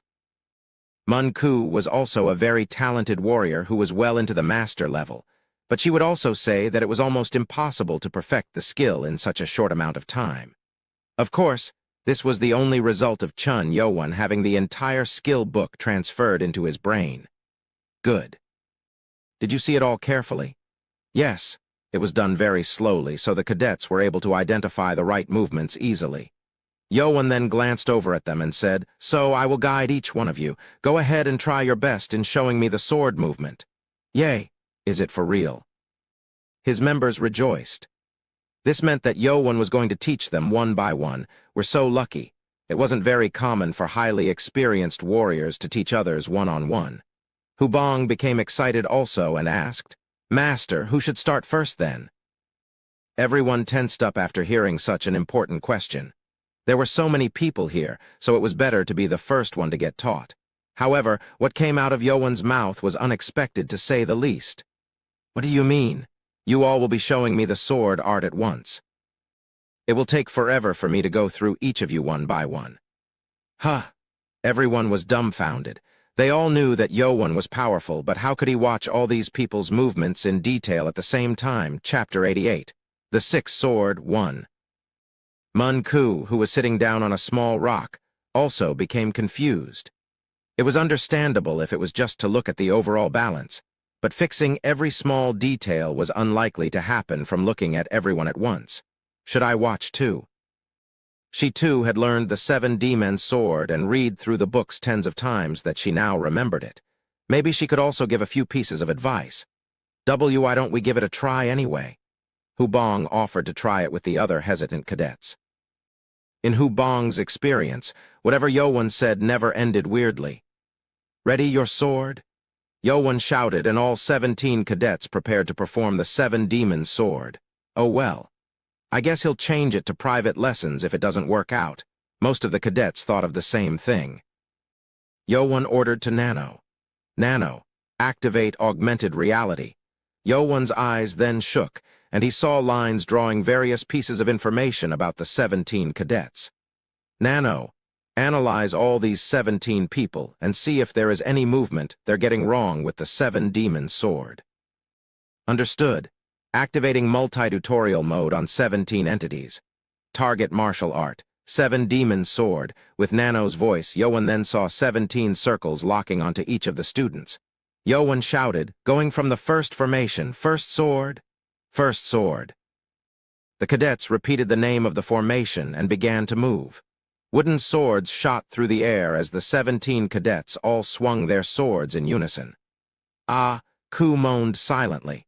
There were many cadets who were not doing it correctly. Actually, most of them were a mess besides the 3 cadets who were top-class warriors already. The cadets stopped in place after finishing the first formation. There was just too many things that needed fixing. Mun-Ku tried to send a telepathic message to Yo-Won on what she had seen for the few cadets that she had seen at least, but Yo-Won spoke first. "We're training, so I'll call out numbers. First, 31st cadet." "Yes, sir." "Your arm is weak when you start the first sword, and that causes all connected movements to become weak as well. Be careful of that." "Yes, sir." The 31st cadet, Yuk Kinaming, shouted back. This was only the start. Yo-Won then went over to the other cadets. After going through few, Yo-Won called out Hubong's number. 23rd cadet. "Yes, sir. Your sword drops when you move. On the third movement, you only use wrist when you step with your right. You need to use your waist, not only the wrist." "Yes, sir, thank you." Hubong answered excitedly at such detailed advice. Mun-ku was shocked. Hubong was one of the few cadets that she observed, and Yo-won had gotten everything correct. Did he really see what every cadet did? Yo-won then went over to the other cadets. After the number of cadets receiving advice went over the count of 10, all the cadets were astonished. Did he really see everyone? He wasn't just saying it. The 22nd cadet, Kong Jino, just joined yesterday. He was dumbfounded and suspicious at the same time. However, the cadets who listened to their faults seemed to agree. 22nd cadet. Why, yes, Jino frowned as he answered. He was a top-class warrior, and he had the ability to do the 7 demons sword more perfectly than the other cadets, but he didn't put in much effort in doing so. He was at the very back, so he thought Yo-won would not see him anyway. Yo-won was glaring at him, however. Surely Yo-won was angry at his laziness. You think I would not notice if you didn't put in any effort? Ugh, what was that slow, clumsy sword movement? Do you not want to do this? Yo-won snapped, and Jino flushed red from embarrassment. He couldn't even find the right words to respond. He claimed that Yo-won would never know when the cadet next to him, Im Yuhan, told him to stop fooling around. I'm sorry. If you do that again, then you will be practicing the sword formations alone. Jino then went down on his both knees. This will never happen again, Master. This gave every cadet the chills. They thought to never do things without letting Yo-won know. HMPH. Yo-won accepted Jino's apology. You must act accordingly if you have the power, but you are second to being correct among everyone else here. Make sure you do it right next time. Second? I'm only second. Who was first then? Yo-won then turned to the 11th cadet, Im Yuhan, with a satisfied voice. I have nothing much to say to you, 11th cadet. You were better than everyone here. Thank you, Master. Jino frowned. Jino and Yuhan were always competing with each other, so Jino didn't feel so good about losing. He then regretted for not doing it right. After Yo-won met all 17 cadets, they began to trust Yo-won on what he was doing. Okay, we'll go with the first formation again. Remember what I told you and repeat slowly. Yes, sir. And the swords began to move again. Not everything was fixed at once, but all the movements had gotten much better now. Wow, Ku gasped in astonishment.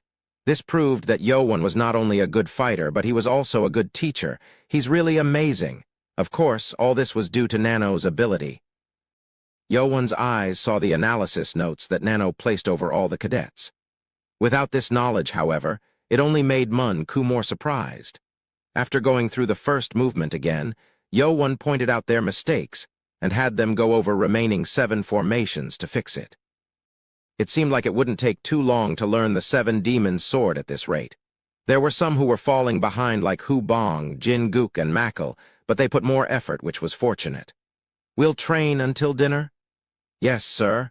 And 10 days had passed after the training started. It took a bit more time for everyone to perfect all the 7 demon sword formations.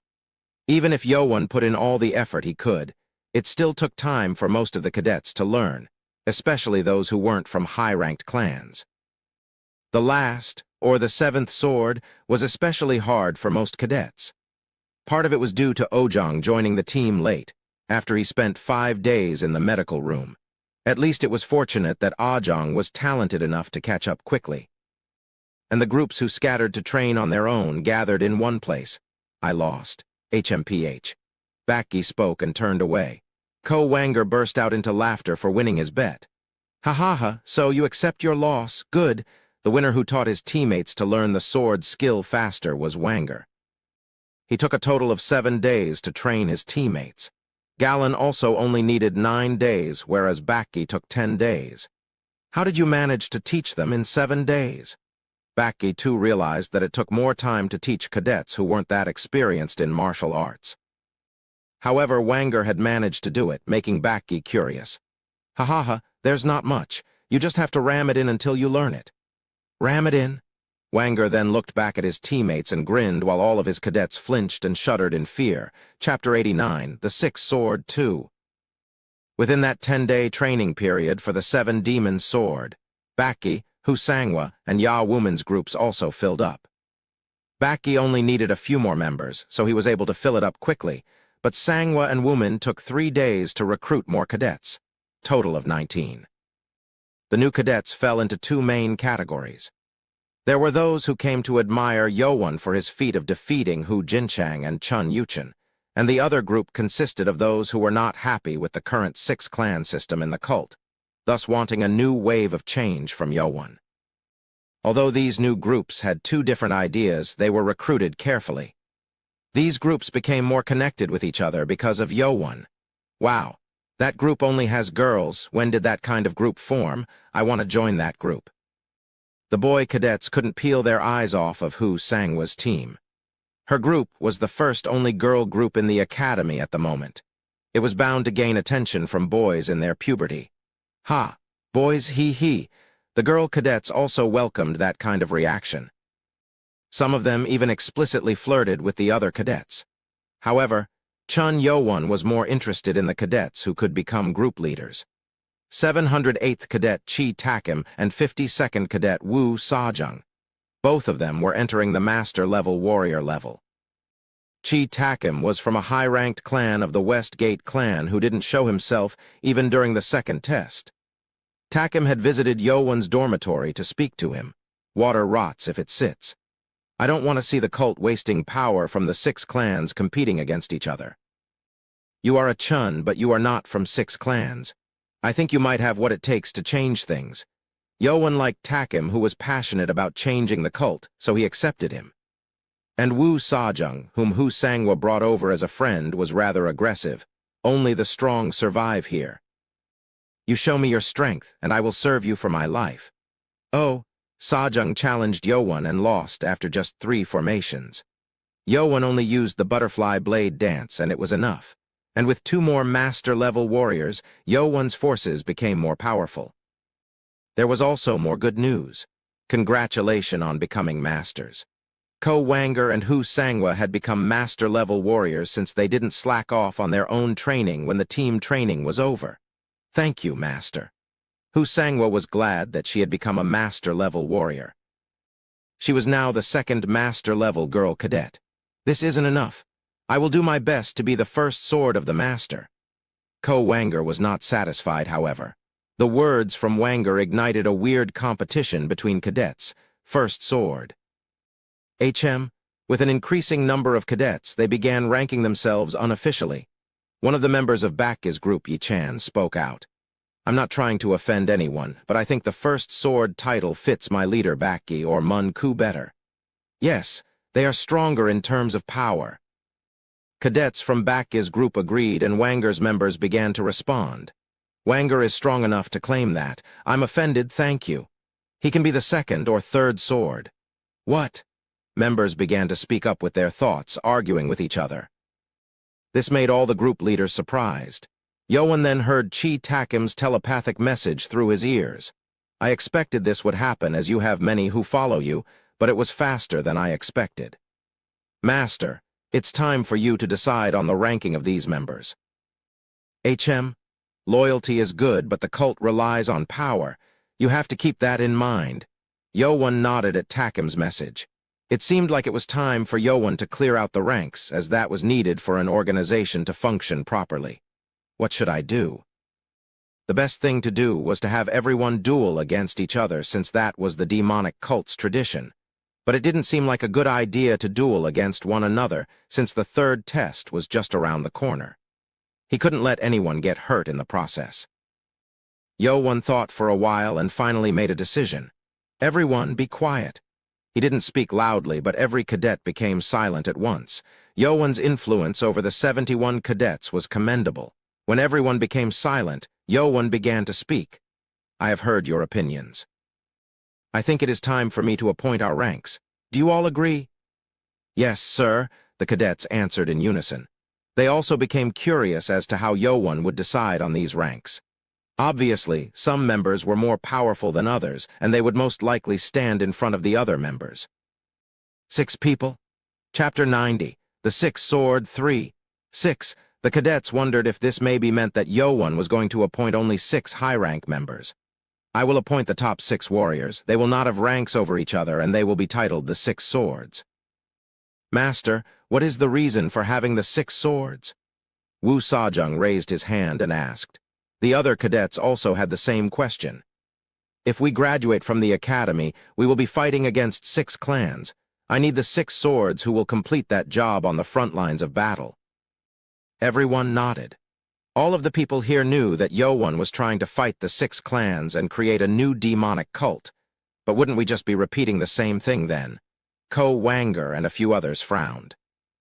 It was still far into the future, but if they managed to defeat the 6 clans and the 6 swords replaced them, then they could end up in a power struggle again.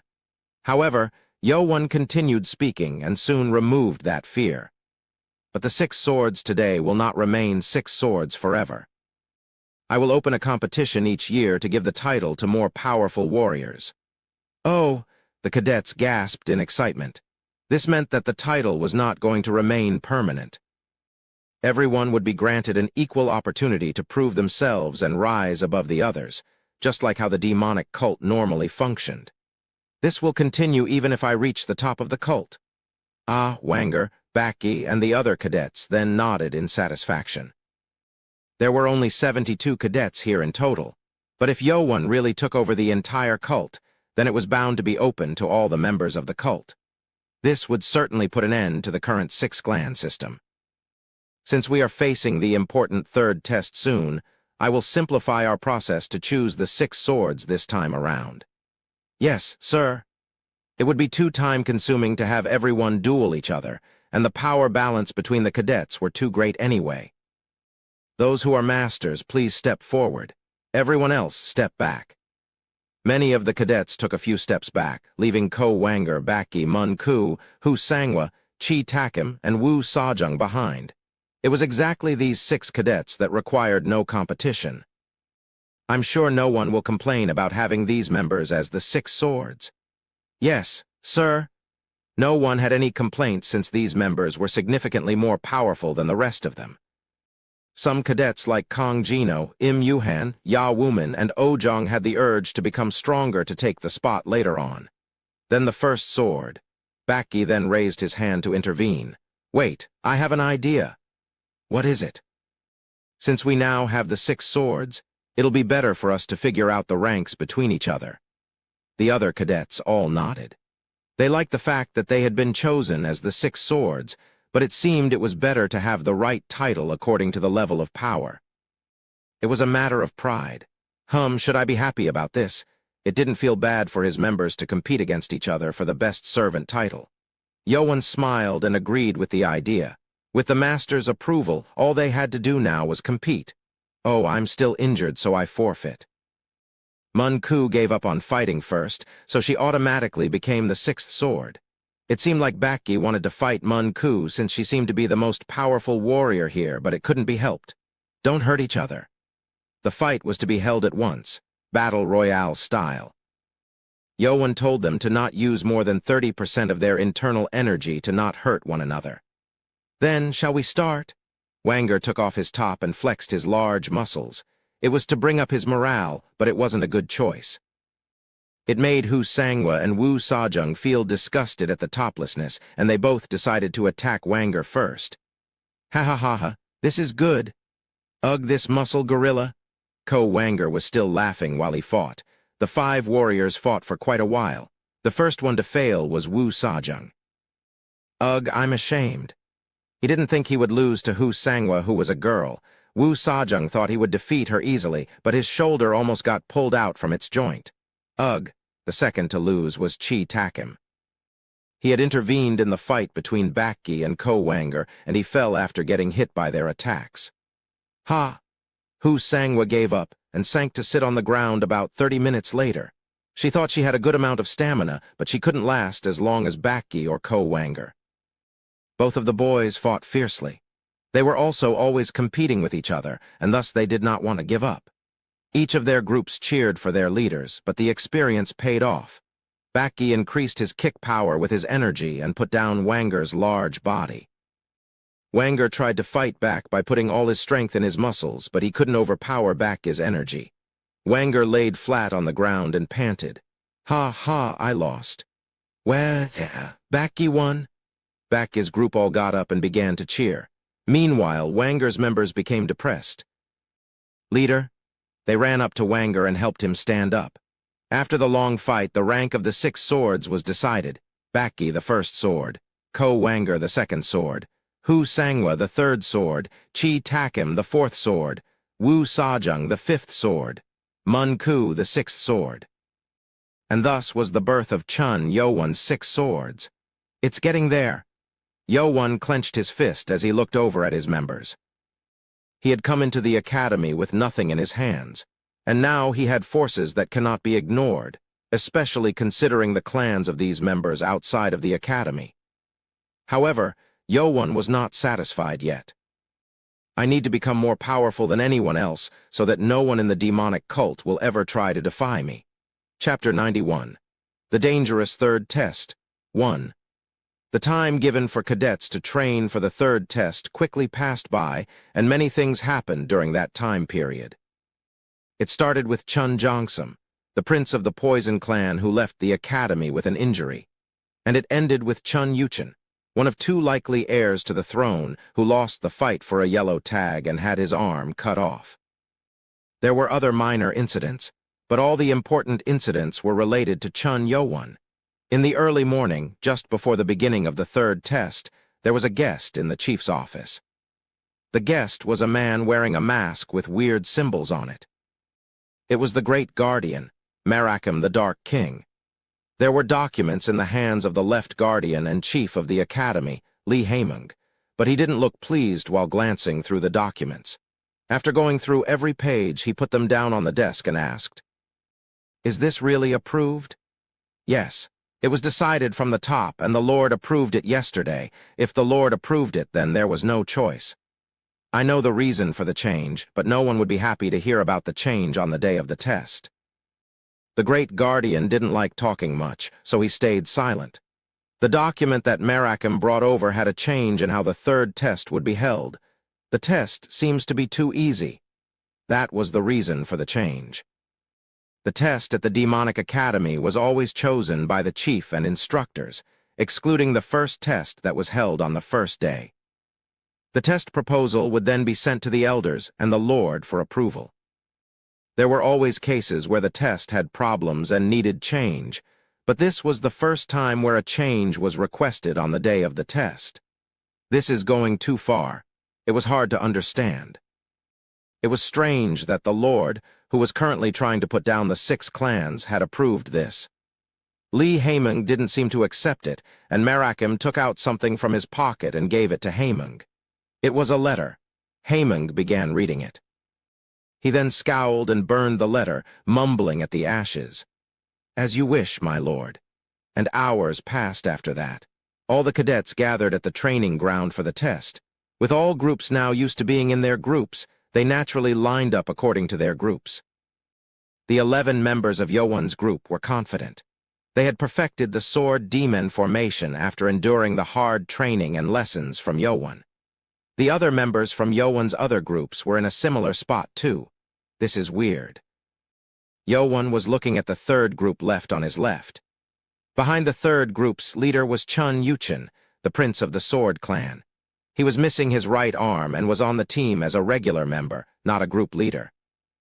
He might have given up if he was a regular cadet, but it seemed like he hadn't given up all hope yet.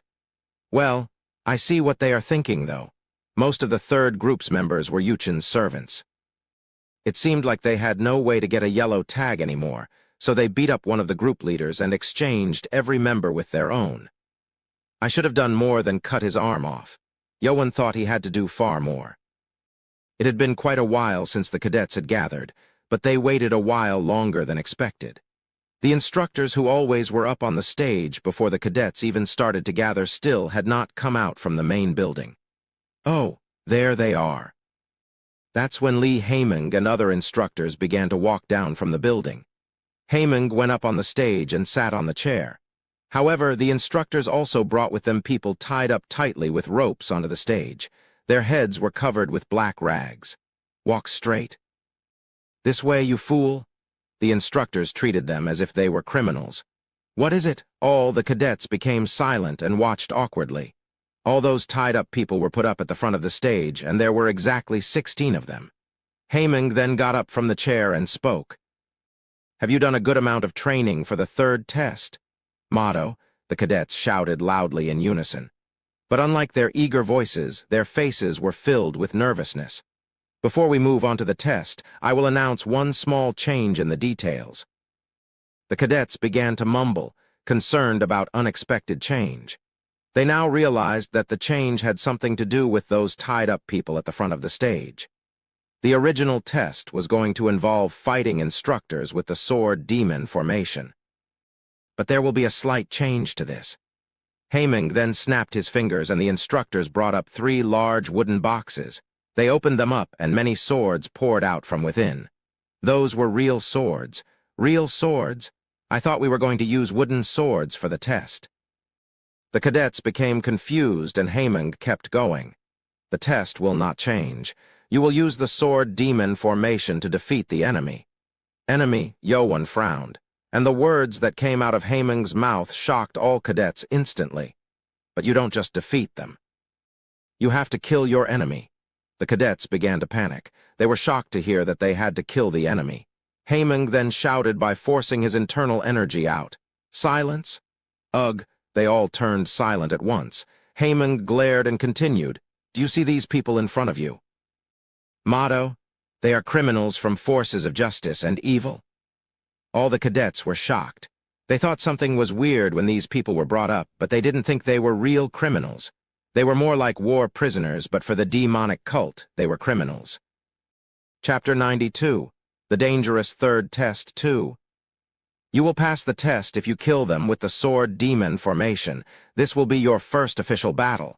The test was not a practice session anymore. It was a real fight against a real enemy and they needed to kill them.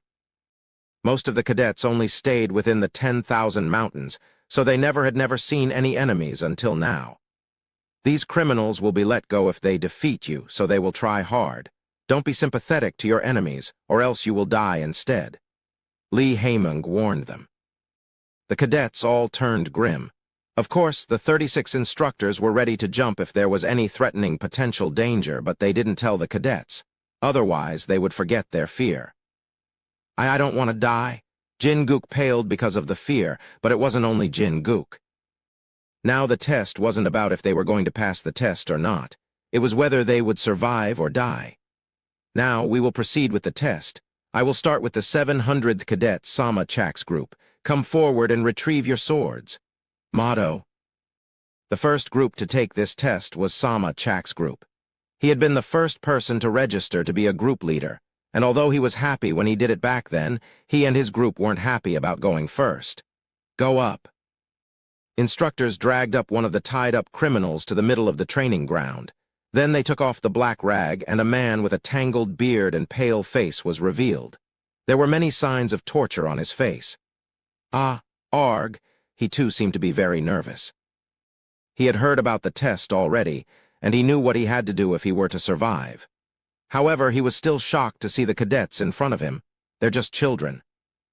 He volunteered since he was told that he would be freed if he could win against the sword formation, but he wasn't told that he'd be fighting teenagers. The instructors scoffed at the man from behind. This group is lucky to fight the foolish force of justice. It seemed it wasn't likely that something would go terribly wrong. Lots of members from the force of justice valued justice or ethics, and thus they were sympathetic. It seemed this man was probably like that. Instructors untied the man and released the pressure on the blood point, freeing him to use his martial arts.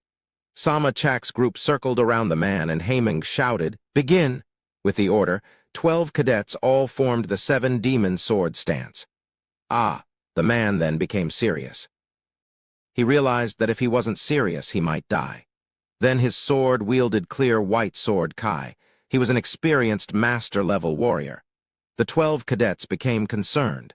The only master warrior they had was Sama Chak, but he too was only an entry-level master warrior. If they made any mistakes in the formation, then they might die. We have no choice. Sama Chak took a deep breath and shouted, "Third formation? Gaul!"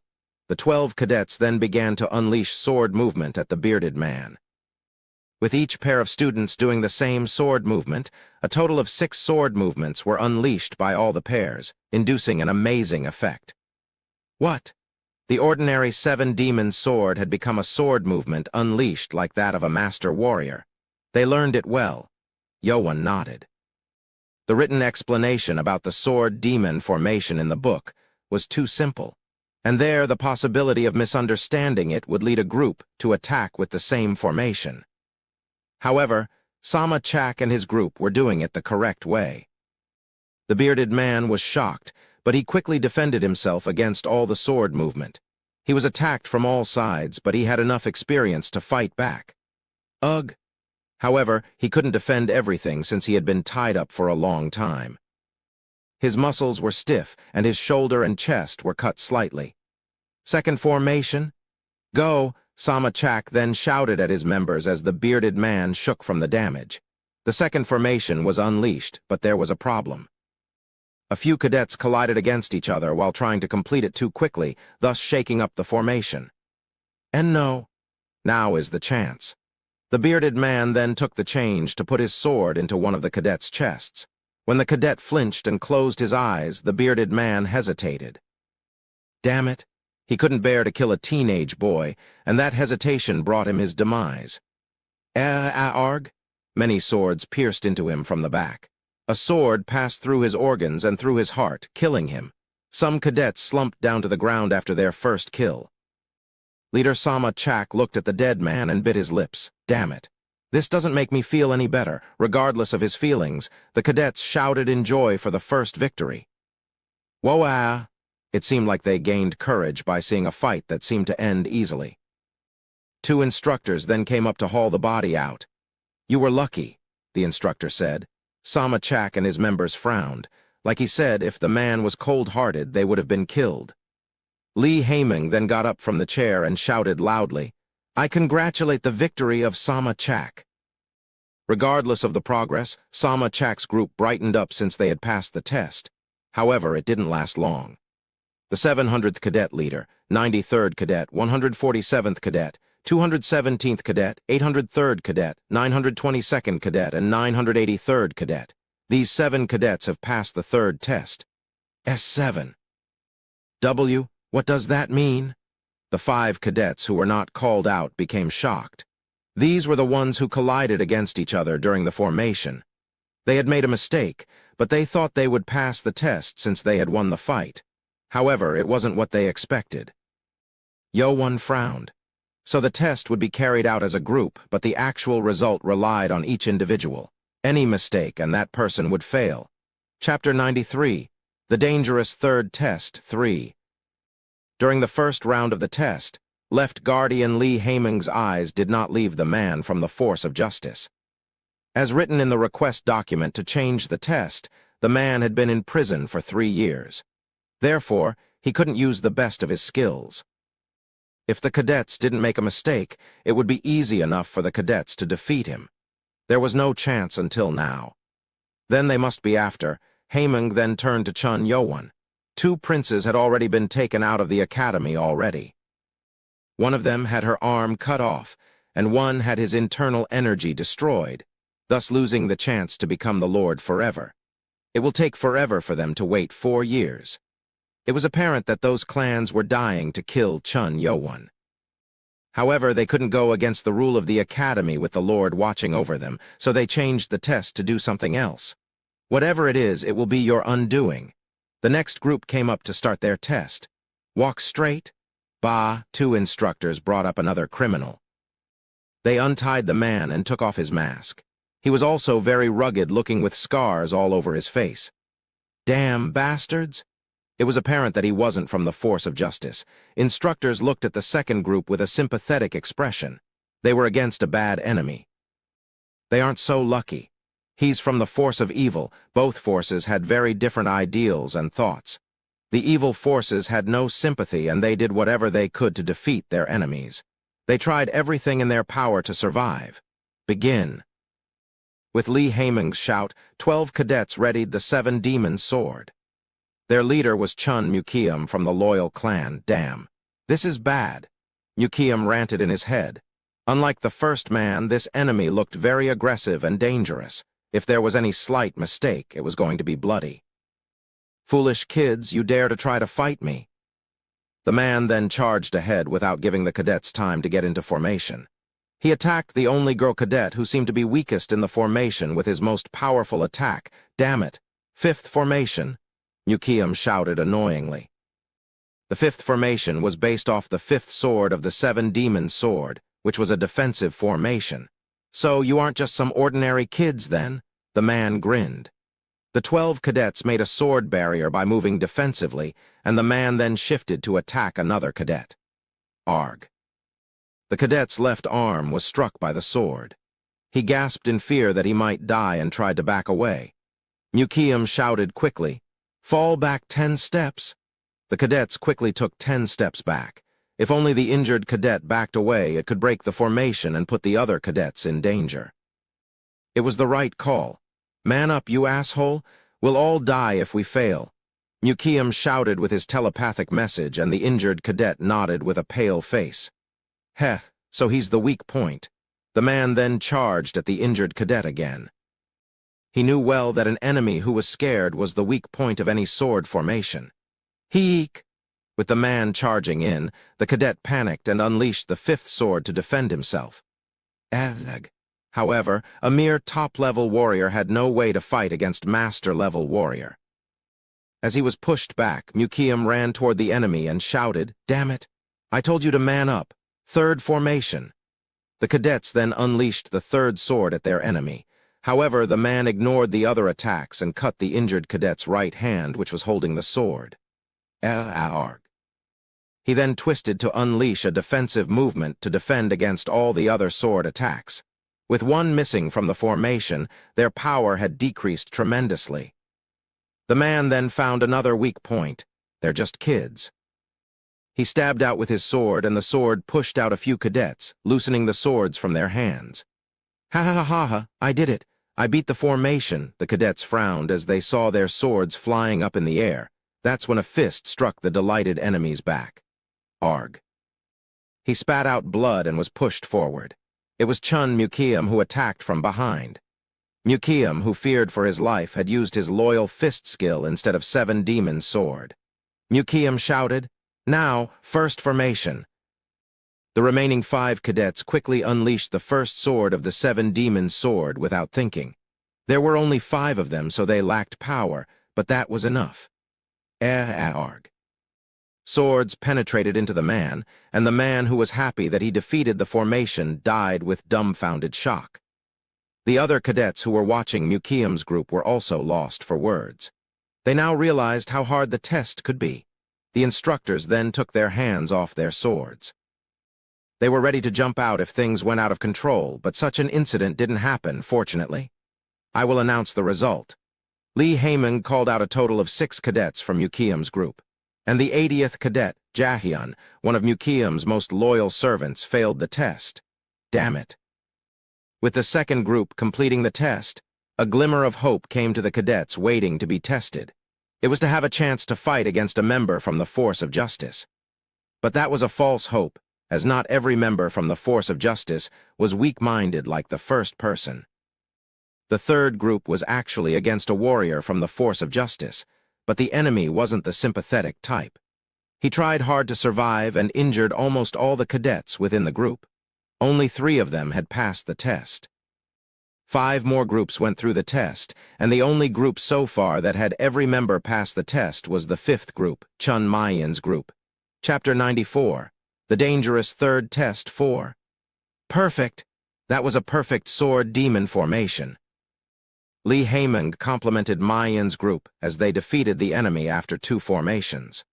No one had made a mistake, and they were all unscathed. It's our turn soon. The group tested just now was the cadet who registered to be a leader right before Yowon. If it went in order, Yowon's group was next. As expected, Lee Haymon called Yowon's group. 7th Cadet Chun Yowon's group come up. Motto.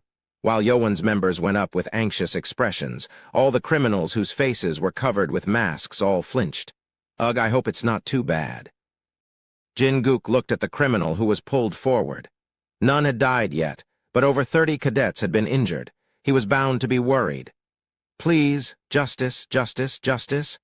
Hubong was mumbling, hoping that they would fight against a member from the Force of Justice. After watching all the tests, enemies from the force of justice didn't seem to threaten the lives of the cadets at least. However, the groups who fought against members from the force of evil had many cadets who had their limbs cut off. Stay still. I will untie you. Instructor Hu. The person who brought up the criminal was Senior Instructor Hu Jinchang. Yo-Won became curious as Hu Jinchang usually stayed back to oversee the other instructors. The mask was pulled off from the criminal's face. He had a long beard and glaring eyes with aggressive features. He was still tied up with sealed blood points to stop him from moving, but his aura proved that he was not from the force of justice. Damn it. Hu Bong frowned. It was exactly what he had feared. Even the cadets who were watching expressed sympathy as they saw the enemy. HMPH. The man glanced at Yo-Won's group, looking to find someone. Something's a bit off. Yo-Won narrowed his eyes. Most criminals were usually nervous or tense as they would try to find a way out or become frantic with the urge to survive. Be careful. Yo-Won then heard Hu Jinchang's short telepathic message. He then was able to confirm that something fishy was going on. What can it be? Yo-Won was already curious as to why the test had changed at the last minute. If there was something going on, he needed to pay attention to everything. And the cadets watching the test observed the group with anticipation. What's going to happen? Maybe he'll finish it like the first cadet. Yeah, but he fought the man from the force of justice. Right. Maybe one or two might fail. Chun Yo-Won had shocked all the cadets throughout every test and every incident. They were curious as to what Yo-Won would show them this time around. Begin! Motto. With Lee Haeming's order, Yo-Won's members shouted in unison and readied for the Seven Demons' sword. But even when surrounded him, the bearded man didn't attack first and quietly readied himself. Is he ready for anything? Yo-Won then shouted at his members. Fourth formation! I found him. The man then turned quickly and glared at Yo-Won. It was as if he were an eagle that had found its prey. However, the 12 members unleashed their swords at the man. Oh! It was a perfect sword formation, just like what Ainz's group had showed. However, the man did not seem to care. He quickly moved his sword to easily defend against all the sword movements. It was so fast that it was even hard to track it with the naked eye. What? What kind of power is this? Hu Bong and Jin Guk's swords were thrown back at such powerful energy, ha! Ugh. The man shouted, and a clear kai was unleashed from his sword, breaking all the swords that touched his sword. Lee Haeming got up from the chair with shock. He's not a master-level warrior. If used by top-class warriors, the sword demon formation allowed them to fight against master-level warriors. Yet this criminal was not just defending, he was actually pushing them back. He was recorded as a master, and he had master-level internal energy when checked prior to the third test. No, he's not a master-level warrior. He's a Grandmaster warrior. And just like how Haeming realized it, Hu Jinchang also realized this at the same time. If he wasn't a master-level warrior, this test had to be stopped. Fall back. Hu Jinchang shouted and charged in. He quickly unleashed his sword attack, trying to attack the bearded man. Back off. Erg. Makil. Hu Bong shouted as the man grabbed Makil's neck and threw it at Hu Jinchang. No. Hu Jinchang quickly took his sword back and grabbed Makil. Ugh. And Hu Jinchang was thrown way back with Makil with the energy that came at him. The energy was so powerful that even Hu Jinchang could not defend against it, although he was also entering the Grandmaster level. The man then turned and growled at Yo-Won. Heh, I will kill you now. Yo-Won glared at him with cold eyes. So this was it. The man's eyes had turned red, and veins were popping up all over his entire face. The reason for him pushing back Hu Jinchang was this, the art of blood reversion. What is with him? Does he think he can survive? The man became curious. He heard from that man that Chun Yo-Won was just a child who was merely at the verge of becoming a master. However, he didn't run away. Instead, the kid was glaring back with no hint of fear in his eyes. Foolish kid, I will kill you as painfully as possible. The man shouted angrily and unleashed the attack at Yo-Won. It was so powerful that it shot through the air, threatening to cut Yo-Won into pieces of meat. But that's when the man heard Yo-Won's voice in his ears. No, you die. What? At that moment, Yowen's sword shined with white Kai light, and 24 sword movements were unleashed upon the man like a storm. What is this? He became shocked. His sword movement was countered immediately, and Yowen's body flew right past him. The Kai flowed through, and the man twirled away, flying up into the air. Chapter 95. The Dangerous Third Test 5. Just a few minutes ago, all the cadets who were watching the third test thought Yowen's group would pass the test easily. However, the perfect sword formation was easily blocked. Arg, my sword. With Yowen's members' swords all being broken, they were thrown way back. The enemy was much more powerful than a master warrior. What is going on? Who is that man? All the cadets got up in shock. Yowen's other members all realized something was wrong with the test. This isn't right. Master is in danger? Ko, Wanger, and Baki exchanged glances. If needed, they were ready to jump in to save their master, even if this was in the middle of the test. Before they could make their move, senior instructor Hu Jinchang dashed in first. Oh, instructor Hu is going. To everyone's surprise, Hu Jinchang was thrown back while trying to grab Mackle. The cadets were shocked by the power that was thrown together with Mackle. Wait, is that? That's the art of blood reversion. The man's eyes were blood red, and his face was covered with his veins popping out in a disgusting manner. His voice was also coarse like that of an animal. How can a criminal from force of evil use that art? The cadets were aware of the forbidden art's existence. And as they watched, the man charged toward Yowen, unleashing a terrifying sword move that scared even the cadets who were spectating. Every of Yowen's members charged in. Master, that's when an amazing thing happened. Yowen's sword moved gracefully, leaving the afterimage of Yowen's body as he shot past the man. Arg.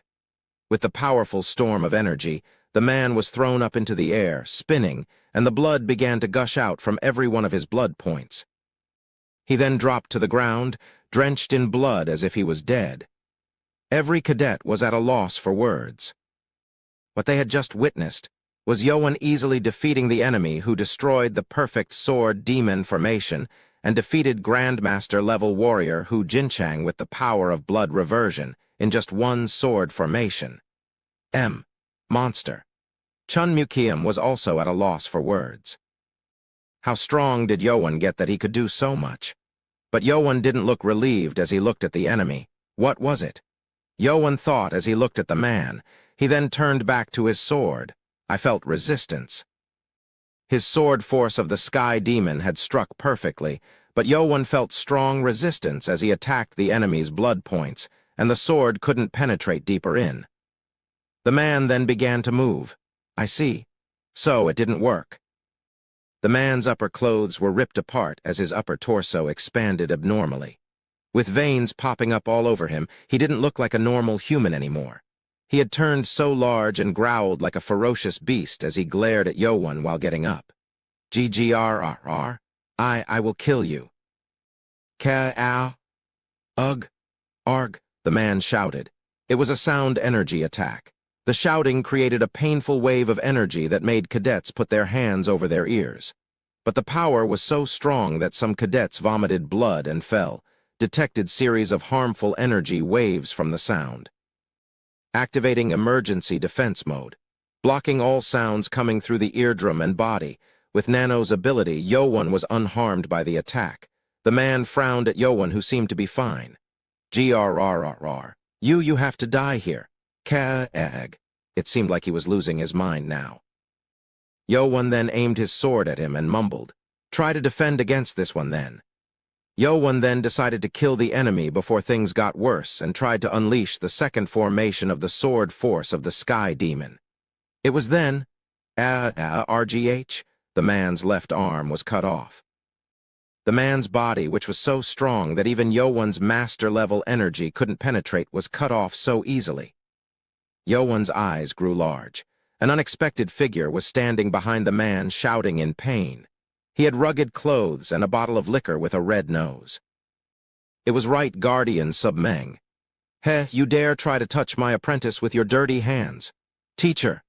Yowen was surprised by Submeng's sudden appearance, but it didn't last very long. Be careful, Quag.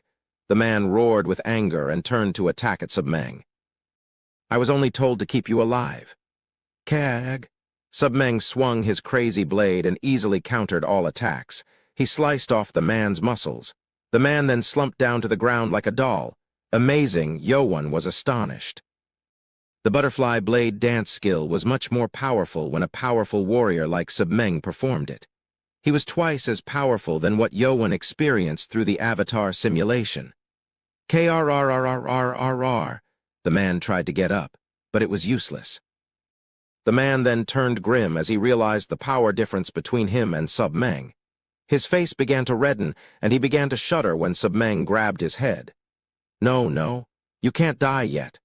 Submeng's hand unleashed an energy shock and struck the man's head, making him pass out. His attempt to commit suicide by reversing the energy within him had failed.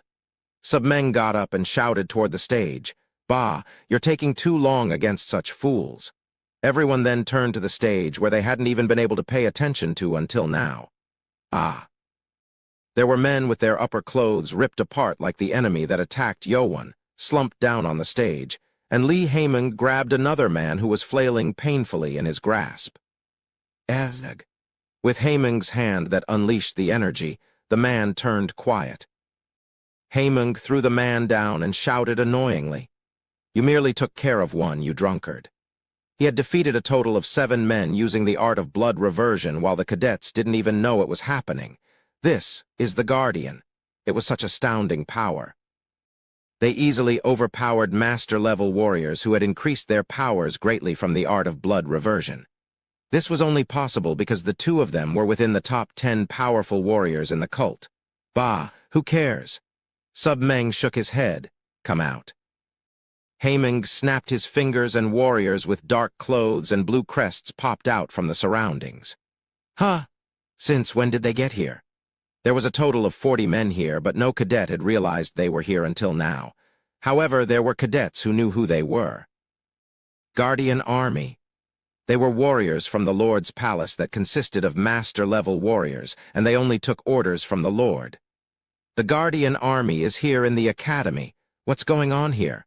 Well, the criminal used the forbidden art. The cadets became frantic as the incident had happened during the 3rd test, and now the army of the Lord himself had appeared. And there was one cadet in particular who was disappointed by all this. It was Chun Kungwon from the Sword Clan. Arrest them all. Yes, sir. The warriors began to tie up the criminals and began dragging them out from the training ground. Submeng then walked up to Yowan and greeted him. Long time no see, my apprentice.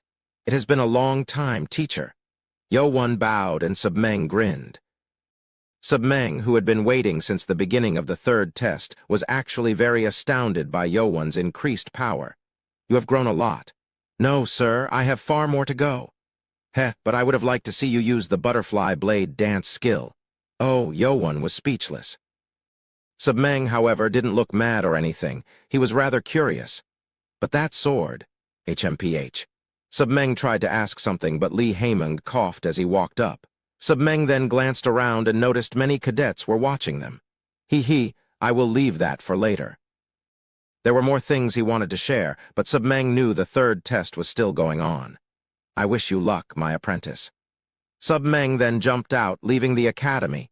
Yowan watched his teacher leave. He had to look forward to meeting him again in 4 years. Yowan thought to himself as he looked.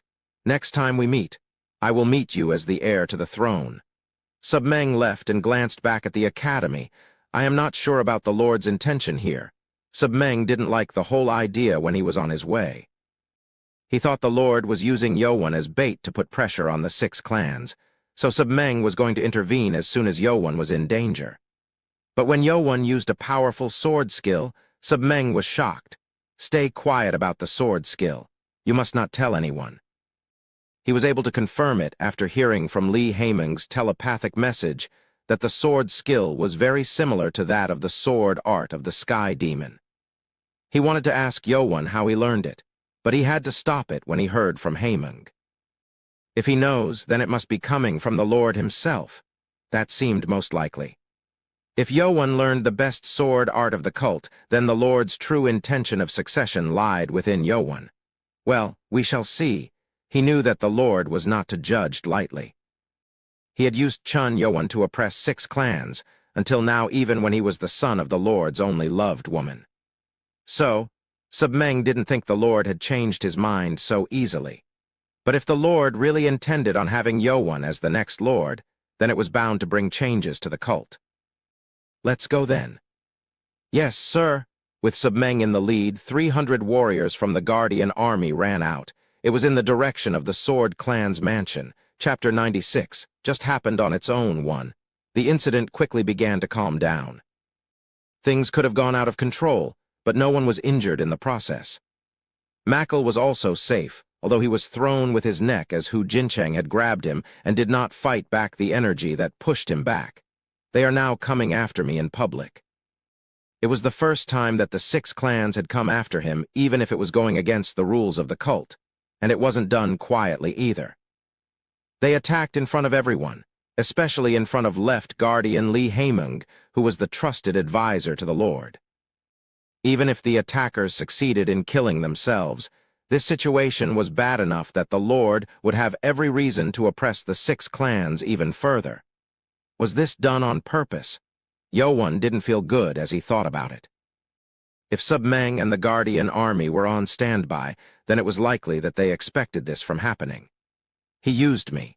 So am I just a pawn to his game? Yoan had lost all hope for the Lord for caring about his son. He then realized that the Lord didn't even attend Lady Hwa's funeral. Maybe he didn't love my mother at all.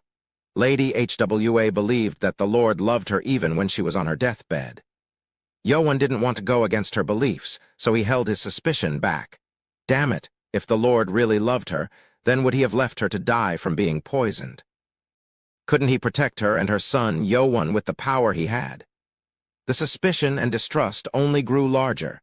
If that is true, if the Lord really used him and his mother as a political pawns against the 6 clans, then Yoan couldn't forgive him. I will make you regret it.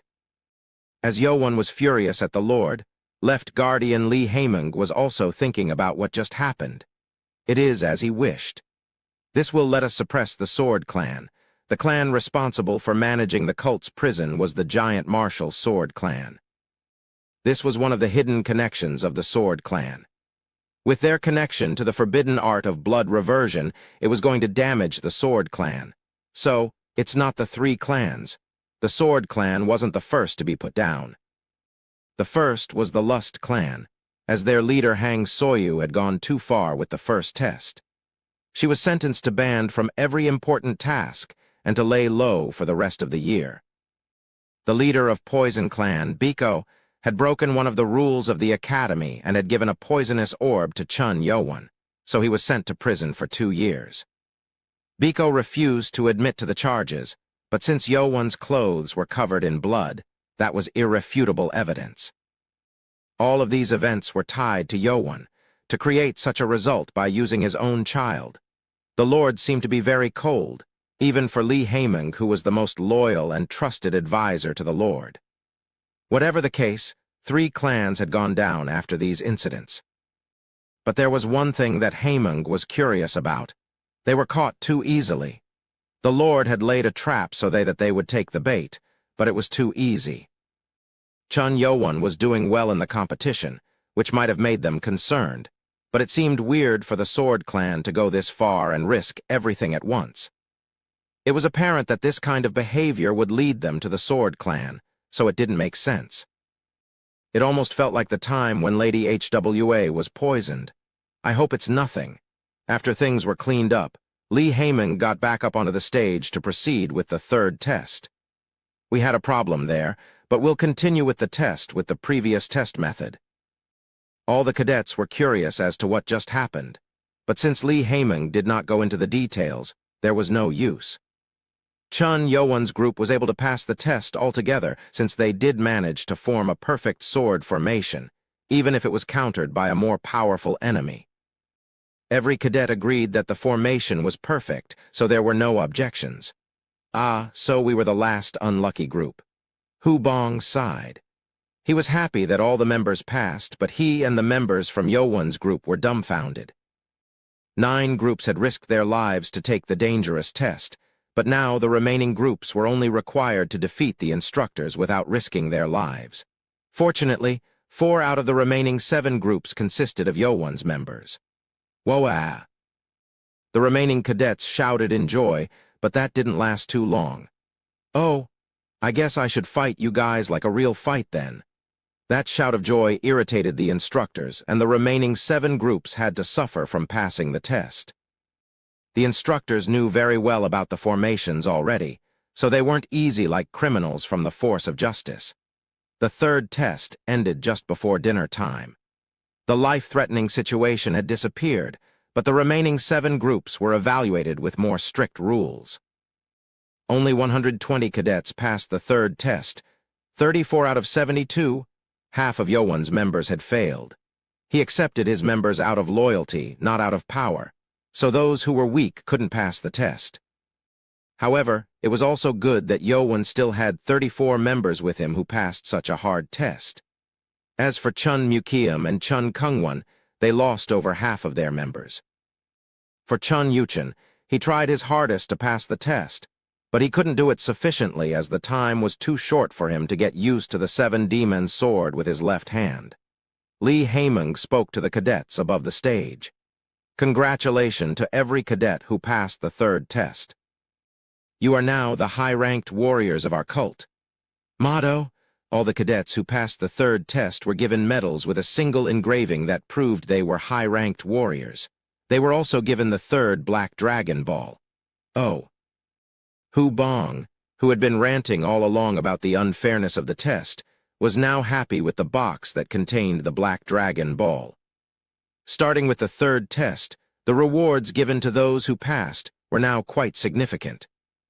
First, they were allowed to access the 3rd floor of the library. It was the floor where top-class martial art books were located. It was the moment that members of weaker clans had been waiting so long. And there was one more. Chapter 97 just happened on its own, too. We are now giving you the weapons you left with us when you joined the academy. Many cadets entered the academy with the weapons of their specialty. Until now, they had to receive training on basic sword formations and tactics that required no special weapons. So they were forbidden from using those weapons. However, it was now time to train these warriors to be the best in the cult, so they were allowed to use their own weapons now. Whoa, my sword! Finally, the cadets were excited to receive their old weapons back. My baby, I missed you so much. What? As Hu Sangwa got her weapon back and caressed it like a baby or puppy, all the cadets were shocked. She had a giant axe that was as tall as a grown man, and no ordinary cadet could possibly wield that. Baby, now everyone could understand why Hu Sangwa had large, developed muscles. Ya Wuman was also happy to get his red-feathered spear. Weapons? Yowan did not have a special weapon. He wasn't the type to become envious, but after looking at all those weapons, it reminded him of the crazy blade that teacher Submeng held. Submeng told him that the butterfly blade dance was only perfect with the crazy blade. Will there be a sword that fits the sword force of the Sky Demon? The likely candidate to fit such criteria was the Sky Demon's sword, which symbolized the Lord himself. But Yowan had not seen it with his eyes, so he could only imagine. Other cadets without weapons, you can get one at the armory. Yowan then went to armory to get a sword and blade. There were just generic weapons, but it was better than not having anything. After meeting with Submeng, Yowan thought he would train the butterfly blade dance also. After receiving everything, the cadets gathered back at the training ground and lined up. Lee Haemung glanced over everyone and spoke. You all looked like fools when you walked in, but you look like good warriors now. I will now explain the next test. The cadets all became serious at the mention of the next test. Beginning with the 4th test, they were now going to appoint those who passed to be squad leaders. This was where they would be trained as powerful warriors. Beginning with the 4th test, there is no due date. Whoa-ah! The cadets gasped with astonishment as they were glad to hear that they were now freed from meeting hard deadlines. Haemung grinned. You can take the test individually whenever you want during the 4 years you are here in the academy. 4 years. This meant that the 4th test alone might take 4 years. The cadets became serious. The fourth test is the simplest of all tests held here at the Academy. Simple. The tests only got much harder as time went on, so there was something behind that. While the cadets were confused, Heyman grinned. If you defeat any of the instructors at any time, you pass the test. The instructors all glanced at cadets, asking to threaten them at any time. The cadets were startled. They barely defeated one instructor with the 12 of them teaming up to form a formation. But to defeat an instructor alone, it only meant one thing: become a master-level warrior. That was the basic requirement to become an instructor. However, most instructors were well into the late master level. It's obvious. Yo-Won nodded as he understood the requirement. However, the cadets didn't seem to be too eager. There were some who were barely at the top class level who were concerned, not to mention the other cadets who were either reaching the master level, or those who were at the master level already. Damn it, this is crazy. Even the leaders cannot defeat the instructors who only used the 7 demon sword. How can we defeat them? Our leader barely got the yellow tag. It's okay, we've got enough time, didn't you hear? You have to train yourself. Becoming a top-class warrior was easy if given enough energy and martial arts. However, becoming a master was different since it required the understanding of Kai. There were many warriors who did not have the talent to understand Kai, and that stopped them from reaching the master level. This meant that the fourth test was to see if they were worthy to be more powerful. And I will warn you again.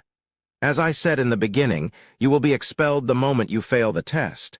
There was only one chance for the test. If the instructor used their own martial arts, then it was going to be much harder this time around.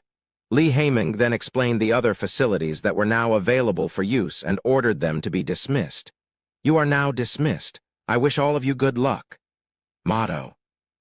The cadets all shouted in unison and began to scatter. However, most of the cadets went to a similar destination. Those who wanted to increase their energy went to the private training room, and those who wanted more powerful skill books went to the library. Yo-Won and his members all stayed behind and gathered. This was to say goodbye to those who had failed the test. Master, thank you for everything. We would not have gotten the chance to take the test if it wasn't for you. I will wait for you outside, Master. Members bowed to Yo-Won, and as they all said farewell to each other, someone called out Yo-Won's number from behind. 7th Cadet. Huh, everyone turned to the voice. The one who called Yo-Won was Instructor Sang Munyo, who had to stay in the medical room for 3 weeks after his rib fracture from Yo-Won. Sang Munyo didn't look all that friendly while talking to him. Follow me to the main building. What is it? You have the right to ask me questions. Yes, sir. It was weird that he was telling him to follow, but Yo-Won had a guess. Maybe the chief was calling him because of what happened a while ago. Yo-Won told his members to go back without him and followed Sang Munyo into the building. Huh. Unlike his expectations, Sang Munyo walked past the building and went toward one of the buildings that was not available to the cadets yet. When they arrived at empty space where no one was around, Sang Munyo stopped. This seems like a good place. Yo-Won realized that something was strange and said, So, the chief didn't call me. Did I tell you that the chief wanted to see you? He didn't, of course. However, it seemed like his intentions weren't good either, and the expectation was correct this time. Sang Munyo pulled out his blade and aimed at Chun Yo-Won. Yo-Won looked at him coldly. What is this? What is this, you said? Bastard. Listen carefully. You just challenged me for the 4th test here. That's how this will end. And Munyo swung his blade against Yo-Won's neck without warning. Chapter 98. Just happened on its own 3. Sang Munyo woke up 3 days later in the medical room. His bone was sticking out of his skin, so he was in quite a serious state. When he woke up, he was even angrier and furious that he had lost to a mere cadet. This is so embarrassing. He had lost in front of many instructors and cadets. Sang Munyo was a very ambitious man who cared about his honor and pride, so this was humiliating, and such humiliation turned it into a fit of anger. If I could only use my skill. He was restricted to only using the 7 demon sword that he wasn't good at fighting with. If he was only allowed to use his own skill, then he was certain that he could defeat Yo-Won within 10 formations.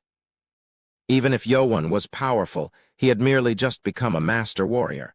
Munio gritted his teeth as he thought about getting revenge. He thought to kick out of Yowon as soon as he got out of the medical room, and the day finally arrived. He wished Yowon would pass the test since he knew that the next test was the duel between the cadets and instructors. This was the perfect chance to find Yowon and kick him out himself. He had waited for so long that he now had lost all patience to wait for Yowon to come to challenge him. Do I need to wait for him to challenge me? I'll just beat him up bad so he can't talk, and tell everyone that he challenged me later. If he shocked the brain and damaged it, then Yowon would not be able to keep his sanity to speak the truth.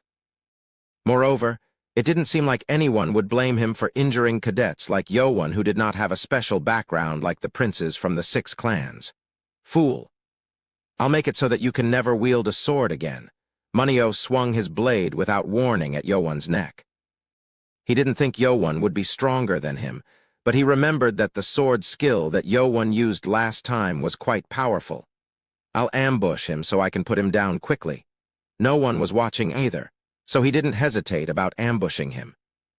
When the blade almost reached Yowon's neck, Yowon's blade defended against his sudden attack. It was so quick that Munio was shocked and glared at him. Yowon then looked at Munio coldly and said, "Good, don't take back what you just said."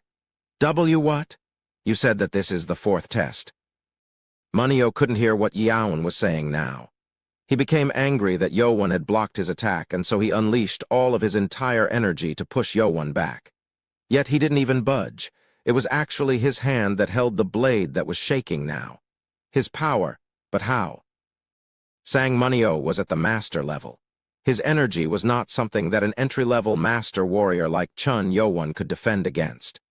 However, he defended against it and didn't even budge. Did his internal energy increase in that short amount of time? That's when Yowon's blade unleashed its energy, throwing Munio's blade back. Munio was pushed back, and the hand he held his blade with actually felt pain from the energy that sent his blade back. Munio, who was excited until now just thinking about getting his revenge, became shocked and grimaced at the realization. He's gotten much stronger. He didn't think Yowon would have gotten this strong in such a short amount of time. Considering the shock he received just now, Yowon had at least the same amount of internal energy as Munio himself.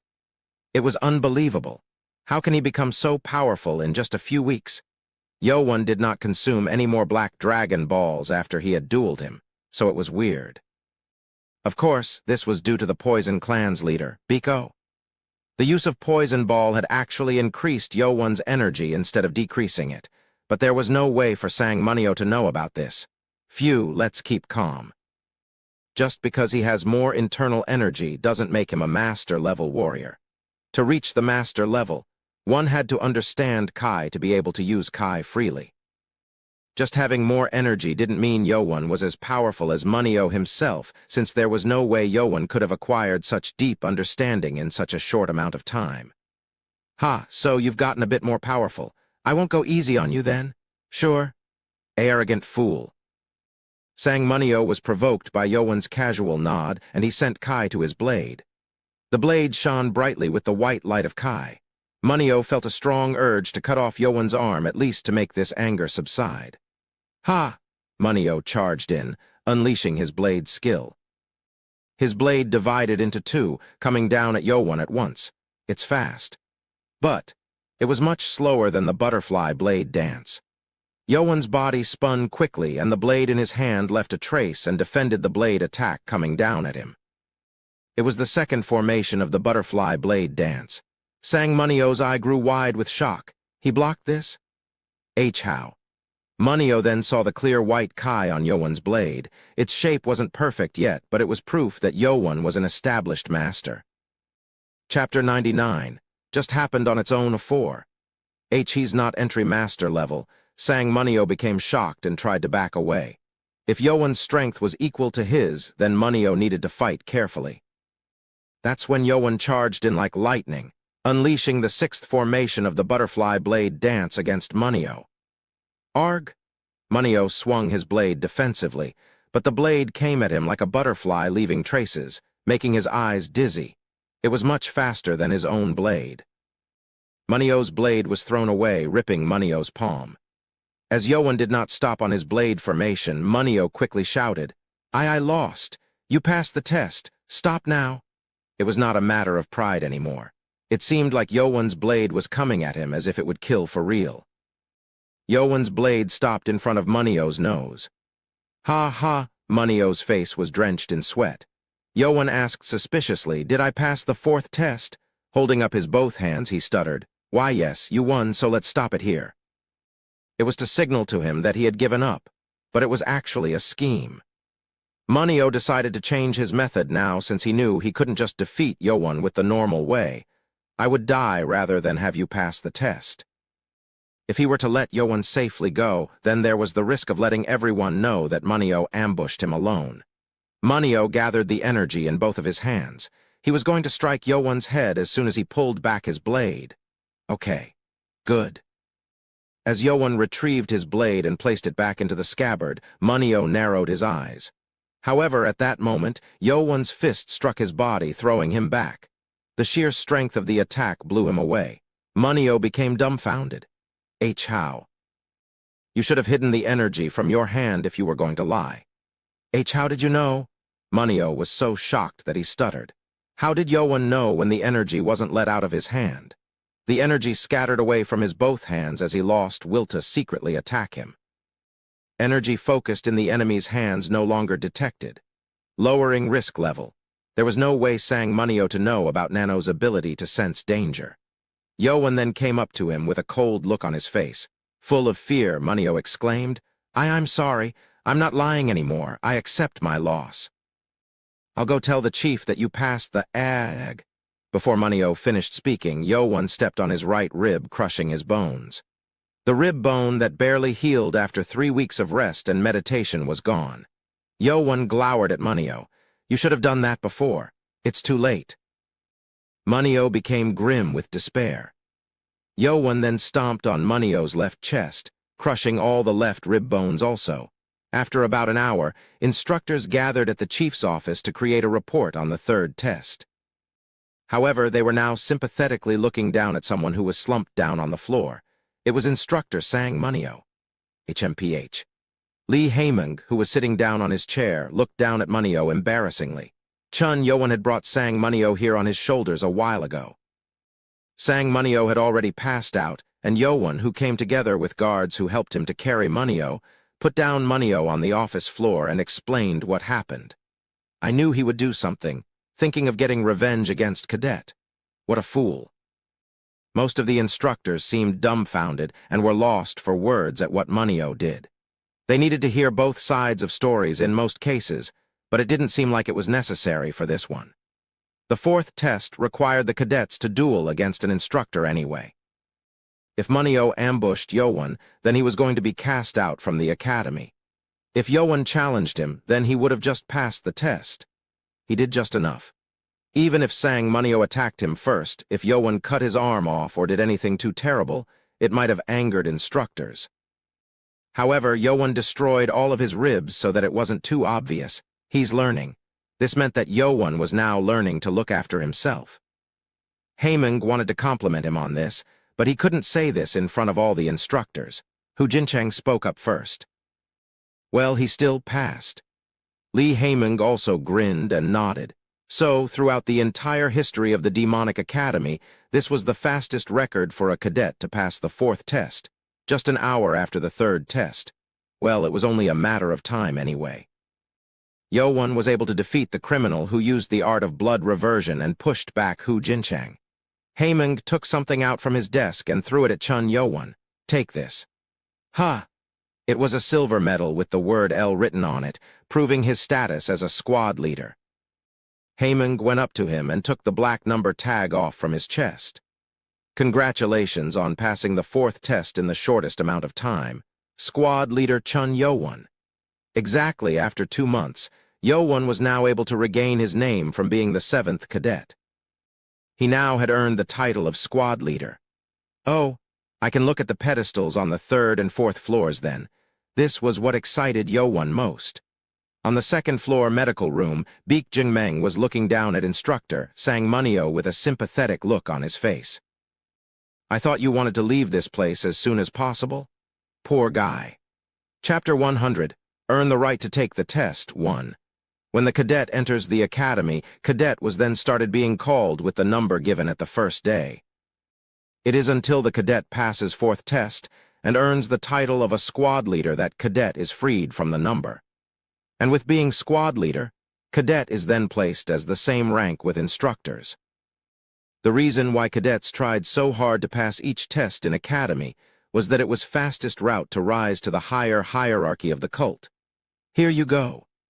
Instructor Impeng handed over a small wooden box that contained another black dragon ball. By passing the fourth test almost immediately, Yo-Won was able to receive another ball. Congratulations on becoming a squad leader, Leader Chun. Impeng spoke with very polite tone. He was now treating Yo-Won as an equal, not as a mere cadet. Thank you, instructor. Impeng smiled and nodded. He didn't expect Yo-Won will pass the fourth test in such short amount of time. Of course, part of it was due to Sang Munio. There were 2 more privilege given to the one who passed the fourth test. It was that person was given a private room to stay. Is that for real? Do you like it that much? Yo-Won seemed to like it more than when he received the tag that proved him as a squad leader. It was because Yo-Won was awkward while sharing boys' dormitory with a girl, Mun-Ku, and another privilege was something that he didn't expect. Come to the blacksmith station at North, tomorrow morning. Blacksmith? Yo-Won became confused and senior instructor Hu Jincheng explained. We craft a weapon of choice for squad leader who passed the fourth test. I think this is one you need the most at the moment. Ha. Master-level warriors were given privilege wherever they go and even in the academy. Such privilege came as a crafting unique weapon for new squad leader. Yo-Won was glad to hear as he didn't have his own weapon until now. Oh. The reward given to cadets going up through the test were definitely worth it. It was a process that was set in place to raise powerful warriors, so it provided to be so. Left Guardian Lee Haeming then spoke to Yo-Won when everything was done. Then I will explain to you about the fifth test. Lee Haeming turned back to his authoritative tone. Even if Yo-Won had become a squad leader, Haeming was a guardian, so he was still in much higher rank, so it didn't matter. Fifth test. Yo-Won didn't think he would hear about fifth test so early. He heard that tests became exponentially harder beginning with fifth test, that there weren't many who passed it. He was able to pass the fourth test easily, as Yo-Won was at the peak of a master level. Fifth test is to pass the Demon Seal Cavern. Yo-Won became confused. Demon Seal Cavern was one of the places that wasn't open for cadets yet. It was located at far north of the academy, where there was a ragged building that says Demon Seal Cavern in front. Can I take the test anytime, just like fourth test? Yes. But you need to be worthy of it to be given a chance to take it. Worthy of?